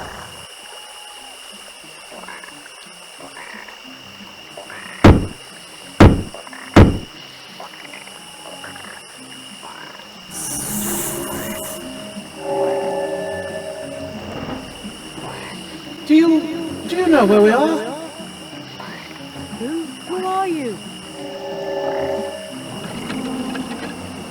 Huh? What did you see? Do you understand it yet? No. I wrote a story for you. It might help you understand. Do not be afraid, but be on your guard. You want me to read that story? What does all this mean? That's what I'm trying to find out, Jerry. The marquee! Where are you? Still in the magician's house. You learned the fox's spell? You did very well. Foxes are a bit of a tricky bunch, but they're also quite fascinating. Don't you think so? Yes, but what do I do next? There is a cold tree in the northwest. To find it, you must seek out the treetops. Travelers who are able to walk between worlds are said to have settled there. The tree will lead you to the eternal ice, and that is where you will find your next spell. Well, alright, but I'd really like to go home for a bit. Soon. May I? Hello? Seems like he can't hear me.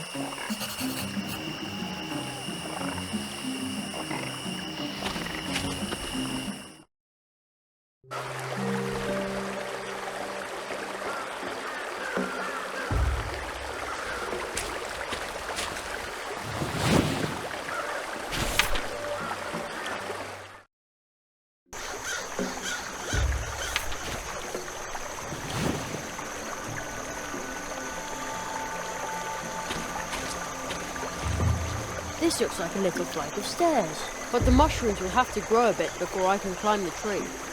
Then I can investigate why it's snowing up there.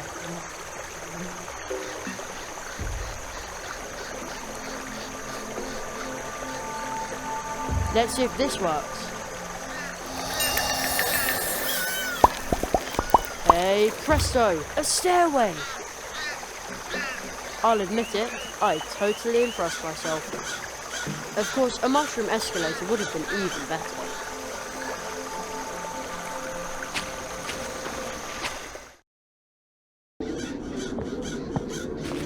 Whoa, I'm pretty high up here.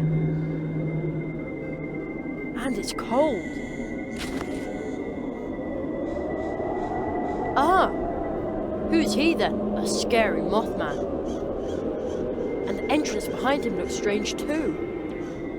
I can almost hear him whisper, "Jerry, come closer. I've swallowed a portal."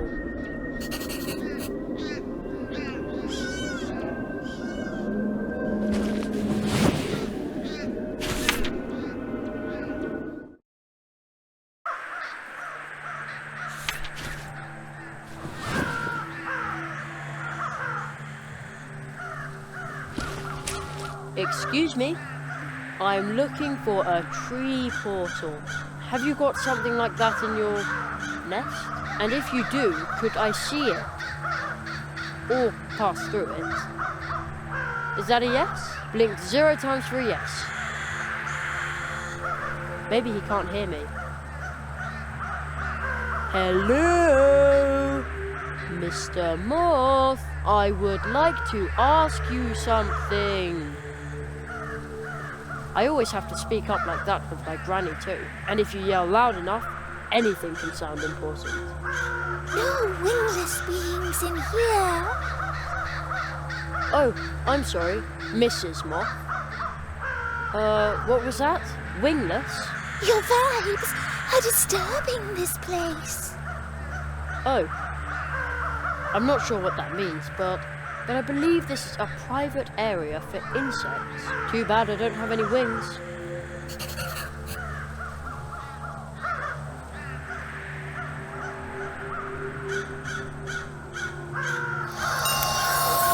Whoa!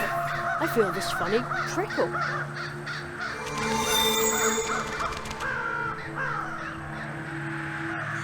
Greetings of the light. Yeah, same to you. I say, you have a glorious pair of wings. I do? Please, forgive me for overlooking them earlier. Here we were, assuming that in this strange land that we call home now, no sentient winged beings existed beside ourselves. Ooh, I can feel the wings, but I think I'm just imagining them. Although the moth can see them too. So this is what it feels like to be Kitsuna. I wonder what her true shape is then. And what is she doing right now? Will I see her again soon? You are carrying on a dialogue with yourself, native. Priestess Phosphora awaits you in the temple. She will derive great pleasure from greeting a native moth. Okay, I'll just walk on through then, alright? Just follow the path that is laid out for you, as do we.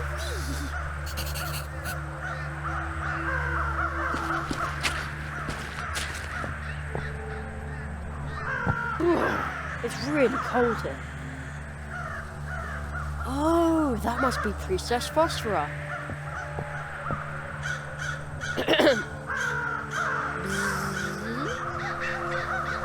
What noise does a moth make anyway? Beautiful night tonight, isn't it? My eye facets. Do they deceive me? Is it a moth that goes there? Yes. What else could it be? Hespera let you in, but she is not in distress. The air tells me so. You must be a moth of goodwill. Yes, I am. Phew. For a moment there, I was afraid the spell would only work on one moth at a time. Whence do you come? You are not part of our circle. Moreover, your mask. You are not wearing it. Nope, not yet. I'm from very far away. We bid you welcome, but know that it is only hardship that still keeps us in this cold place.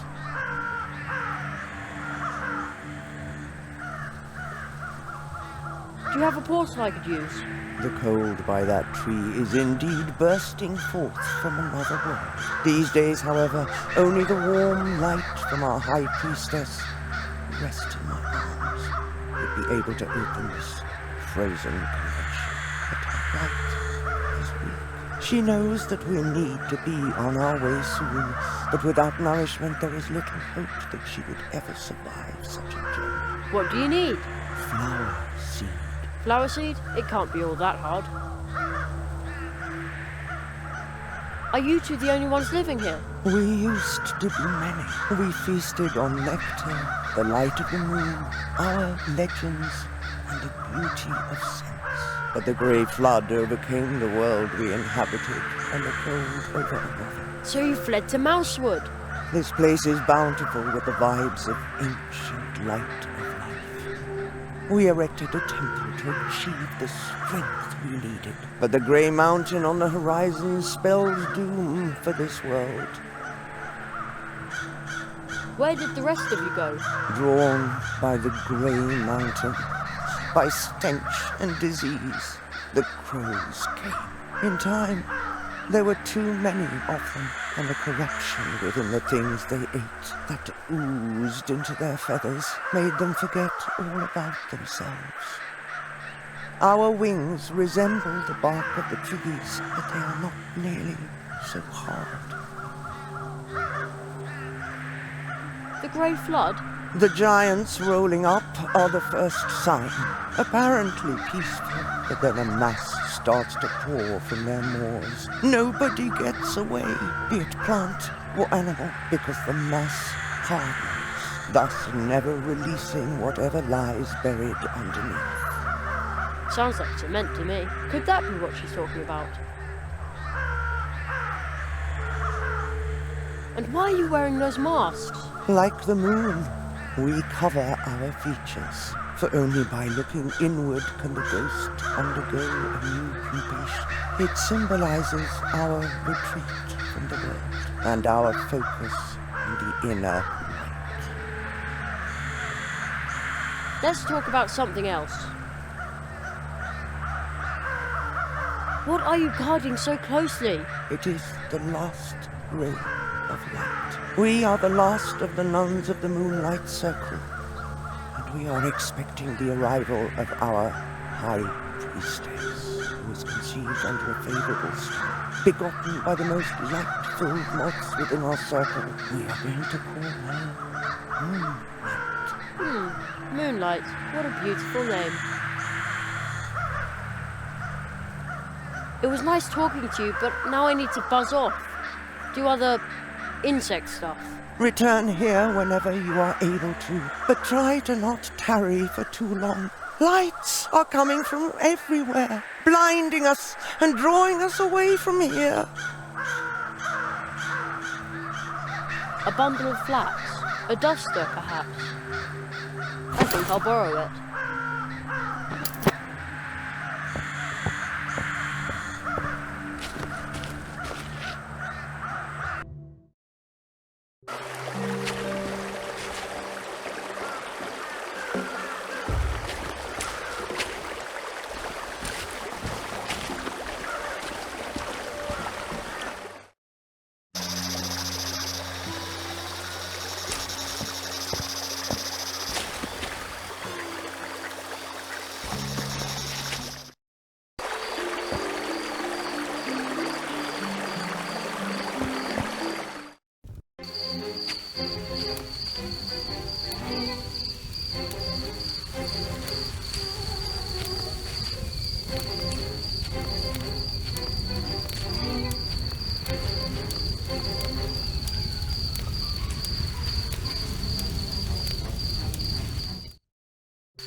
Nice web, and no spider anywhere to be seen. It's probably gone to construct a much nicer web somewhere else.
That looks like an arm grabbing at the air. I could make that into a handy slingshot, or a dowsing rod.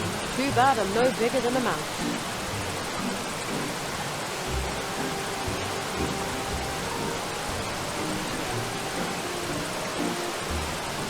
Here we go.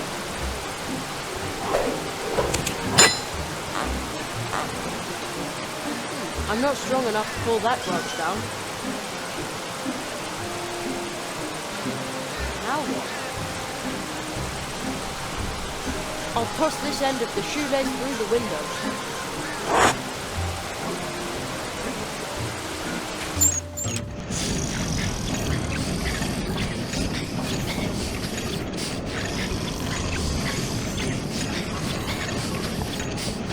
Good riddance. Now my mug is empty.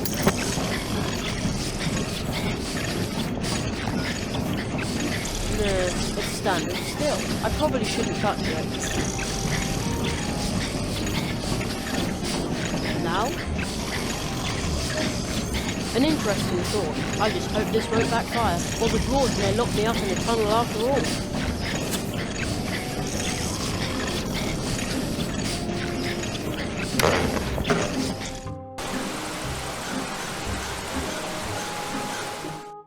I'd say that worked pretty well.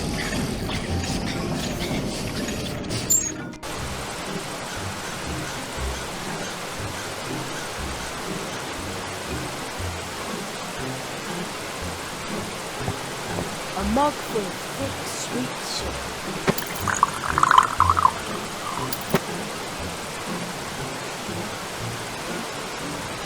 Fits. Now I've got a sticky brush.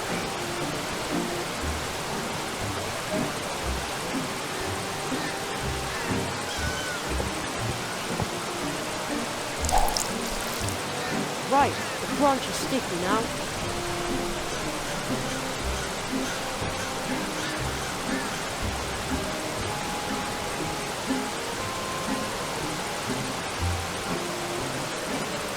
Great! My spider sense is tingling.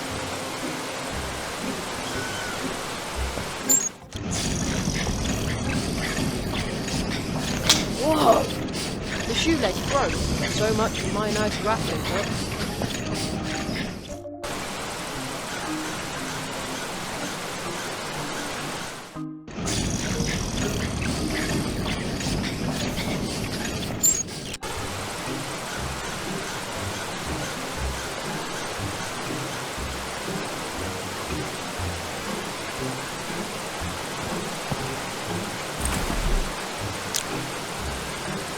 I got myself a dandelion pouch.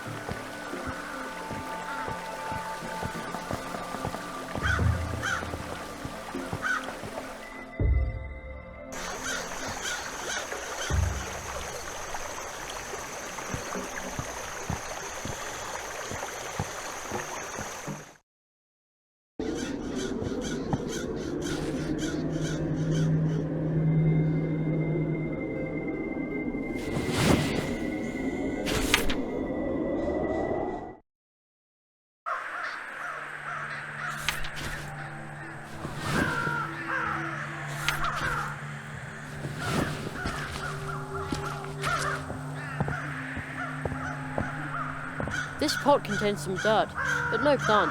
Only a funny stone that someone... Oh, my mistake. This used to be a plant.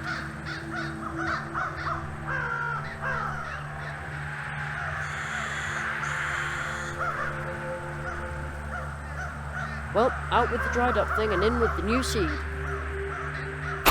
Now grow and prosper. Nothing's happening. Isn't this a special flower pot? It is pure at the most, but not a magic pot. But is the seed still going to sprout in time? Your intent to help us has already brought warmth to this place, but not enough to awaken this seed from its slumber in good time.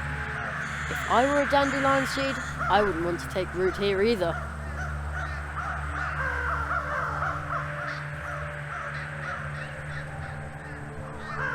It's working! Watch it grow. It's working? Hooray! Party? Indeed, you succeeded. You caused the withered soil to bear the fruit that we need to survive. Jeremiah, you truly are the magic moth that we had envisioned. Well, actually, I'm... No matter how strange you may appear. What? Thanks, but... You seek the portal.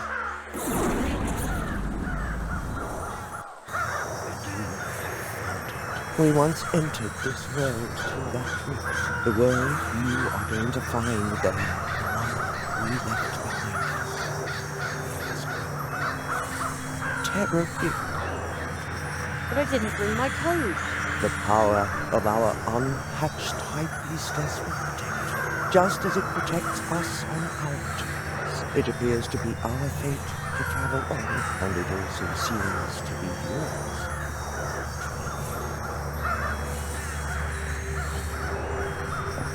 By the time you return from the cave, you will find this world changed. I can sense that destiny is growing closer. If you are still looking for something in this world, as you know, do not enter the portal just yet. Will you pass through the rift? Yes, I'm ready. I've got everything I need. Travel with. See you later. Thanks. Perhaps he will soar higher than anybody else. Then, not even fire will change his views, but first he will take a deep breath, and no one will be there to aid.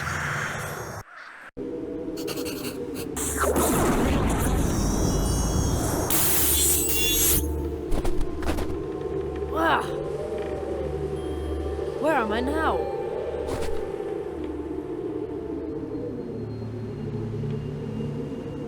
It's freezing.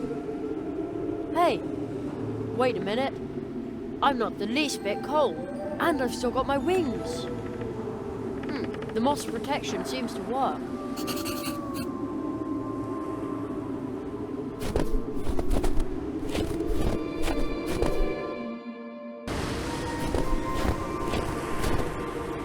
I could swear I just saw a boy once, a young boy with wings. Oh great. Now I'm completely losing my mind.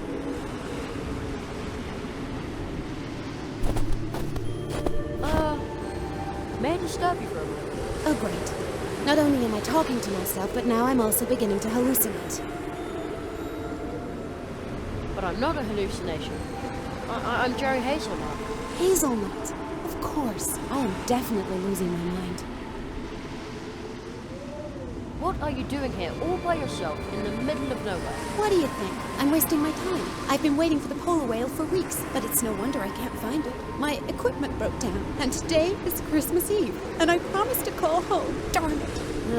I know how it feels when you have something incredibly important to do before you get to go home. The boy with the wings and the top hat seems to understand. Good thing my radio isn't working. If I tell this to anyone. Can I be of assistance in some way? Can you fly me home? I don't think so. These wings aren't real. Yes, that's what I thought. I'm sorry. Well, I'll be on my way then. All right. I hope hallucinations don't get cold. You're not even wearing a jacket. No, I'm under the protection of the moths. Oh, of course. I should have known.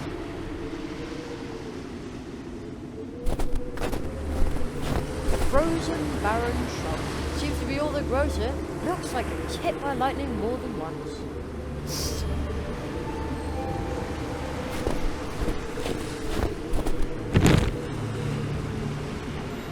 It says that under extreme weather conditions, electrical power supply cannot be guaranteed. That probably means that it doesn't work. I'd already gotten that far. Oh, rats!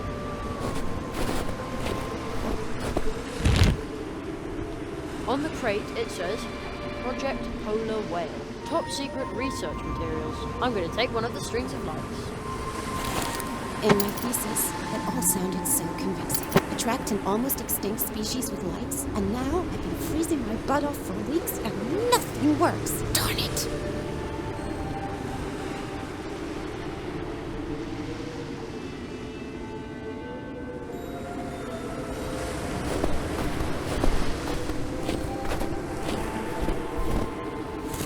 Now it almost looks like a Christmas tree. I knew it.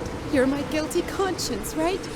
I do realize it was a mistake to work over the holidays. Those horrible old dirtbags from the university. It's all their fault.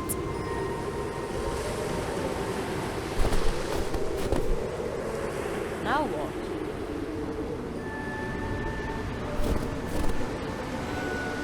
It's plugged in. So far, so good.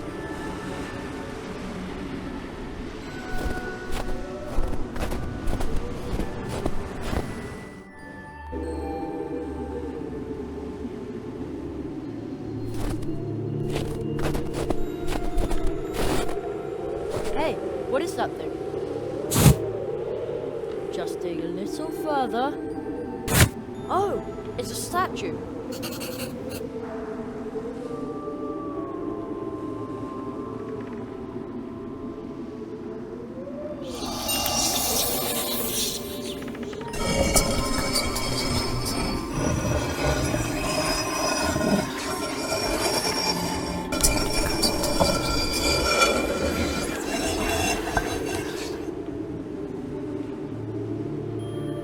Where am I anyway?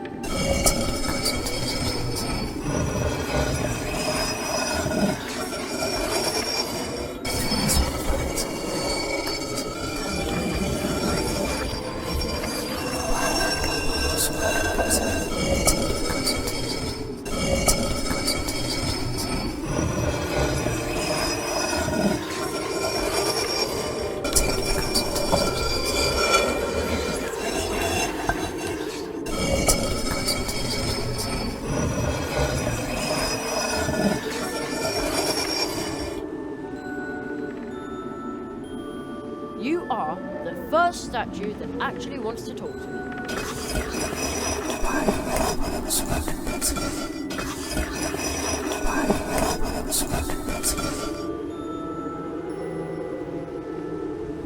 What kind of god are you then?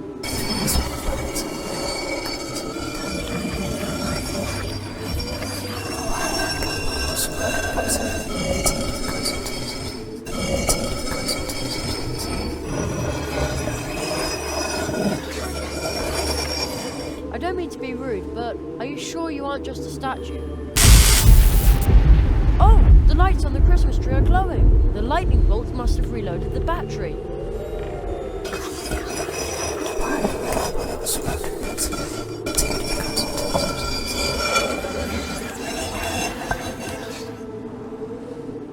You know, I think you're more than just a statue after all. Thank you.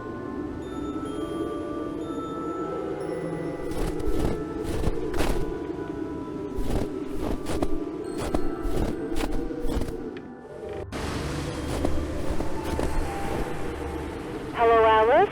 Is that you? Marie! My goodness. It's so good to hear your voice. I'm so sorry that I can't be with you. Oh, Alice, listen. The whole family is here with me, and they're all just happy to know you're alive and well. Me too. But I promised. Hey, remember those words? Hope is like a candle, a light in the window. It guides the heart on its way home. Exactly. I know it's not easy right now, but at least you've still got hope, right? You always know how to cheer me up. That's what I'm here for.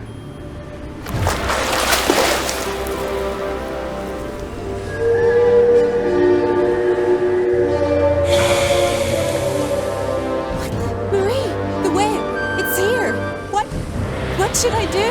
Take a picture, you dummy.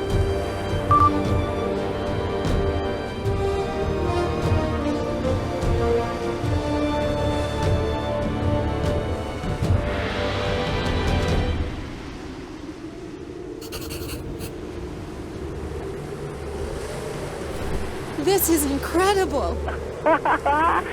See, it was worth it. Merry Christmas, Alice. Merry Christmas, and goodwill to all.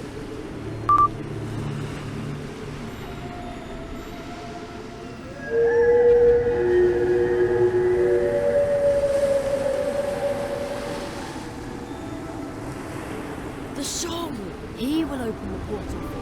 He says, I've already learned everything there is to learn here. Yes, I think I know how the next spell works.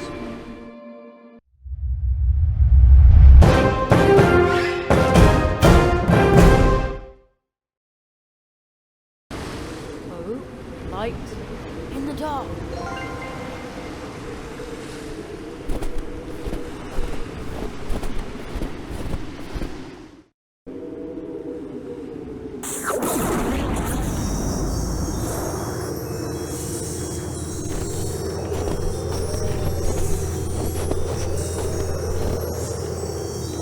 That was a cool spell. I wonder if I can go home now.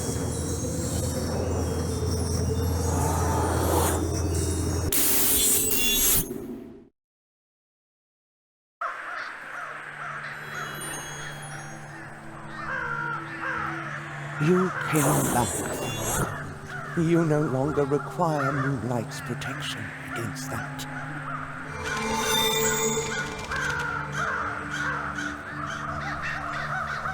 But she cannot protect you from this windless. But that's a Marquis de Hoto.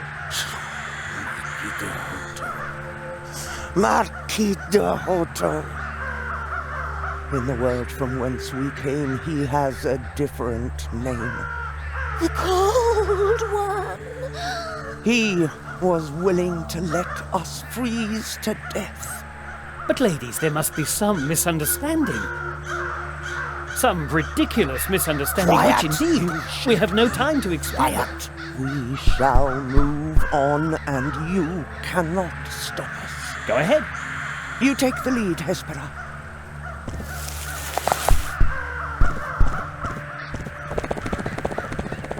Jerry, you are a moth. even if one cannot always see your wings. You saw to it that we have enough nourishment to raise our High Priestess in a safe place.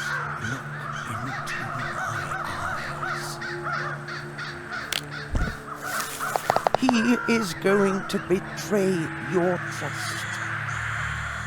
With the first promise the Cold One breaks, an abyss will open.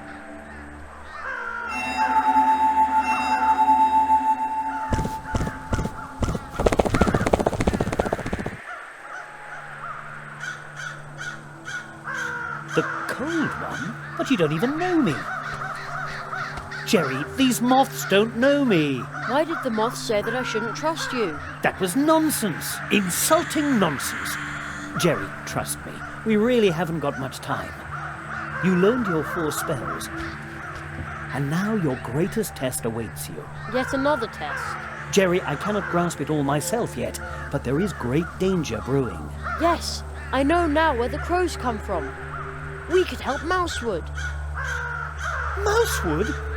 There's more than that at stake. Much more. I want to go home, just for a bit. What? I want to go home. Jerry, you cannot go home now. But you said that I could return home soon. If we keep wasting our time, then...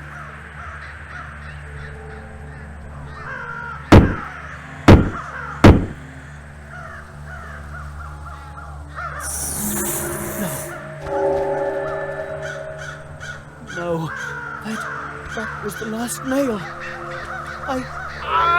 Oh no! You must break the spell. You alone can stop him. Apprentice magician. Oh no! He left me all alone. I want to go home.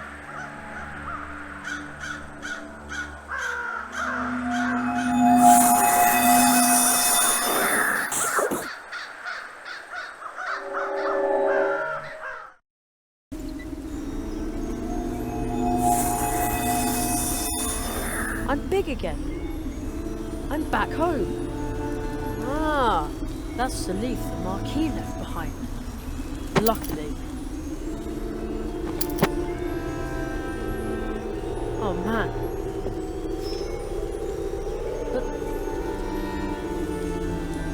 But what happened here?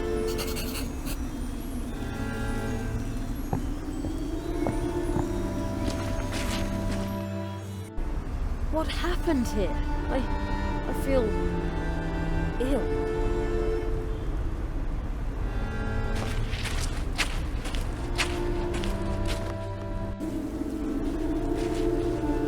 Oh no. No, no, no! What happened here?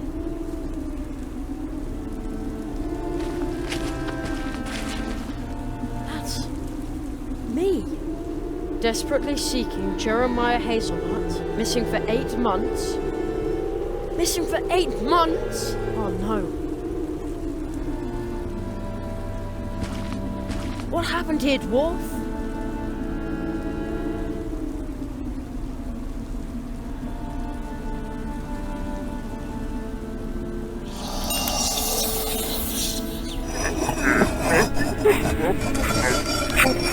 What happened here, dwarf?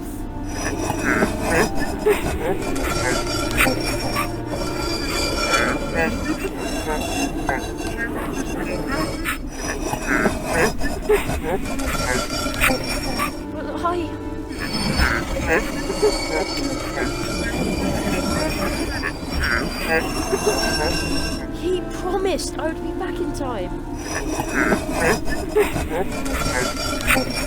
The Marquis, he said I would be back in time.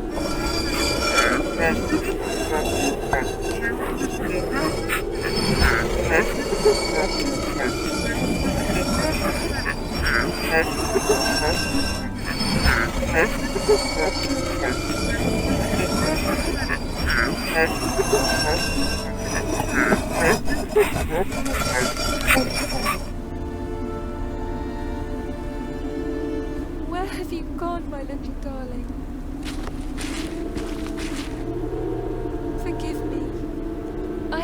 go. I can't stay here without you. Forgive me, please. And don't forget me. Mom. Don't forget me, my darling, darling son.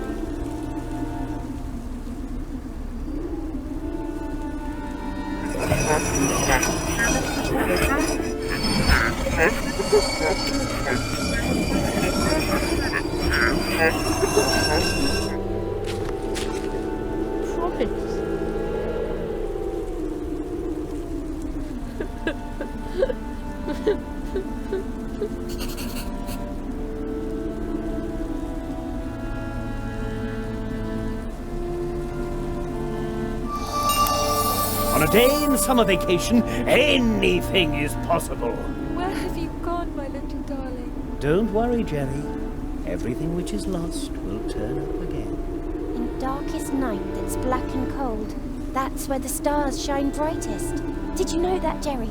Jerry! Wake up, sleepyhead! Like I always say, a single hop is not that hard. And many hops in a row can get you anywhere. But we could use my bike as well. You must break the spell. You alone can stop him.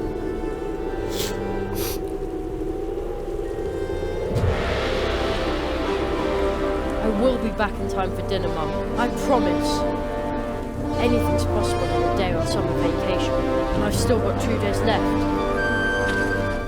I have to go back to Mousewood. I'm sure the old magician will know what to do.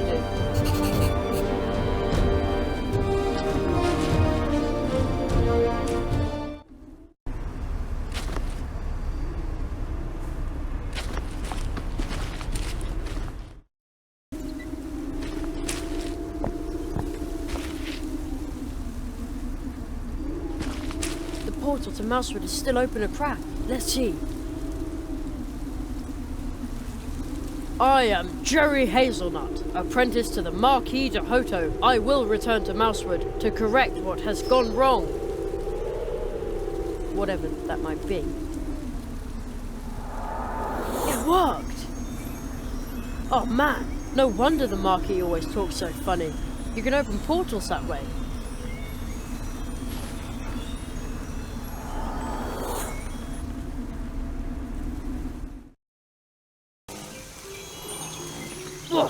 Jerry! So you really are a tree walker. The stories are true. I knew you were special. I'm just a boy. Jerry, we need your help. Nearly everyone in Mousewood has fallen into a deep sleep. It happened after they talked to those odd strangers. Strangers? At first I thought they were humans, but those were probably masks. I met them too. The old magician from the edge of town locked one of them up in a magic bottle. But a few others are still roaming around Mousewood. Where's the old magician now? I have to talk to him. He went home to fetch more of his bottles, but now he's disappeared as well. Don't worry, I'll look for him. Be careful, Jerry, or else the strangers will put you to sleep too. Be alert. You too, Plato. I'll go look for Anya. I hope she's well.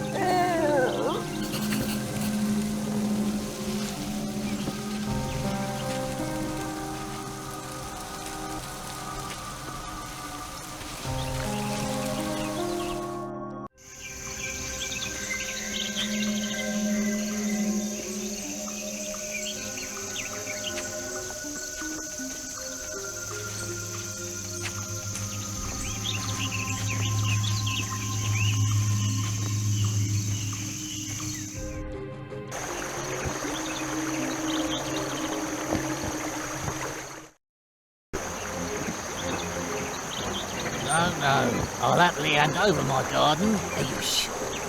Yes, you are. I see it in your eyes. Quite sure of your decision, and you won't regret it. My elixir is the solution for every problem this house will have. I will now relieve you of one of yours. The burden of having your own garden. It no longer rests upon your shoulders. Well, give me the bottle then. bottle for the head. The price, well, it matters not.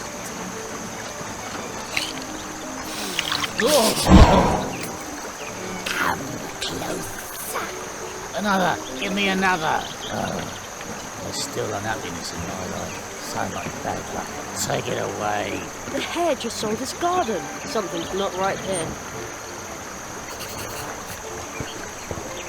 Excuse me, but... Beat it. I was here first. Did you really just sell your garden for a bottle of lucky elixir? A reasonable price to ease the pain and unhappiness. Pain and unhappiness? Why would his garden make him unhappy? Are you blind? Haven't you seen the posters? Not use my garden or anything else if I don't get to see the Great Illusionist. The Great Tsar. But I didn't get a ticket. What a disaster! And where is the show being held anyway? I was wondering that too. Don't you often wish that someone had a cure? We have a solution. Haven't you ever felt unfulfilled? I have a medicine for you. This wonder elixir spreads from your nose to your whole body.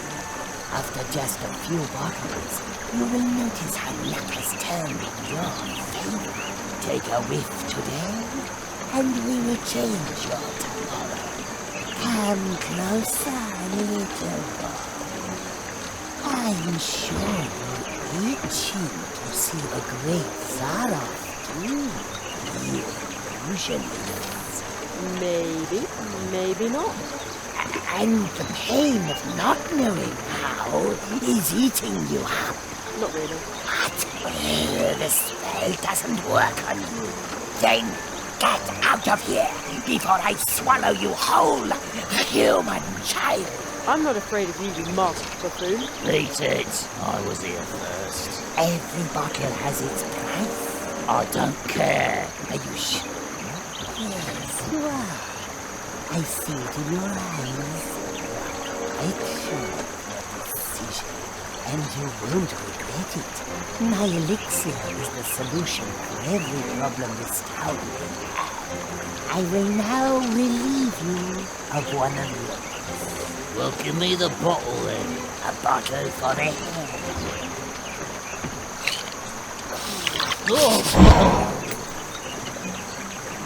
That can't possibly be helpful. Beat it.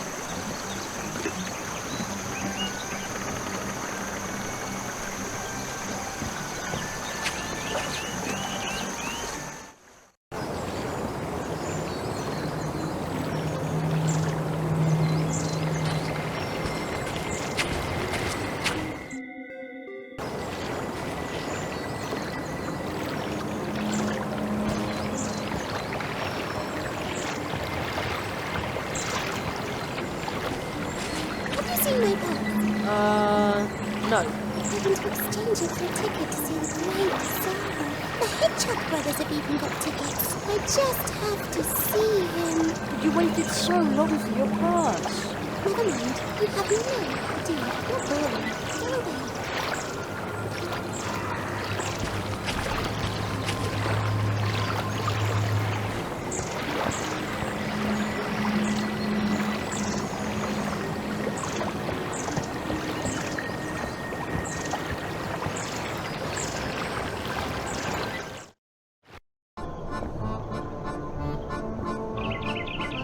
Hello?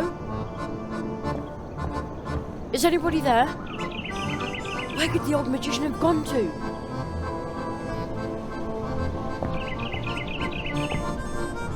Wait a minute. Isn't that... Huh? How did I get up here? I did it. What are you doing in the bottle? Help me out of here. But how? Break the crystal. I know that, Mars. So that's what you really look like.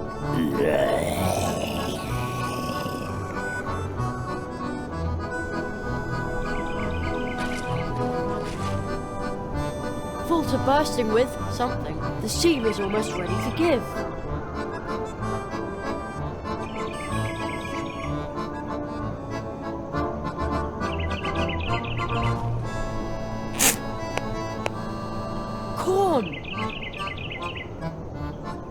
I'll take that.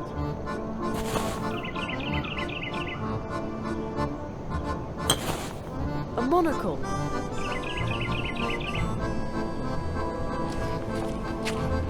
It almost looks like the shelf is about to fall apart. About to, not quite.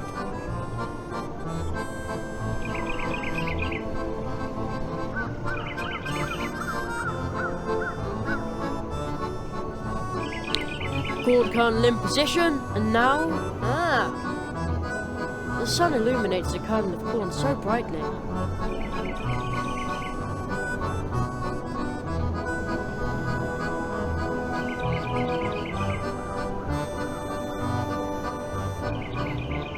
Okay.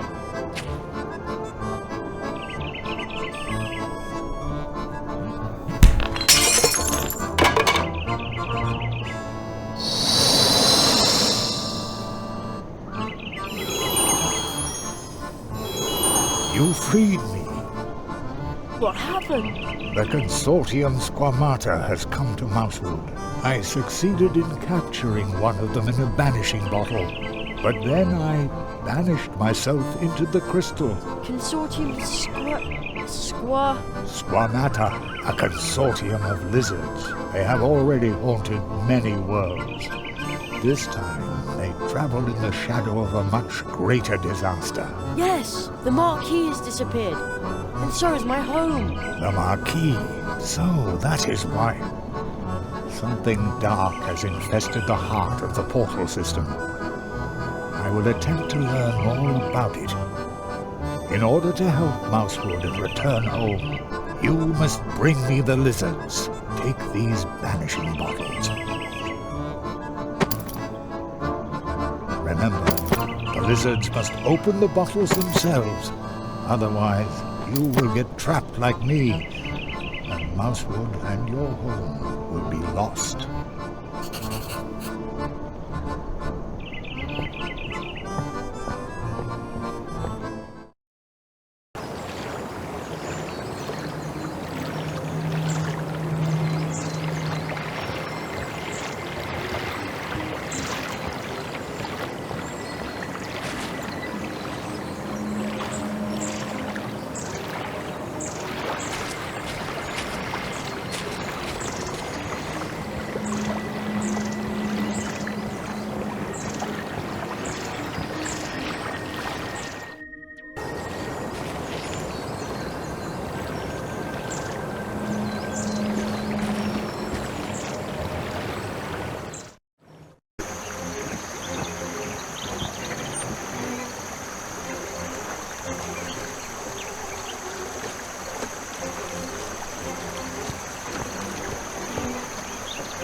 I'll try to slip him the bottle behind his back.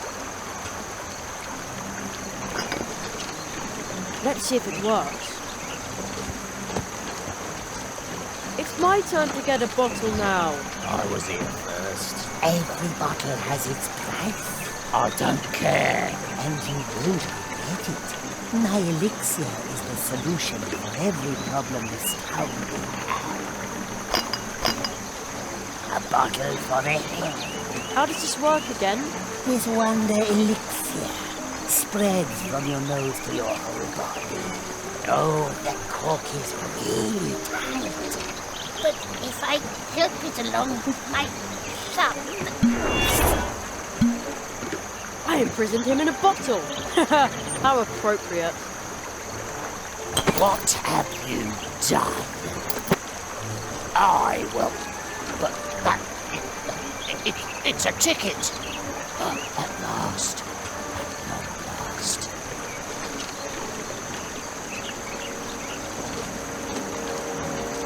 He's asleep.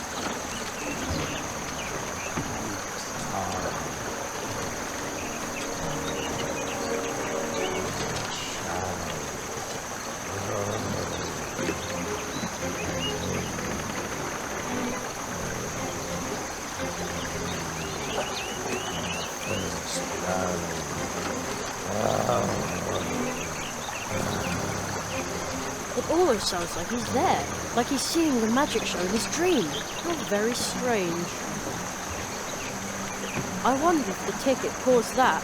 I'd better not touch it.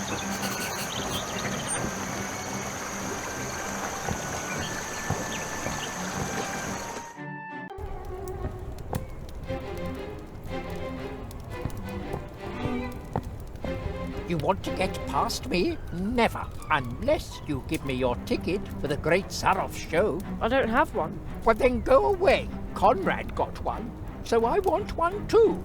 But Conrad already sold all the nuts, all the books, everything. Well, how am I supposed to pay for my ticket?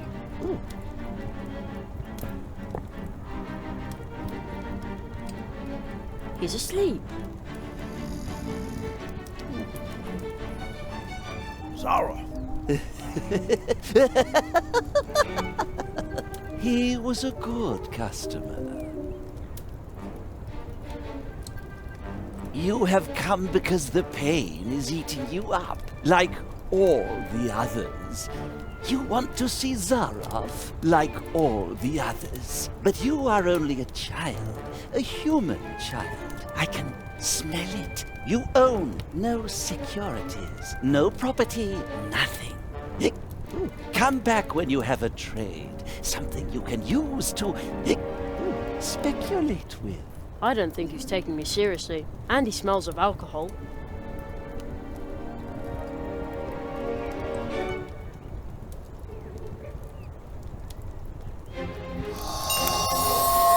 I smell room for financial maneuvering.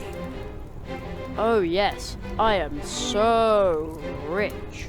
Trained plumbers make a pretty good living, you know. You have come because the pain is eating you up, like all the others. Absolutely. You want to see Zaroff, like all the others. Exactly. Are you ready to sign a contract that allows me to speculate with your belongings? Then you will soon see him. The great Zaroff! 20 tree walkers are waiting outside. You're surrounded. What? You can't prove anything. Wait, I don't believe you. I am still completely sober.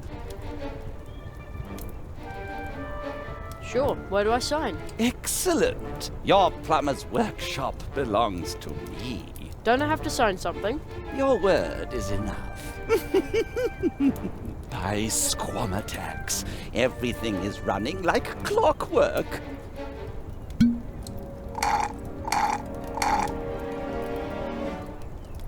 So, where is Zaroff? You are still awake. Soon you will sleep and see the great Zaroff. His vengeance is our triumph. Now my brothers will have to respect me. They'll have to.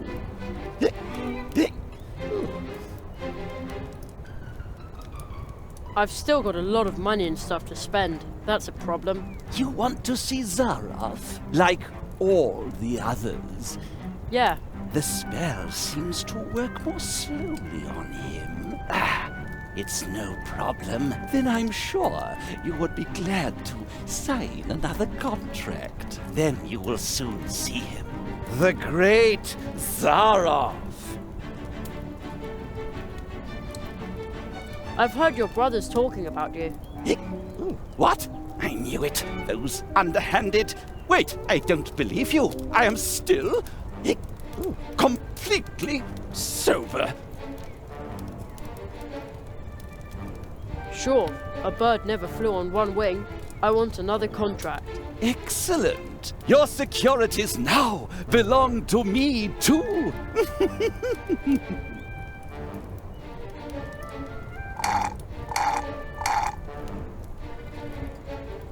So? You are still awake. Soon you will sleep and see the great Zaroff. I think I'm a little bit tipsy. I've still got a lot of money and stuff to spend. That's a problem. You want to see Zaroff? Like all the others? Yeah. The spell seems to work more slowly on him. It's no problem. Then I'm sure you would be glad to sign another contract. Then you will soon see him. The great Zaroff! Good things come in threes. Another contract, please. You have nothing left. You are empty, just like my bottle. But where is Zaroff now? In the clearing. What do you think?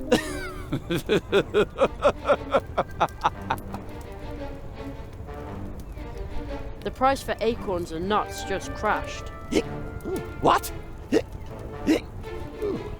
This was all for nothing? I feel dizzy. My brothers will laugh at me. All worthless. We will be exposed. They'll all want refunds. Every lizard for himself. Looks like the sparkling wine went to his head.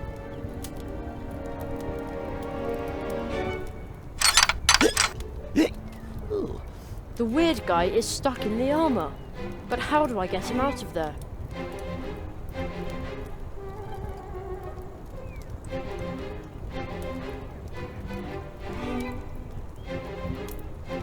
Let's see if it works.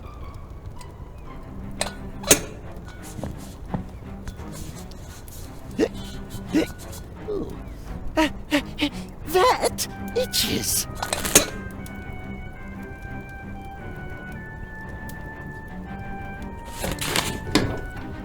That was fun.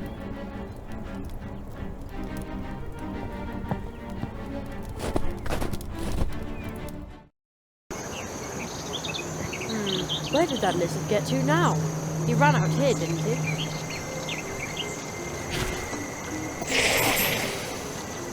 Can he see me? He can see me.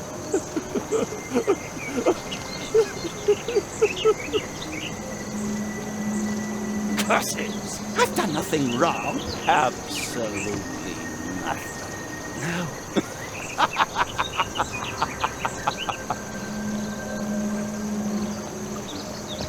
Boy, we made great contracts together. By the great Squanatex, my throat is dry. I can't even make proper excuses. I suppose they told you that we've been involved in shady deals. The masks are only for protection.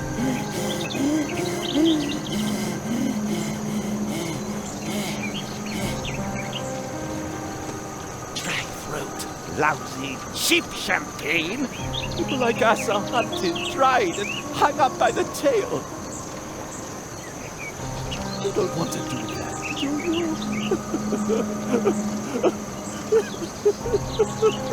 No, I'm not talking to you. And no money back.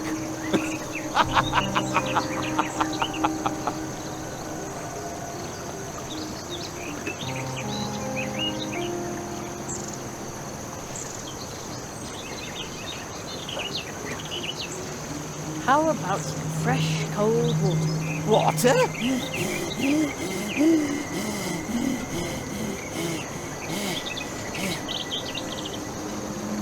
You dear, dear boy.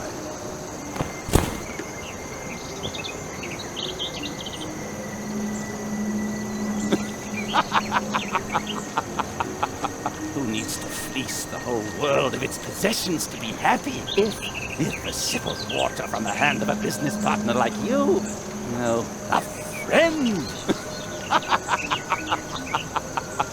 could refresh me more than signing any contract. Well then.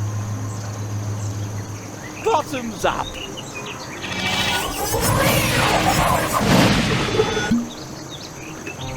I did it. I caught the lizard. Finally. You get dizzy from all that talk.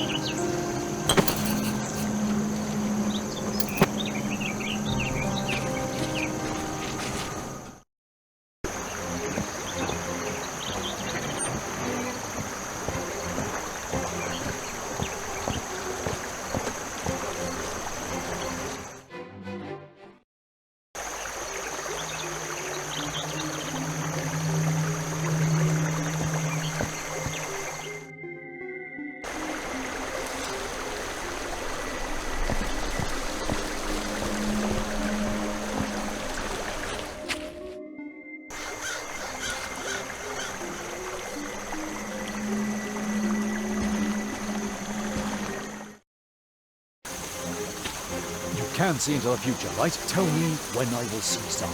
I have to see him. I have to. I can't see the future, but my balls can. Then put another one out for me. One leaf back for your future. Fine, fine. The all-knowing balls will tell your future.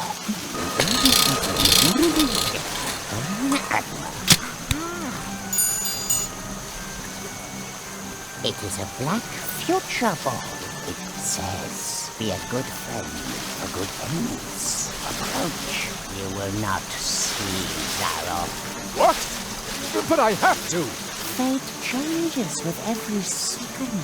Perhaps you will have more luck next time. Another ball.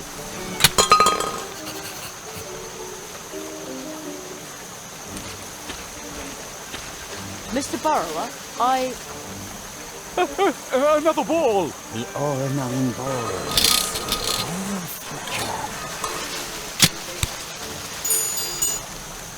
It is a black future ball. One day it will all make sense. But unfortunately, not for you. You will not see Zara. What? But I have to. Fate changes with every second. Perhaps you will have more luck next time. Another ball.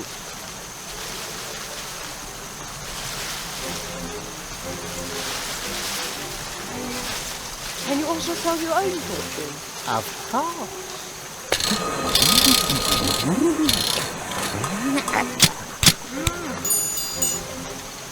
Hurrah! It is a white fortune ball. It says, dance with joy, lucky one, for luck is with you today.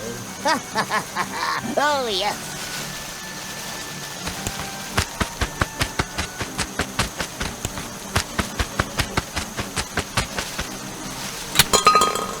Well, poke me with a nettle. He's lucky. Yes, yes. The white ones bring luck, but the black balls do not. The greatest luck would be to see Zara. Another ball! One leaf back for your future. But I've spent all my money. I'll also take other things. Whatever you want. I want everything. Your transmitter. Your dew fly. Of course. Just pull out another ball.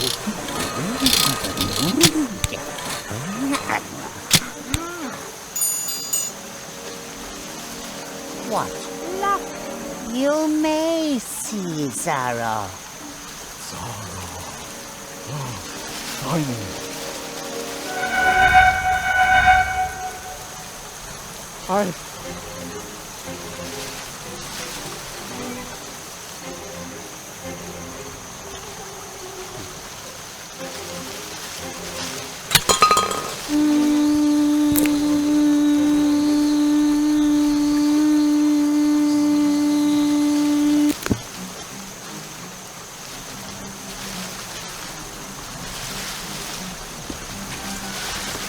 I'll take that.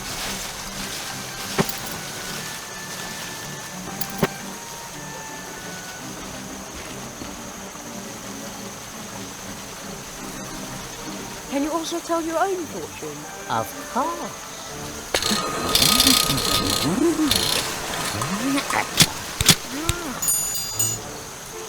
Hurrah!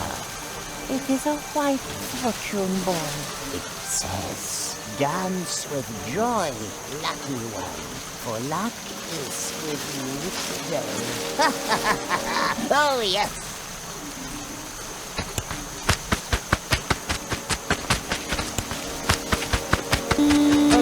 Sorry, Buzzy.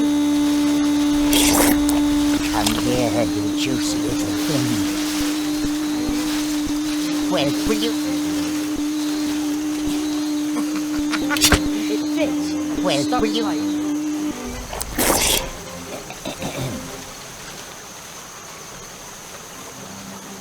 It wasn't to be.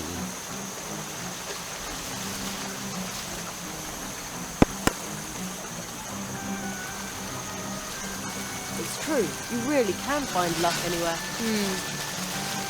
It says on the ball, dance with joy, lucky one, for luck surely is with you today.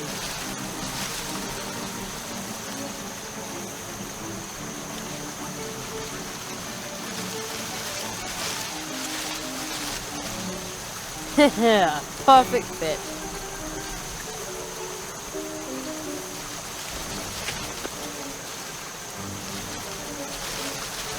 Can you tell me my fortune too? That will be 1 leaf left. Can I pay later? I can give you a lucky loan with 20% interest. Per year? Per day. You're about to be buckled up anyway. What? Nothing, a loan sounds good. Excellent. The all-knowing balls will tell your future.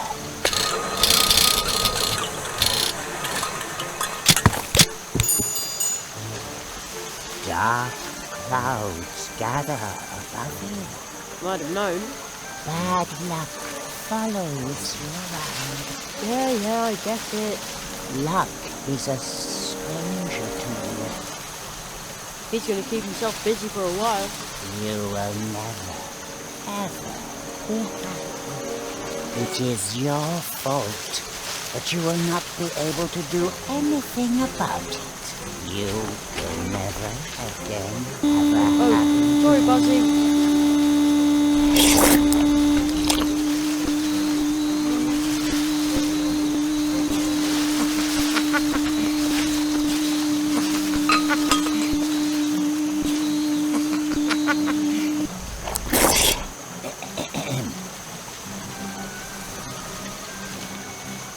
It wasn't to be.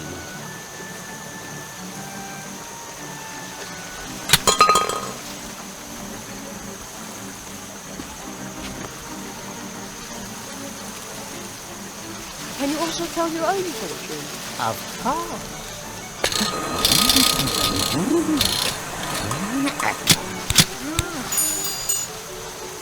Hurrah! It is a white fortune ball. It says, take a jug for some good luck. How odd. But the ball has never lied. But where do I get a jug?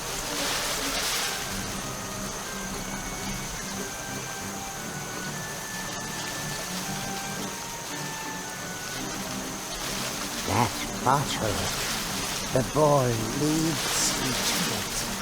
I must open it to reach my fortune. Well then, go ahead. I give luck and see. Luck is given to me. Finally! I couldn't have stood that for much longer.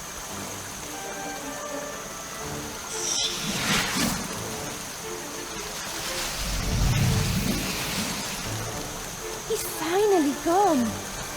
Kitsuna! Tokage Zaiden are in this world. What can that be? You know them? They were already in my world. Whoever touches them will be lost forever. Do you really think so? Harry, I can no longer open the path to my home. That must be their fault. I want to go home. Kitsuna, wait! She's gone.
You have captured the remaining 3 lizards. Now we have all 4.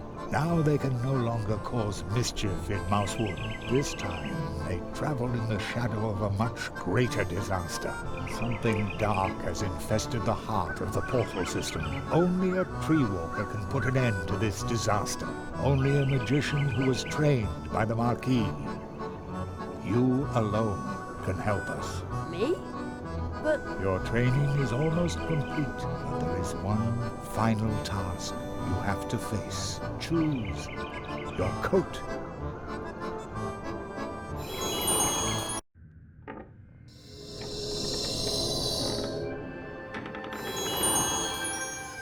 At the end of training, every magician chooses the coat that suits him best. You pass through 4 portals. You learned 4 spells. Now the time has come. Which is the robe that belongs to you?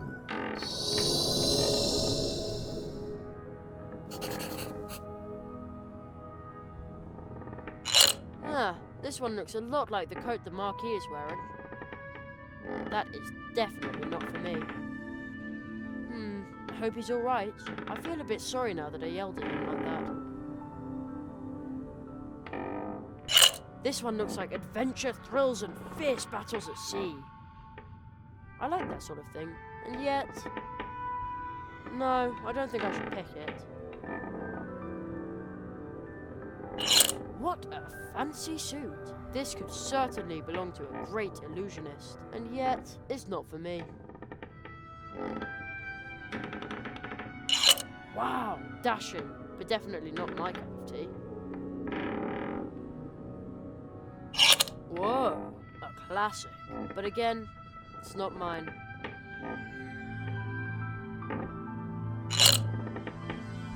This is the kind of suit that would cause a TV screen to flicker if a talk show host was wearing it. That's not what I want either. Ooh, I see light coming through a small opening. Wait a second. Is that a keyhole? Aha! Where there's a keyhole, there's usually a... door.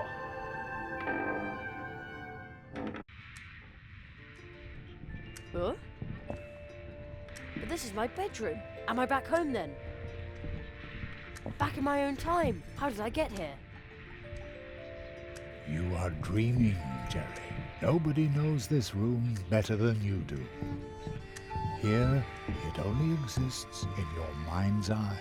I see. So, what am I doing here if this is all nothing but a dream? The truth you will find here.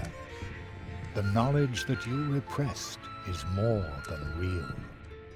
Pick your coat, Jerry. Pick the robe that belongs to you.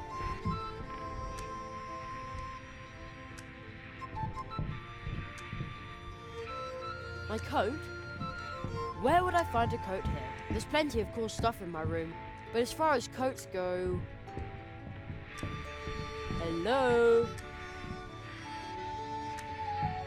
Mr. Old Magician?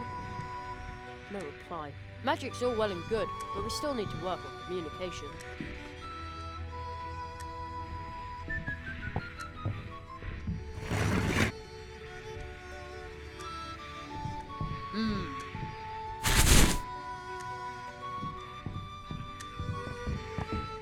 Ah, that's right. There's a storage hole here. Mum said that this was originally intended for some stairs to the basement. There's nothing here now but a few dusty boxes. Dusty boxes, just like I said. I'm sure there's nothing in there but old junk.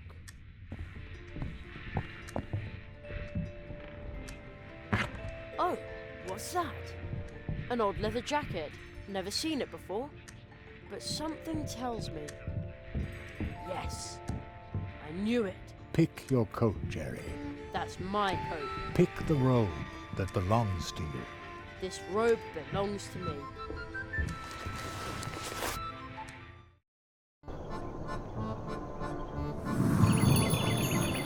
My jacket, it's gone. It was only a dream. Yet you have chosen. You are a tree walker. Magician. But this coat, it... are beginning to remember. Who owns this coat, Jerry? It's like a hole in my memory. There is somebody. I saw him at the portal trees too. He called my name. Who was it? Look at this card. My father! It's my father! Oh no, how could I forget him? Where is he? I saw it. Something entered your world, Jeremiah, seeking a beginning. But when it entered your world, something else had to leave. Your father was torn from your world, and even from the memory of his family. Oh no! Where is he now? He wanders the space between the worlds. You were able to sense his presence near the portals where the boundaries blur. There is only one way to help him. Only one way. Good luck. I hope his story has a happy ending.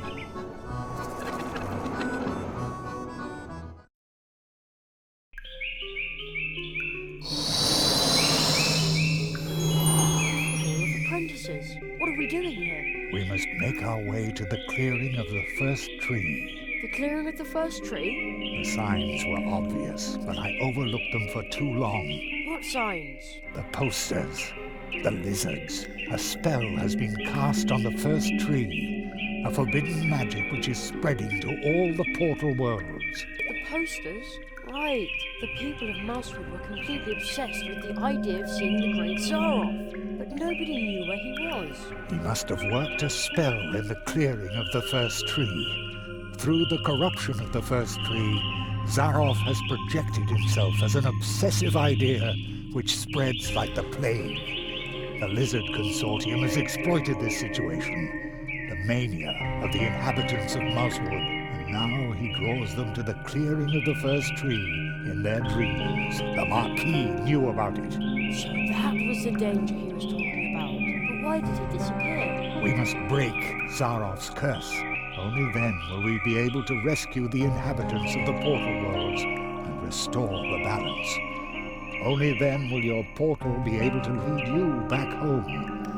Only then will your father find his way back to your world. What do I have to do?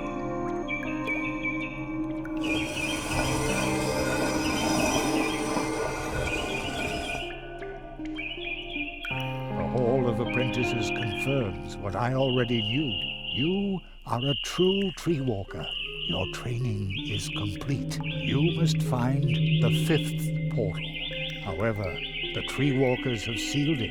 A sound carrier is hidden in this hall. It is the key to opening the path to the clearing of the first tree. The device can be used to transport sounds. I will attempt to reach the clearing in active sleep. I hope to meet you there. I wish you luck.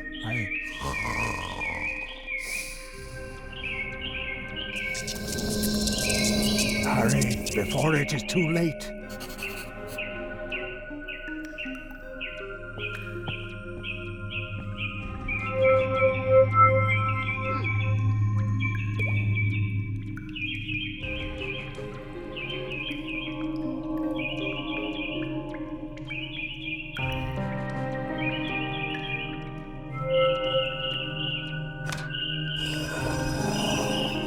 That must be the sound carrier the magician talked about.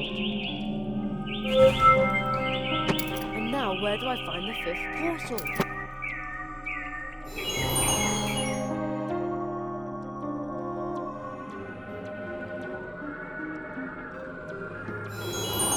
Tonight once again, I had better hurry. I need to open the portal to the clearing of the first tree.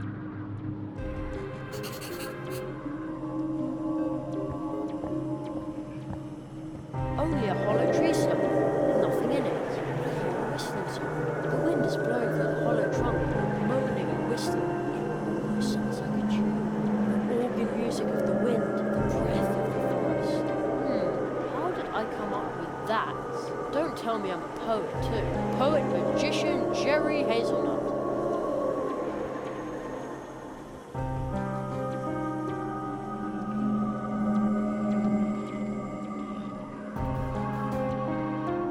Hey, it's starting to vibrate in my hand, and it sounds just like the wind blowing through that hollow stump. This is crazy. It looks like it was hit by lightning about 1,000 years ago. Somebody seems to have carved 4 openings into its gnarly trunk.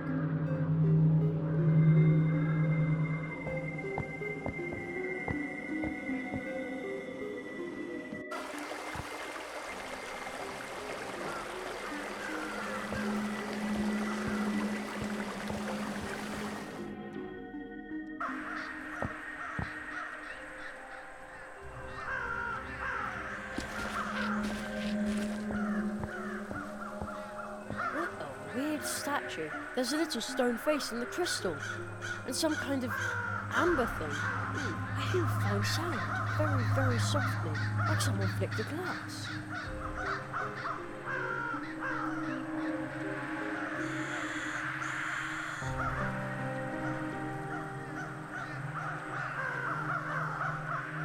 Oh-ho!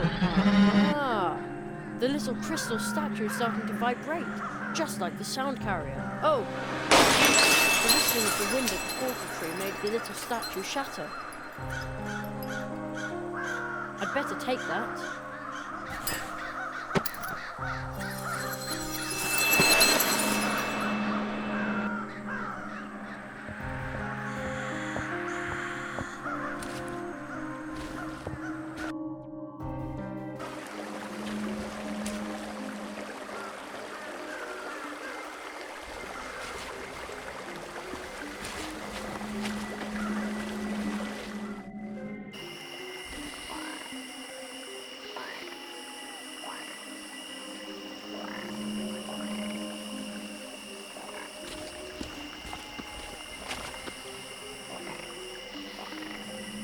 Oh-ho!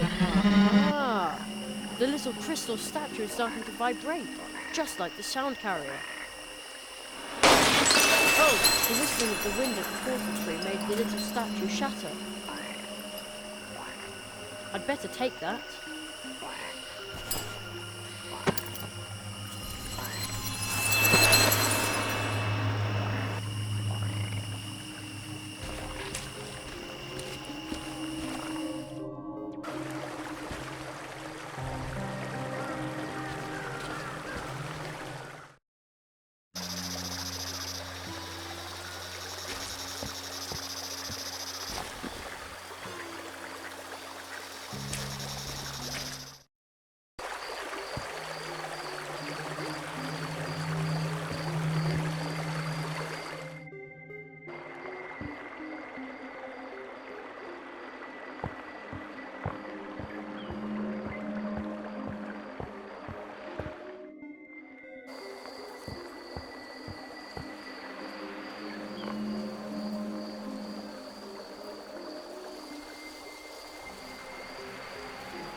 Oh-ho!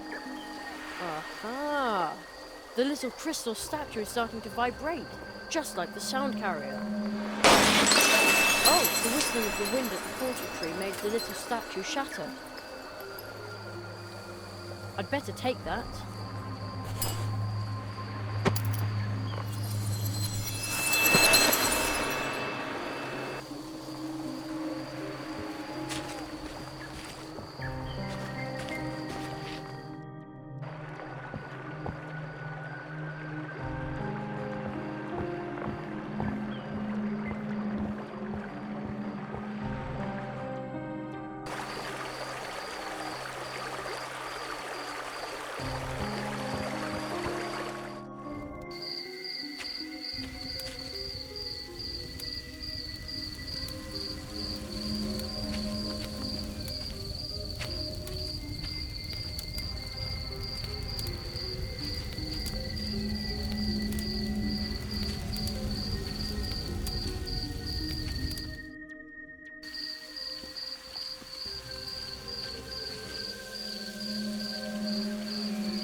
Oh! Ah! The little crystal statue is starting to vibrate, just like the sound carrier. Oh, the whistling of the wind at the portal tree made the little statue shatter. I'd better take that.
Perfect!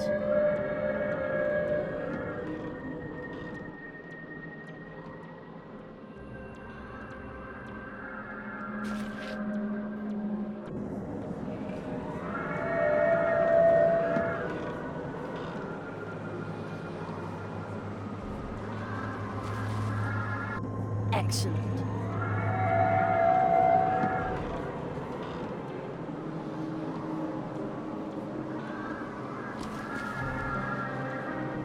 It fits. There, that's it. The door.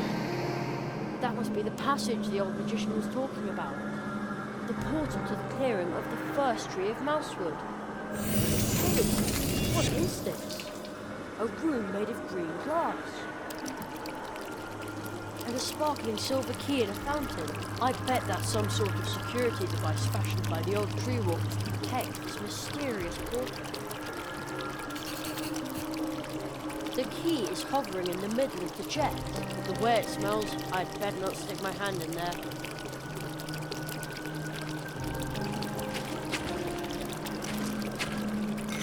Forget it, I can't work it out.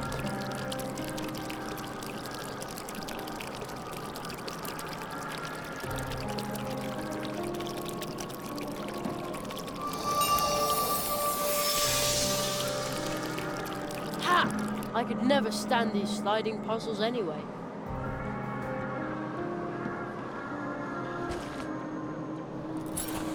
I've got the key! Uh-oh. That doesn't sound good. Oh man, that was a close shave.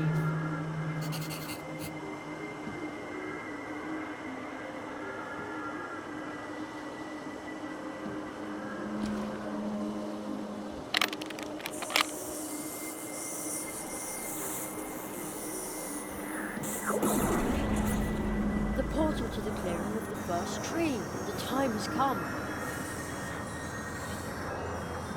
If only the Marquis were here, or the old magician, he was going to try and meet me there in his dreams. I hope it works, but for now I appear to be on my own.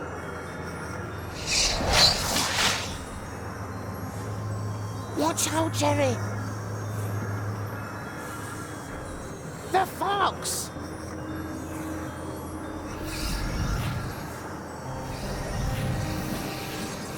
But where is it now? Right in front of you, Frog. Plato, this is Kitsuna. You've met her before. She's a very special fox. You can say that again. Oh, I'm sorry. I don't know the first thing about magic and such like. Except for Anya's lingonberry pancakes. You're so cute. Kitsuna, Plato, what are you doing here? I'm won't let you go through there by yourself, silly boy. This tree smells funny. Your path will take you to a place that not even I know. You are definitely going to need my help. My parents used to tell me about the first tree walkers. They said a tree walker is someone who will help others when they're in need. You are a tree walker, Jerry. I'm nothing but a simple mailman. But perhaps I can be a tree walker too. I'm so glad I won't have to do this by myself. Right, Jerry. Let's get it over with. Whoever's disturbing the world will have to answer for it. I want to return home. I want my friends to wake up again. And I want everything to be okay again. Everything.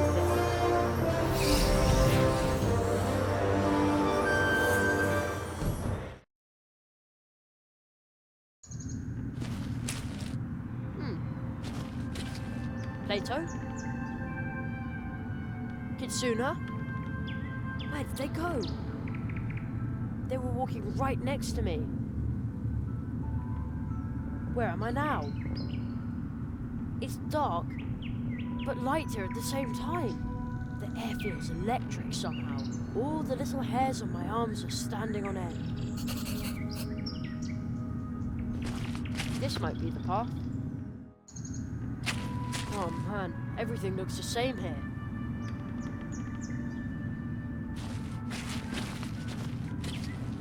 This way, maybe. Is this the right way? Or maybe this way. Oh man, everything looks the same here. This might be the path. Oh man, I think I'm moving in circles. I wish I knew what to do. Maybe I can get through to the Marquis or the old magician from here after all.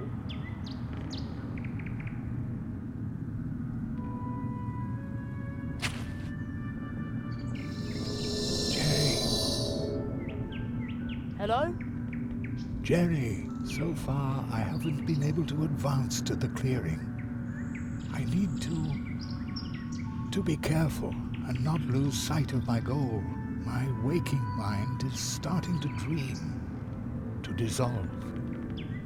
Zaroff denies me access, but you appear to be closer to him already. But I'm stuck here. What can I do? You are between the worlds, just like me. But while Zaroff is misdirecting my spirit, he is leading your body astray. Zaroff's curse is strong. I know only one who wields enough power to help you here, between the worlds. A dangerous magician. Take this. This looks familiar. You need to summon him, like you did once before. Even if we may all come to regret it, but when you ask him for help, do not show any weakness. Hello? Old magician? He's gone. Alone again. What's that noise?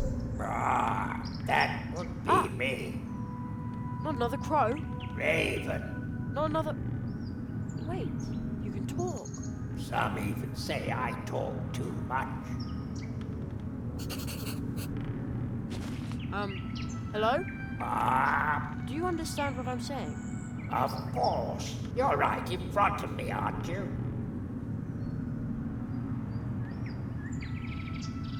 Who are you? If you want a name, I'm afraid I must disappoint you.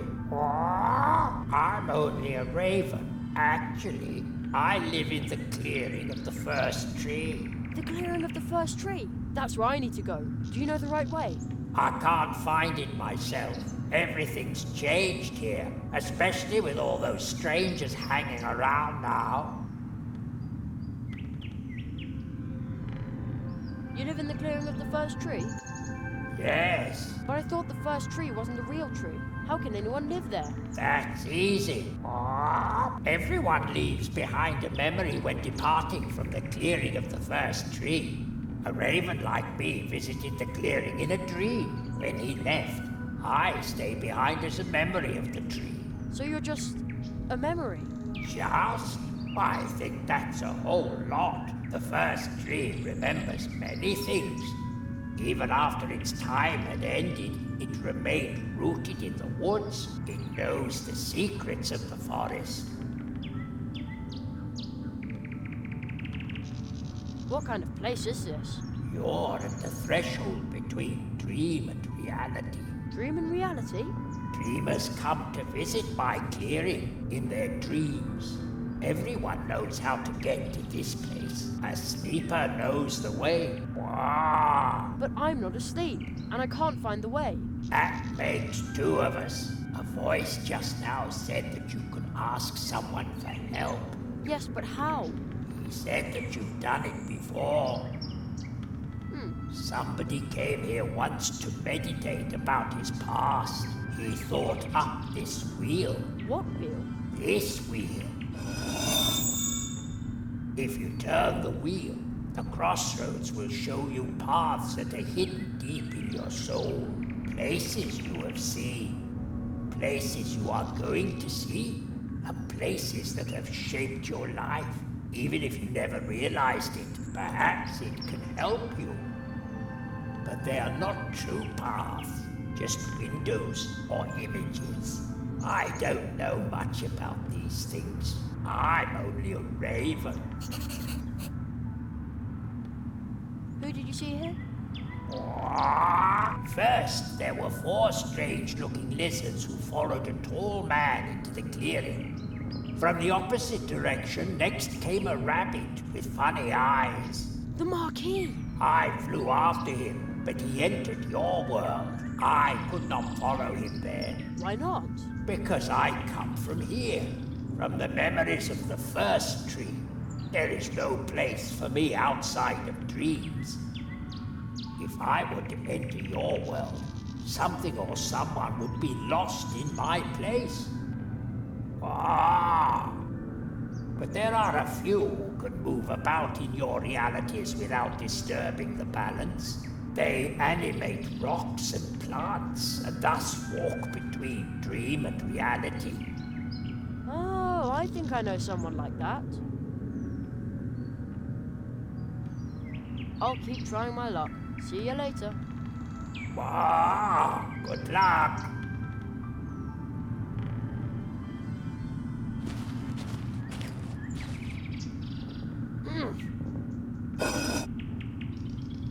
The paths have changed. How very strange. They're not even paths anymore. Almost looks like windows to different places.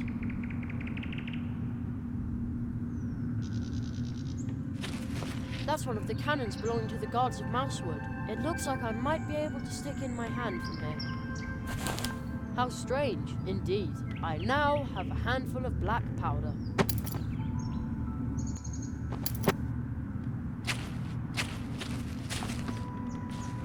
Heave! Oh!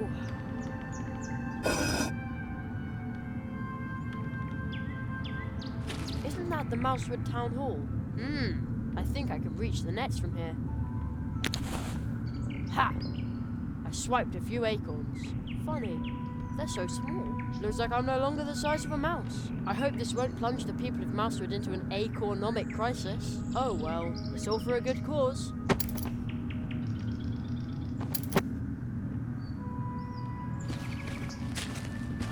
Hands off.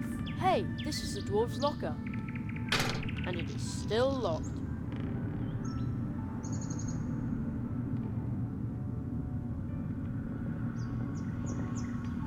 Man, I hope this is just an illusion. Wouldn't want to be arrested as a burglar after all.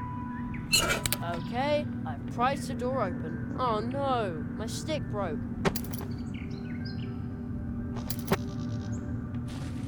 This stone looks like the one by the brook near the Temple of the Moths. A tree walker symbol has been carved onto it. The same symbol I drew on the face of the rock toad.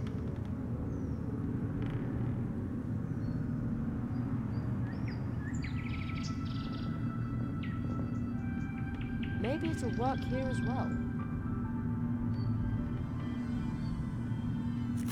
Now, I used the powder to draw the symbol of the tree walkers. I hope this counts.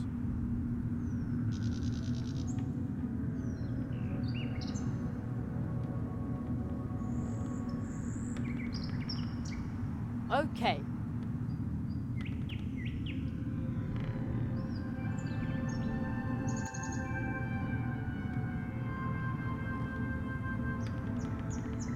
It's in.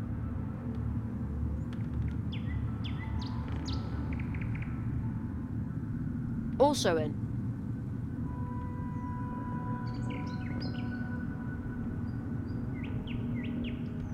Also in.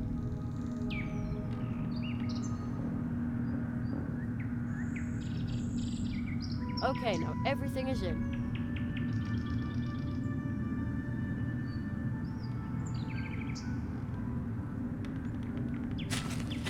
I think I've got everything I need.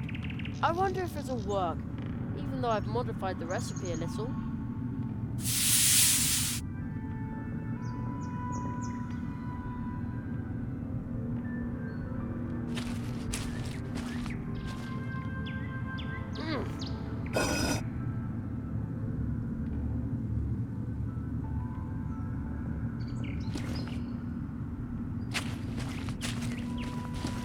Cozy campfire. I think there's even someone sitting there. Whoever they may be, I'm going to borrow a log of wood. Ouch! Hot! Now what?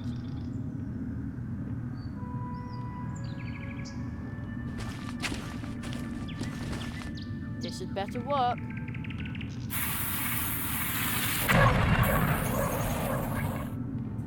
Your name. Tell me your name. I'm Jerry. Jerry Hazelnut.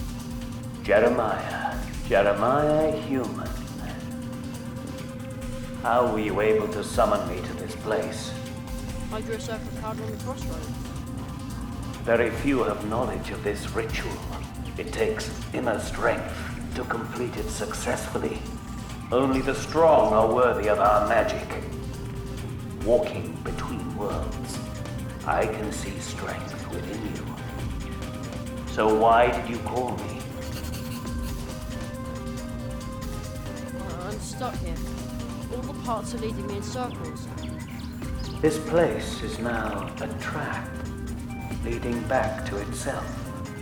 A dark spell must have been cast. Whoever cast it must have had a brilliant teacher. I need help so I can find the Great Zarov. Zarov. He dares to leave his world? I never thought he could be that strong. Maybe I was wrong about him. The old magician said I should ask you for help. Aro Molina. That is why your spell did not release me. That is why I am still trapped in the crystal.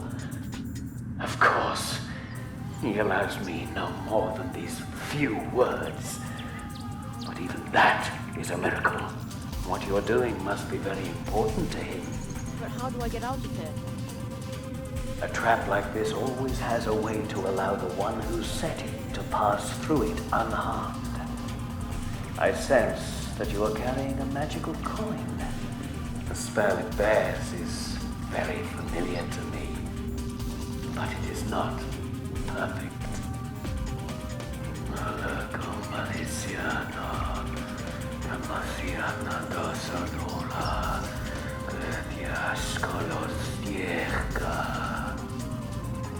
I just bestowed a gift upon you. The coin will now show you the path when you carry it through this place. Follow its light, but you must take heed. Wandering aimlessly in this place forever might be a mercy compared to what awaits you when you follow the coin's lead.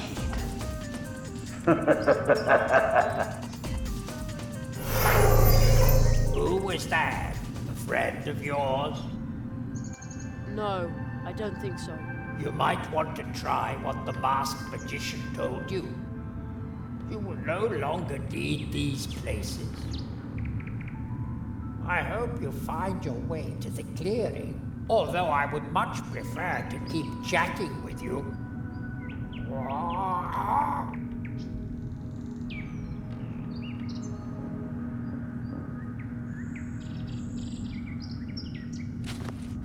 Maybe this way. I bet this was wrong again.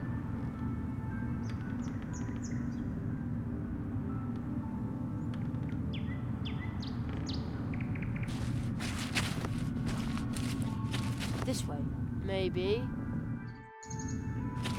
Here, again. This is giving me a headache.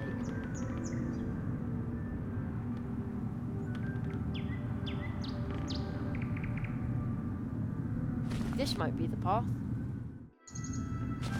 Here, again. This is giving me a headache.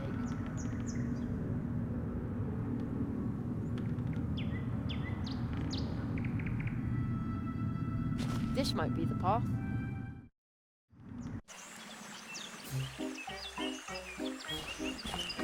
This must be the clearing of the first tree. I see a volunteer who would like to participate in this magic performance. Ladies and gentlemen, will you please give him a hand?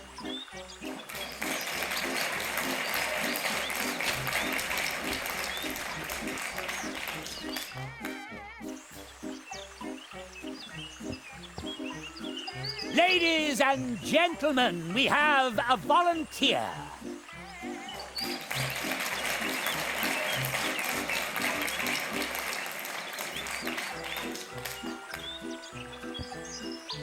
With my clairvoyance, I looked right into your heart. He sent you. A child. Jeremiah, I was once just like you. Then I faced the cruel reality. The facts. I became a grown-up when he locked me out of those incredible worlds. But our world is not a place for magic. No matter how brilliant you are, success is impossible. But I'm sure he didn't tell you that. Nothing is impossible.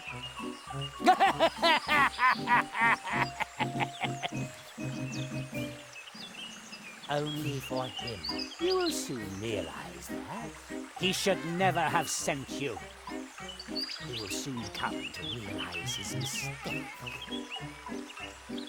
Perhaps he will grieve for you more than he did for me. Whatever you're doing right now, stop it. You still have much to learn. The audience, they love only me.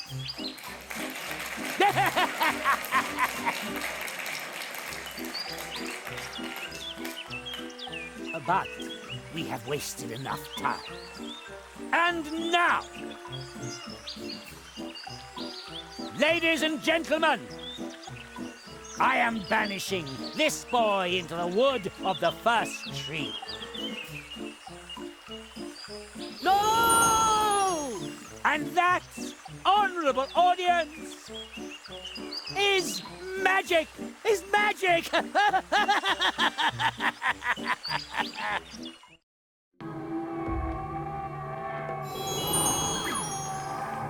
Jerry, can you hear me? We haven't got much time. My magic isn't strong enough to ward off Zarov's curse for long. He banished you into the first tree. I tried to shield your mind from the clutches of his black magic as best I could. Do not falter, Jerry. Be on your guard. Zarov's spell nails have darkened the soul of the first tree. Others must be trapped in its magical wood as well. Go and find them. Do not succumb to fear, Jerry. You must not give up. Must not give up. Not give up. Give up. Must give up. You must give up. Where am I? I must have fallen asleep. The lazy boy fell asleep right in front of a portal tree. But he wants to be a tree walker. What a sacrilege. Ah.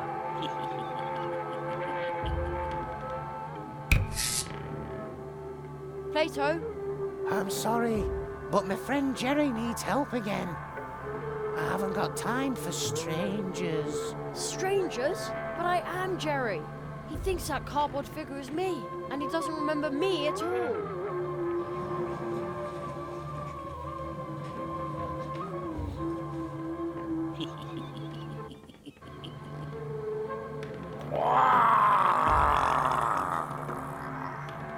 What wretch is this, daring to disturb the quiet of the woods? The toad croaked angrily. It really didn't like being woken up. Whoa! It's a gigantic toad from the forest. Silly little Jerry was actually dumb enough to approach a dangerous, gigantic monster toad.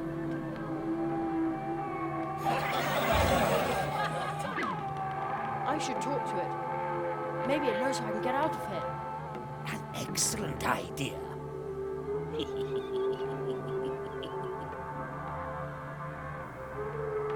Silly little Jerry is completely befuddled.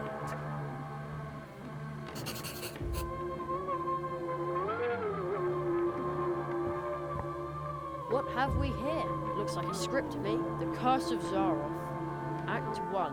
Silly little Jerry. I am not silly. Hated by all woodlanders. No, that's a lie. An obnoxious moocher through and through. That's not true. Finally trampled to death by the angry rock toad. Who would write this nasty stuff? What a crybaby! Nothing is like it seems. You must give up. The spell nails have darkened the soul of the first tree. Just give it up. The lizards. Zaroff! Hooray for Zaroff!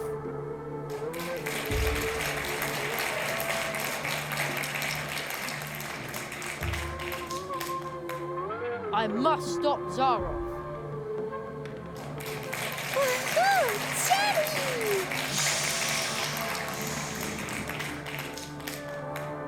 Curses. Friends must help one another. The toad's breathing rather heavily. No wonder, it's got these ugly posters sticking all over its body. I'll try to tear off the posters.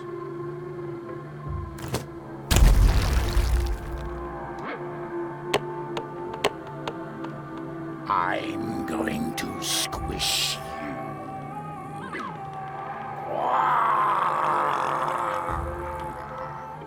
It won't let me get any closer.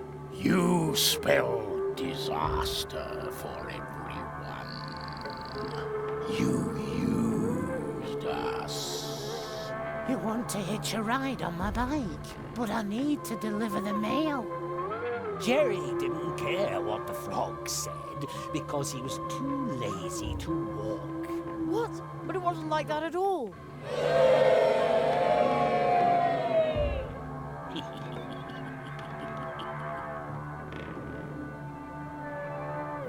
These chestnuts are huge.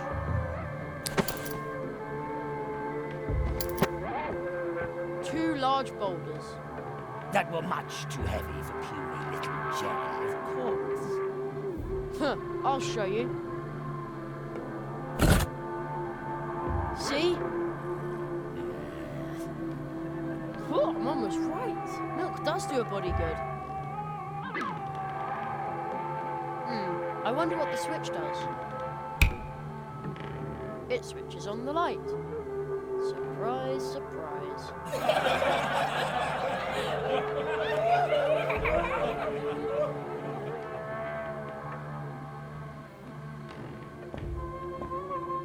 Hello? Hello there. Luminance Lighting Service. How may I help you? A good friend of mine would like to be back in the limelight.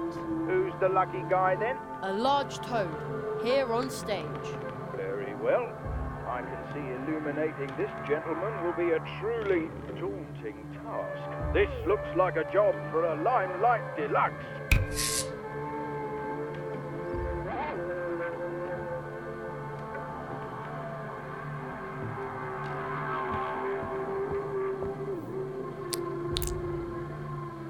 Uh-oh, the chestnuts went pretty far up his nostrils. Take your hands off me, human. I got you! My mind is clearing. I was willing to squish you, but the spell that fogged my mind is now broken.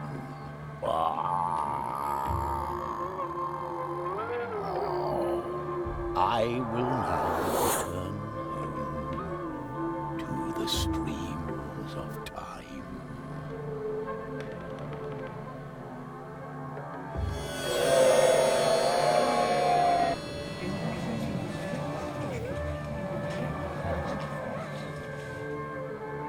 Isn't that good enough for you?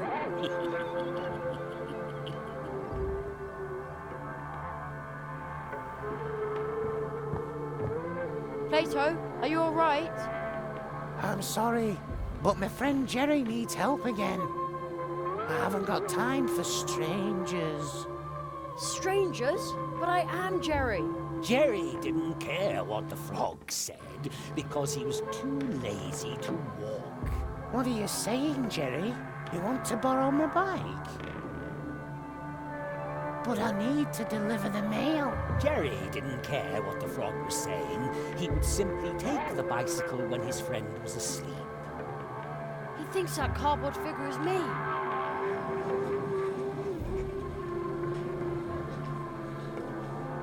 And he doesn't remember me at all.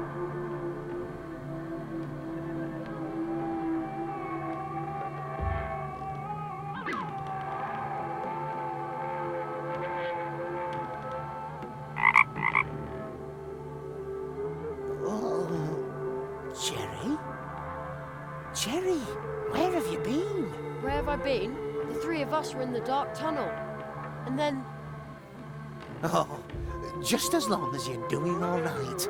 I was about to say the same. Friendship removes the nail. Who's supposed to believe that?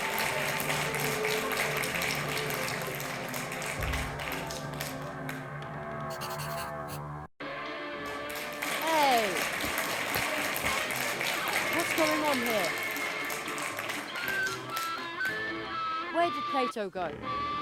Unfortunately, Plato, the clumsy amphibian, recently had an accident with his bicycle. Oh, really? He broke all his frog legs on an oak while being forced to deliver a useless letter for a certain Jerry Hazelnut. Ha ha! You miserable bitch bit! Hey, look who's here. Spotting tail from those bogey. Maybe he can help me.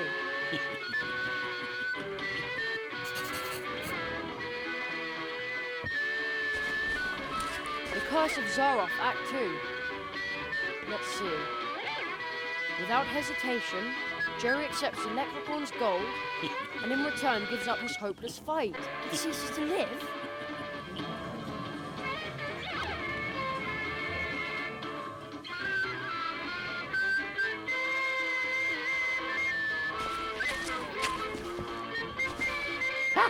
First you wanted wishes, and now me glittering gold, as if I hadn't known it. All you need to do is give me your knife. Right here, on stage. Immediately, Jerry was absolutely determined to do just that. The end. I'm not going to do that. But gold is the most stable investment of all. Go ahead, boy. Draw your last breath. That would make everyone happy.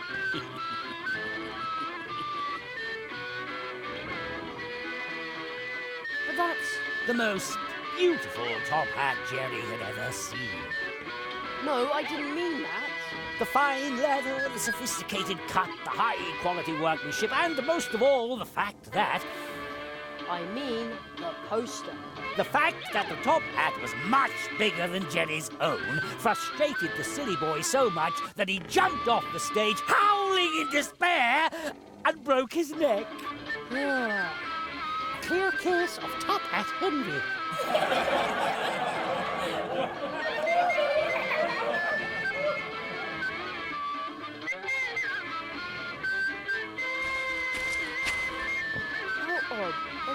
fire in the hill.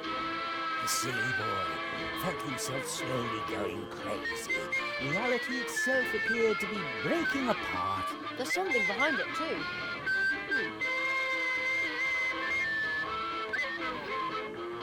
I can't ride it with my hands.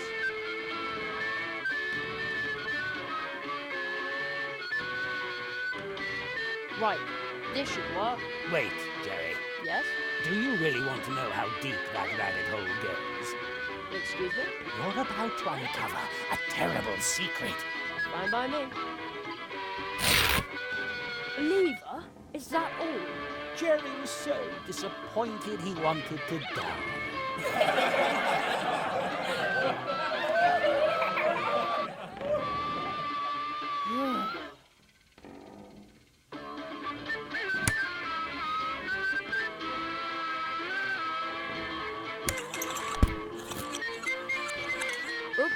No! Ouch! The lovely shamrock! It came off!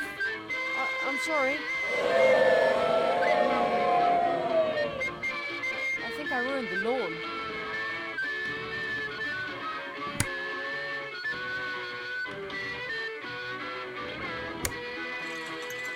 Ouch! Oh no! Me gold! Me gold! There! Now I can reach the top hat. Ha! Jerry's lethal trap is sprung, and he steals the poor leprechaun's much more elegant top hat. I just want to get out of here. Dirty thief! Well, who cares?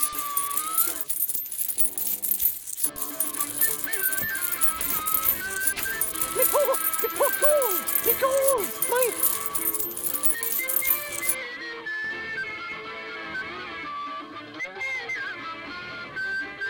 Nothing but worthless plastic chips. Curses. By all the snatty snap noses of all the Pete Bug Band cheese. If it isn't, young Johnny, the plumber. Looks like you're rid me of my delusion, boy. Thank you ever so kindly. I surely owe you. Should I turn someone into a sheep to stop this madness? No, no, no! You must help me remove the nail. All right, boy. And O'Donnell doesn't like to be beholden to anyone. This wish is on the house. Hail and rain and wafts of mist. Thanks, Mr. O'Donnell. The curse I was under is broken. I'm going home. And O'Donnell is born for freedom. You remember that, you ugly conniving whisperer.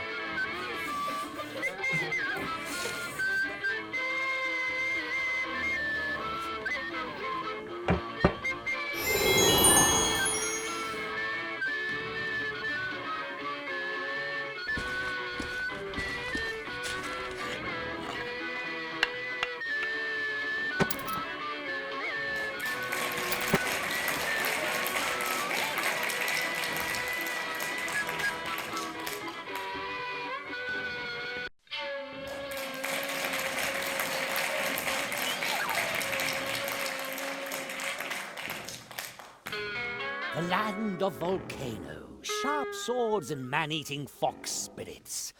What a beautiful place to fail in, Jerry thought. Just give up, bonehead. Hey! I'm a fox, I swear. Kitsuna! You are trapped in a human's body.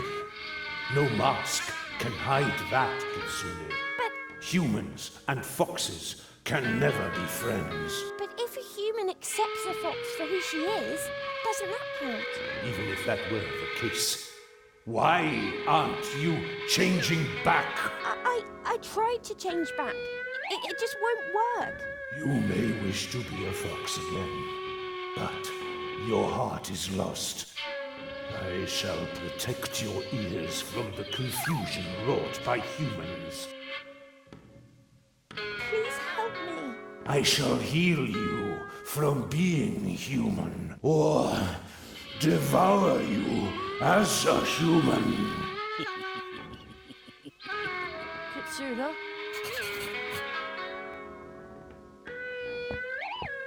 Great, a new script. The Curse of Zaroff, Act 3. Little Jerry won't give up. He kept bothering the foxes incessantly. Until they grew tired of the immature smart aleck and devoured him, bones and all. Ouch!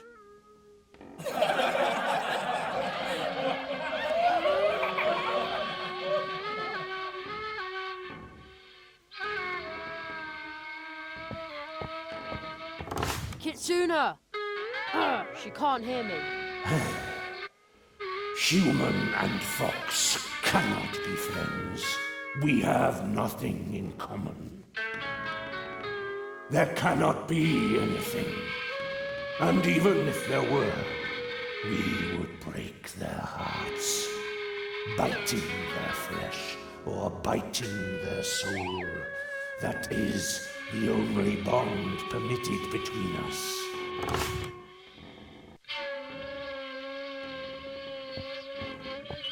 More posters. I'll rip them down. I smell a human. I may be blind, but my nose never deceives me. We foxes are dangerous animals. Oh no, Kitsuna sounds downright threatening.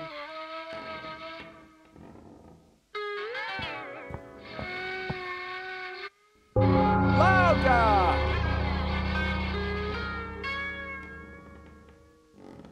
But how?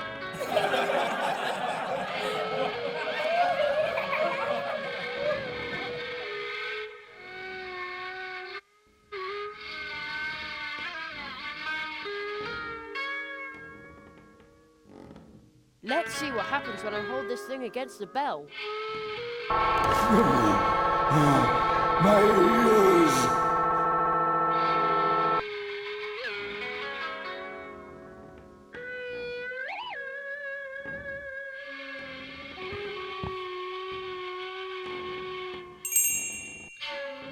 I hope she'll remember her bell. Kitsuna? Jerry? Are you trying to rob me of my remaining senses? Human! I shall have all humans suffer for this, including your little Kitsune. I'm a fox, I swear.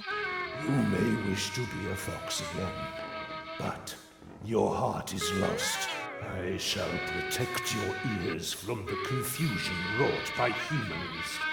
Jerry! Quick, Kitsuna, run away! You belong to us! I will always be a fox, Jerry.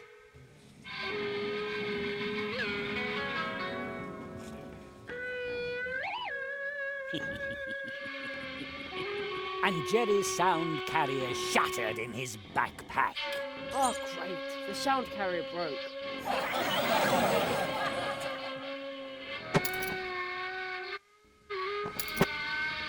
Kitsuna, are you alright? Jerry, Humans and foxes can never be friends. But if a human accepts the fox for who she is, doesn't that count? You may wish to be a fox again, but your heart is lost. I shall heal you from being human, or devour you as a human. Kitsuna, don't listen to him. He's not himself. He will keep you forever. Jerry, why don't you just leave? I will always remain a fox. I know, and that's a good thing. You are you. You are a fox. I am a fox. Foxes fight.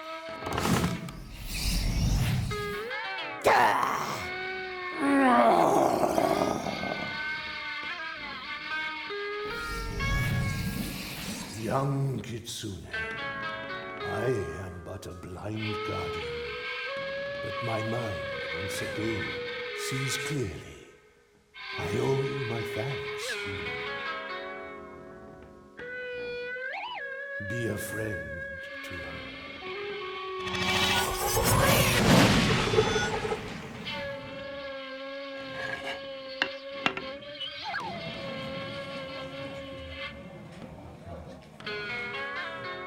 Friendship removes the nail? Who's supposed to believe that?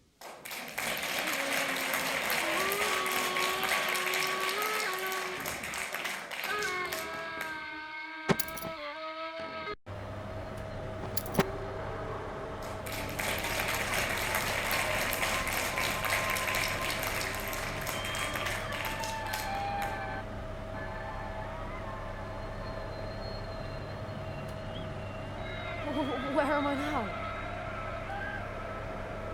Ice everywhere, and water as far as the eye can see. The wind is very cold. The boy was so overjoyed at getting to spend another vacation in one of the most beautiful places on Earth. Vacation? That, cheering loudly, he tore off his clothes and jumped into the ice-cold water. Jerry on the rocks!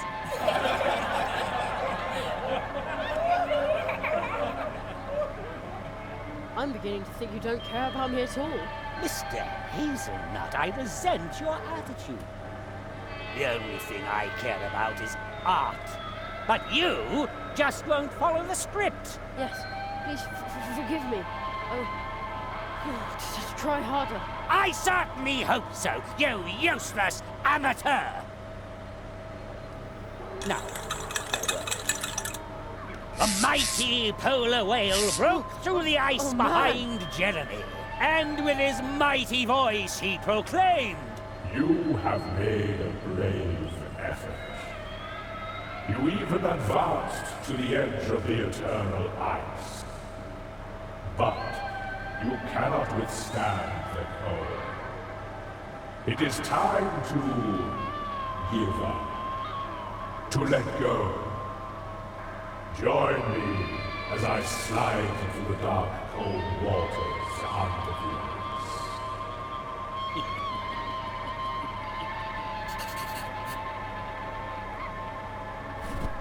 Great, another script. The magnum opus of the fantastic Zaroff. A first-class literary stroke of genius, you ignoramus. The title is The Curse of Zaroff, fourth final act. A masterpiece of simplicity. Jerry was at the North Pole, it was cold, he was freezing. Just like really being there. It's so authentic. Jerry was snowed in and frozen. Everyone was happy about that. The polar whale sang with joy. What a beautiful ending. So tragic.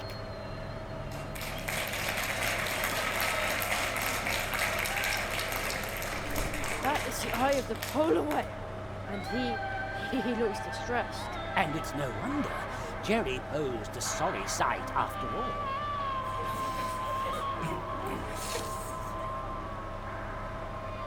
No, it's because of your posters. It looks like he's watching me. Gigantic candy cane. Jerry couldn't resist. He had to lick it just once. You just want my tongue to freeze to you. Exactly. Finally, you've read the script. Go right ahead. No. I'm going to save it for later.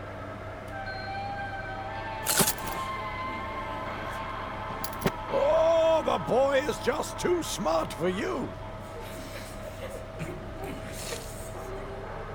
Quiet! The Christmas tree. Mum always bakes delicious mince pies for Christmas. The young boy's yearning for the familiar sweets was downright overwhelming. It painfully reminded him of the fact that his mother would never again hold him in her arms.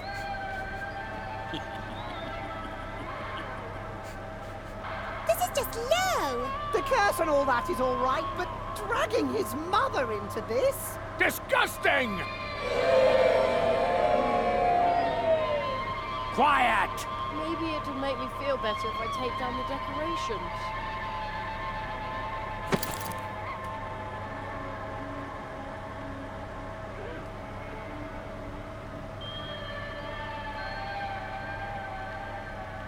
Ho ho ho! Now I have a very festive fishing rod. I bet this is how Santa fishes.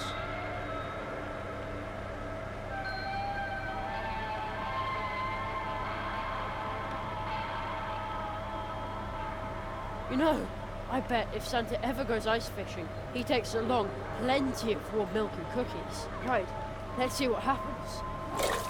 The polar whale had taken the bait and dragged the wimpy boy down into the icy depths. Just a cable? Ah, that's an evil, Electric! It looks electric! Yes, that's it. A wicked electric cable eel that's about to, just a moment. That's about to wrap itself around my scrawny neck and zap me with a lethal electric shock. Yes, exactly.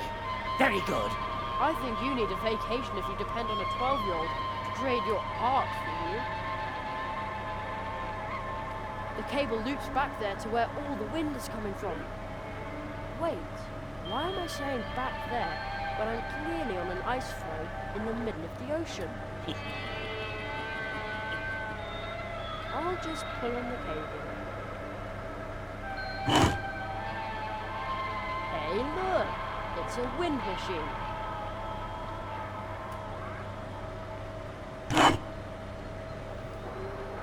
I see. Looks like the fan's direction can be changed. No, you can't do that. The fan blades would chop up your delicate fingers. Baloney.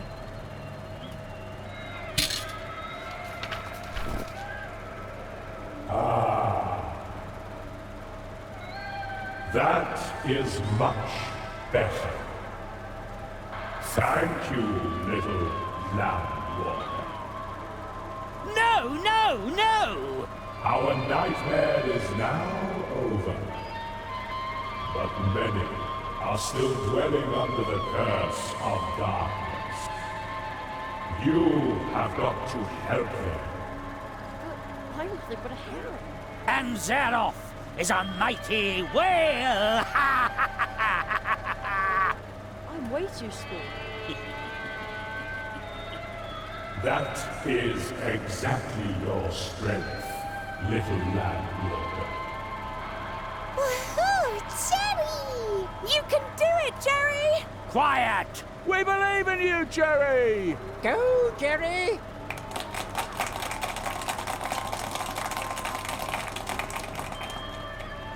I shall now dive home. Be strong, Jerry. Be strong.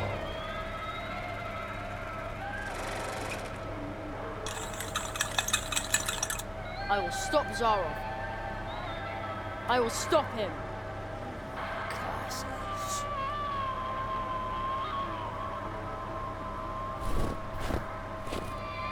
No, no, no! You'll ruin everything! You... Jerry removed the nail.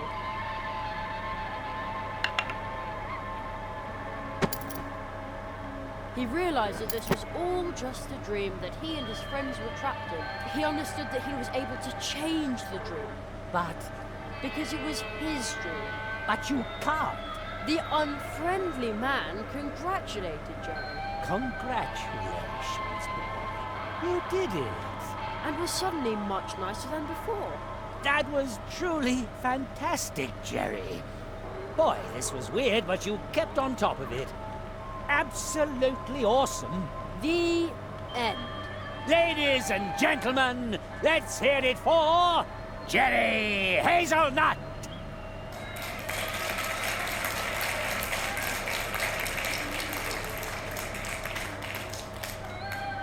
Encore!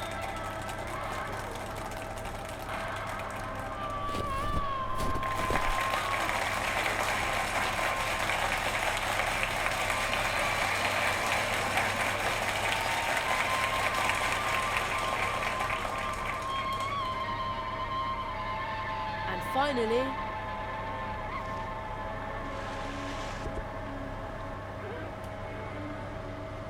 Jerry woke up.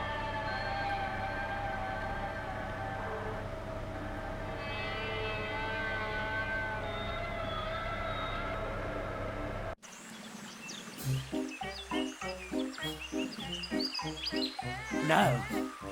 No! This is impossible!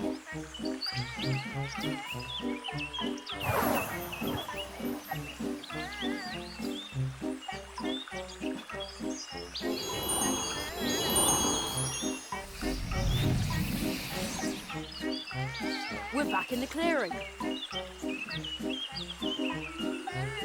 The audience? Oh, are they spirits? They're dreamers. The curse brought them here.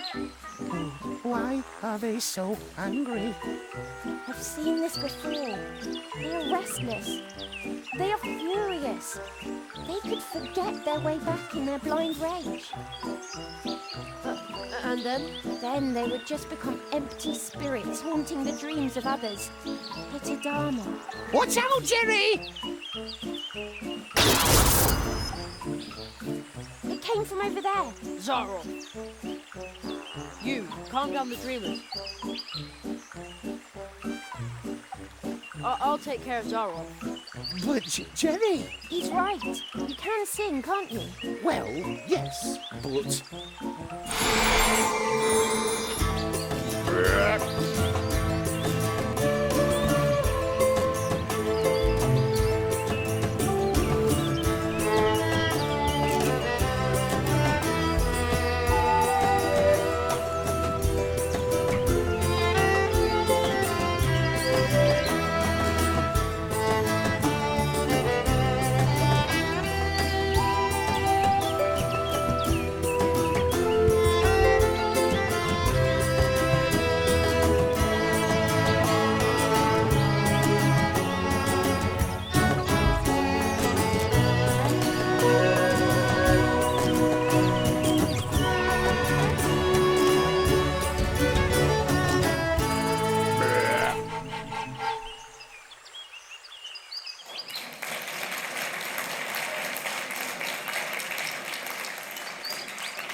Now where did Zaroff get to?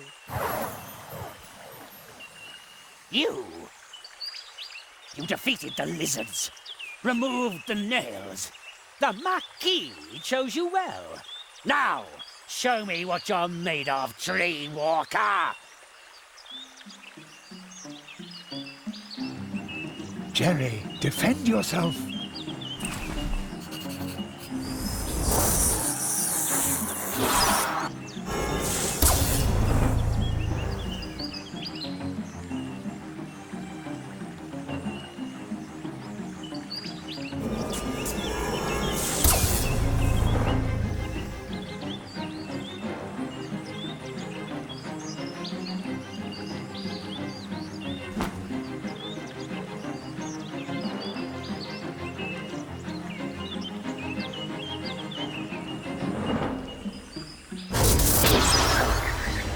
Excellent. You repelled his spell with the nail and rendered it harmless. Zaroff lost one of his spells.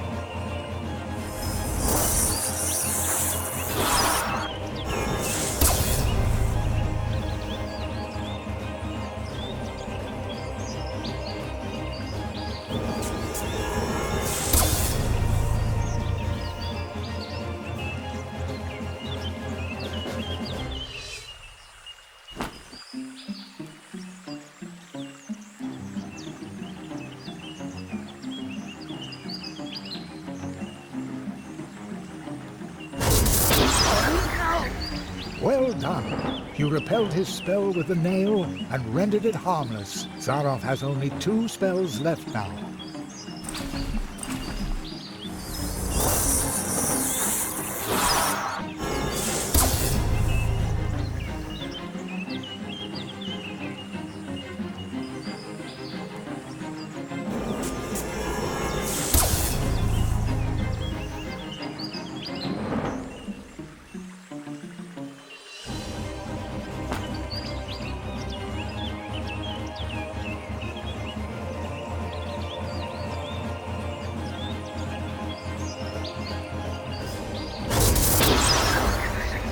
Excellent. Now Zaroff has only 1 remaining spell.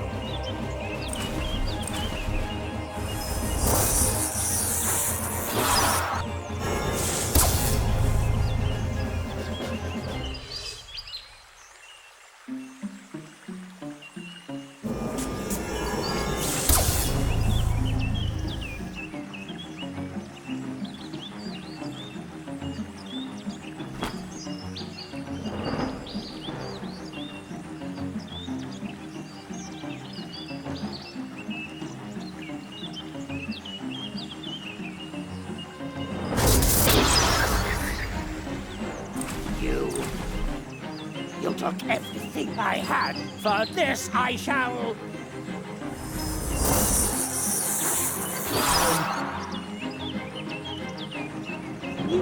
It is you.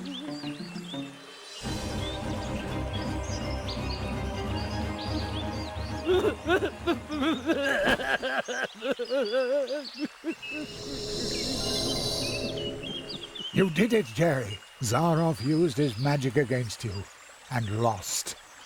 I didn't mean to do it. Not like this. Marquis, are you... He's still too weak. He cannot answer you.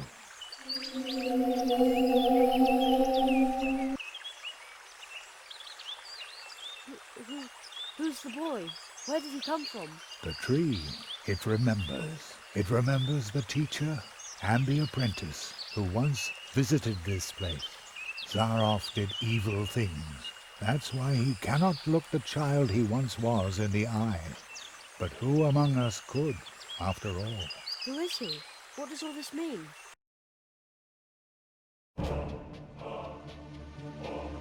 The great Zaroff. One of the greatest illusionists of his time. You may have heard of him. Not many remember him now. In reality, he wasn't just an illusionist. He was one of us, a magician. Zaroff was the last apprentice of the Marquis de Hoto. When the rabbit trained him, he was just a boy, not much older than you. When his training was finished, young Zaroff and his teacher visited the clearing of the first tree, and they left some traces behind. The tree would remember them. Soon, the Marquis and Zaroff became living legends as they hurried from one world to the next, from portal to portal, and helped wherever help was needed.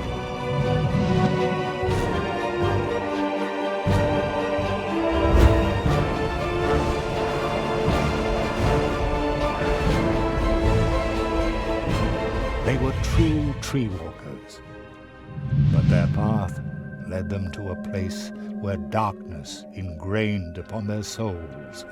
I was there when the mirror of shadows disclosed to them their own potential.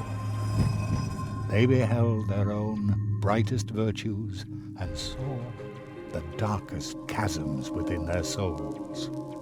And only few can bear that kind of truth. So it was only a matter of time until the dark seed sprouted within them. And when it did, the Marquis was the first to start doubting the ideals of the tree walkers. Then the apprentice started doubting the teacher, and finally the two of them turned on each other in hatred. In his blind wrath, the Marquis banished his apprentice to the world from whence he came. He took away his ability to walk between worlds, so that every portal would remain closed to him.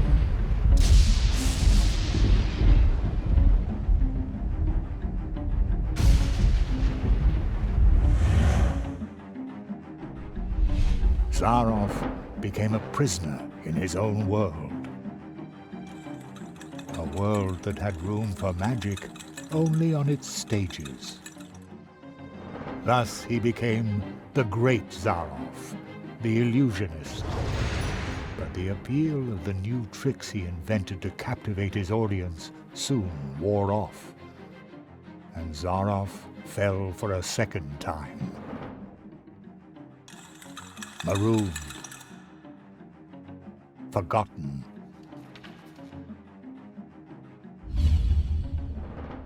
In his despair, he began to rattle the doors of his reality. He turned to alchemy, forbidden experiments, to open up the portal worlds once again. And with every failed experiment grew the hatred for his teacher and for his audience that no longer cared for him.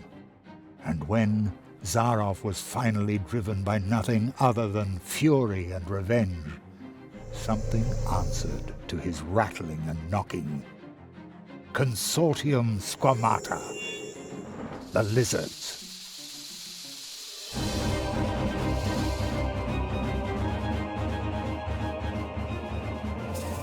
its false promises, the consortium had already passed through many worlds. Promises that would disturb the balance of nature. Zaroff was approached by 4 members of the consortium. They offered the magician a deal. The lizards had surreptitiously obtained the ability to walk between worlds, but they didn't know the way to the most secret of places. Zaroff, on the other hand, had memorized the paths of the tree walkers, the portals, the path to the clearing of the first tree. Thus he led the lizards through the portals, betraying the tree walker he had once been with every step of the way. In exchange, they gave him the power to cast a curse on one of the first trees. The lizards gave Zaroff 4 nails. 4 nails made of 4 cursed metals, serving to drive the magician's spell deep into the trunk of the first tree, where it would take effect and make the inhabitants of the portal worlds his final audience, thus trying to obtain respect and glory by force. Zaroff's final great triumph. And while the portal worlds were suffering from the curse of Zaroff, the lizards invaded them, as they had done many times before. Only one could have provided help, but Zaroff's mentor, the Marquis de Hoto, had spiraled himself further into the darkness that the Mirror of Shadows had revealed to him. The Cold One! He was willing to let us freeze to death. The good tree walker who had trained Zaroff. I had already given up hope I would ever meet him again. But when Zaroff entered the clearing, the first tree remembered the magicians. When it recognized the threat that the apprentice posed, the first tree brought to life and sent out the memory of his teacher. So, the memory of the Marquis de Hoto, shaped long before his own corruption set in, left the clearing of the first tree, and promptly forgot that it was nothing but a memory. And once again, he was a true tree walker. He set forth to find himself an apprentice, somebody who would be able to stop Zaroff. He answered your call. The roots of the first tree run deep, even into our dreams. The Marquis found you, Jerry, because you had a dream.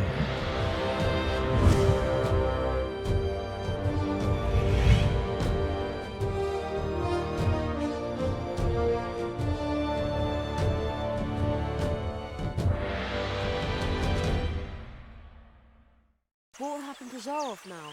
This place might be his only salvation. He will remain in the shadow of the first tree. The Marquis, the first tree, they were right. You went beyond yourself. That's how you finally got to this place and faced down Zaroff. The Marquis made you a true tree walker, but you were forced to pay a high price. When the Marquis went from idea to reality by entering your world, something else had to go. Your father, as though through a revolving door, the Marquis came to life, and your father was lost in the rift between worlds and forgotten. But do not worry. You saved us all, and very soon we will return the favor.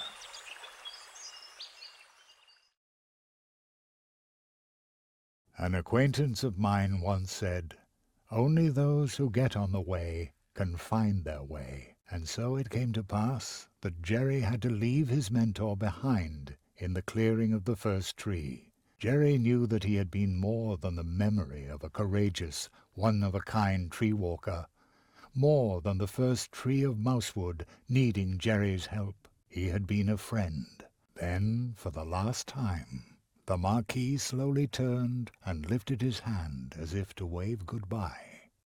I will never forget you, said Jeremiah Hazelnut.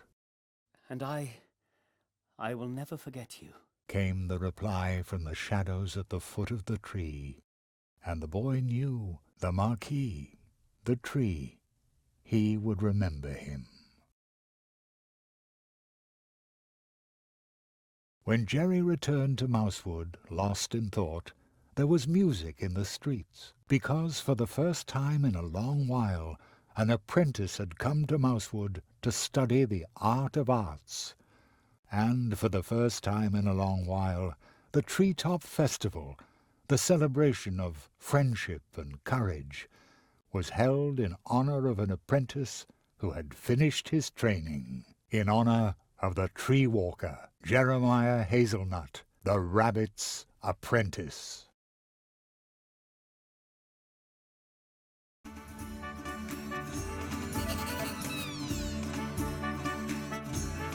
Not on duty then? No. Penny is now the pro scout. He has to stay away from the cannon now.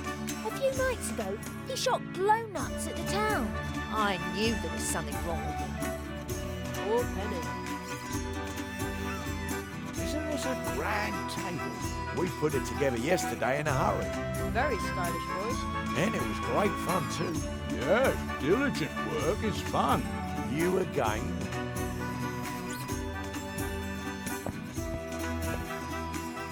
Mr. Spitzbait, what are you doing here? Well, I heard that in your honor they were holding the Treetop Festival earlier this year. So, naturally, I turned right around and came back. You must tell me all about your adventures. And you tell me about yours. Oh, you'll come and see me soon. I brought some lovely kelp tea from the coast. They are holding the Treetop Festival unusually early this year, but sometimes it's a really good thing to revive old traditions. This is the most fun I've had in ages. Glad to hear it. This is a great party. Almost makes you forget all your troubles.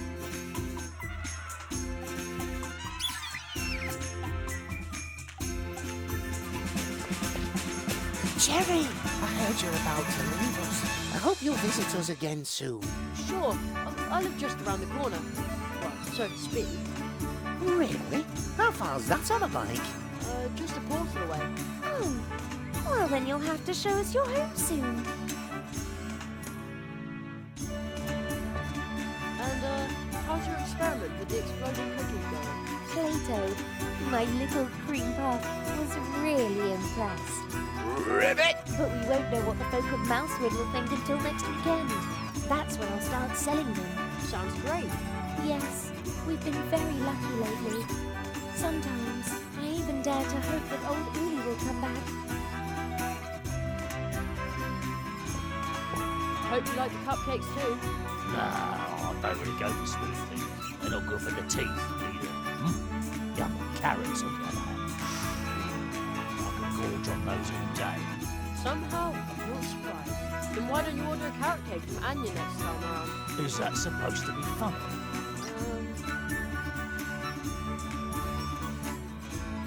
Hey, is it true that you saw the fox? Yes, and I befriended it. How cool is that? Much cooler than my stupid violin. Here they all go again, drinking our juice. Typical. Bah! They have good taste. Whatever would they do without us wood dwarf, eh? Here's our tree walker now. I hope I can interview you. Then you can let us in on how you tamed the lizards, chased off the crows, and defeated the evil magician. Okay, but... No false modesty, please. You've got a good face for the radio. Hey, youngster, remember, just because your apprenticeship is finished, that doesn't mean you're a master now. You whippersnapper, age and experience form the safest foundation there is. Don't you forget that. And now let's celebrate. Here's to you.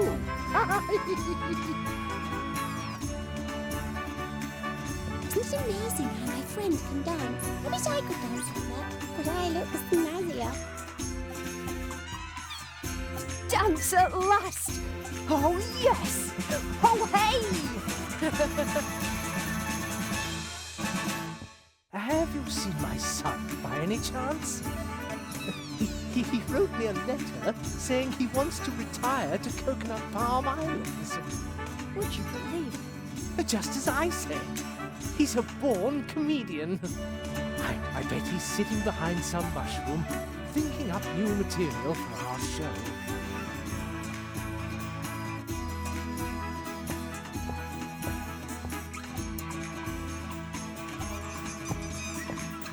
I love the Treetop Festival. I come here every year. I have this magic premonition that you will not be the last apprentice the people of Mousewood acknowledge in this fashion.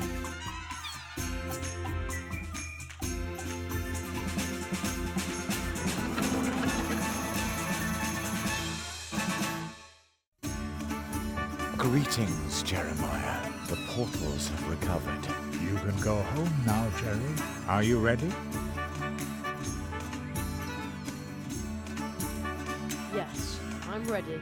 And I'm going to come with you.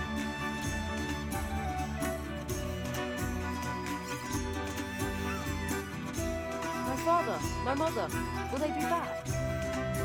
They already are.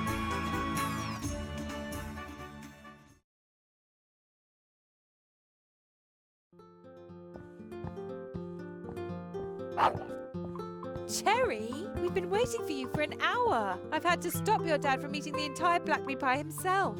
I was hungry. I feel like I've been on my legs forever. Me too.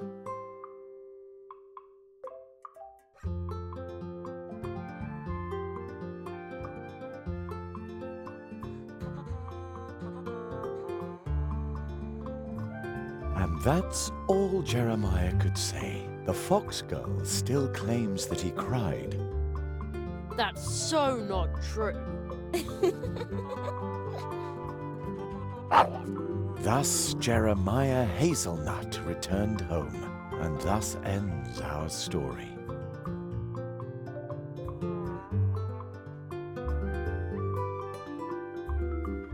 But with every ending, other stories begin. They are like waves in the ocean, always in motion, spilling over and intertwining. Some stories tell of huge problems we create for others that can barely be solved, even with courage, especially when you're nothing but a tiny mouse. But perhaps someone is going to step up.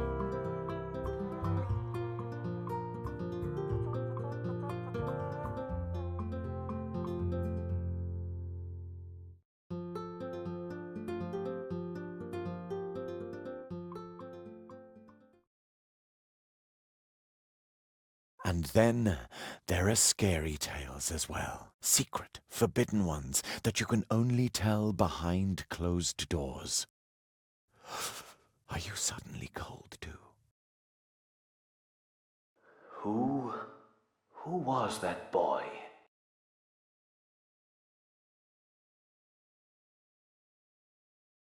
My friend's apprentice. Thank you for helping him. He broke Zarov's curse.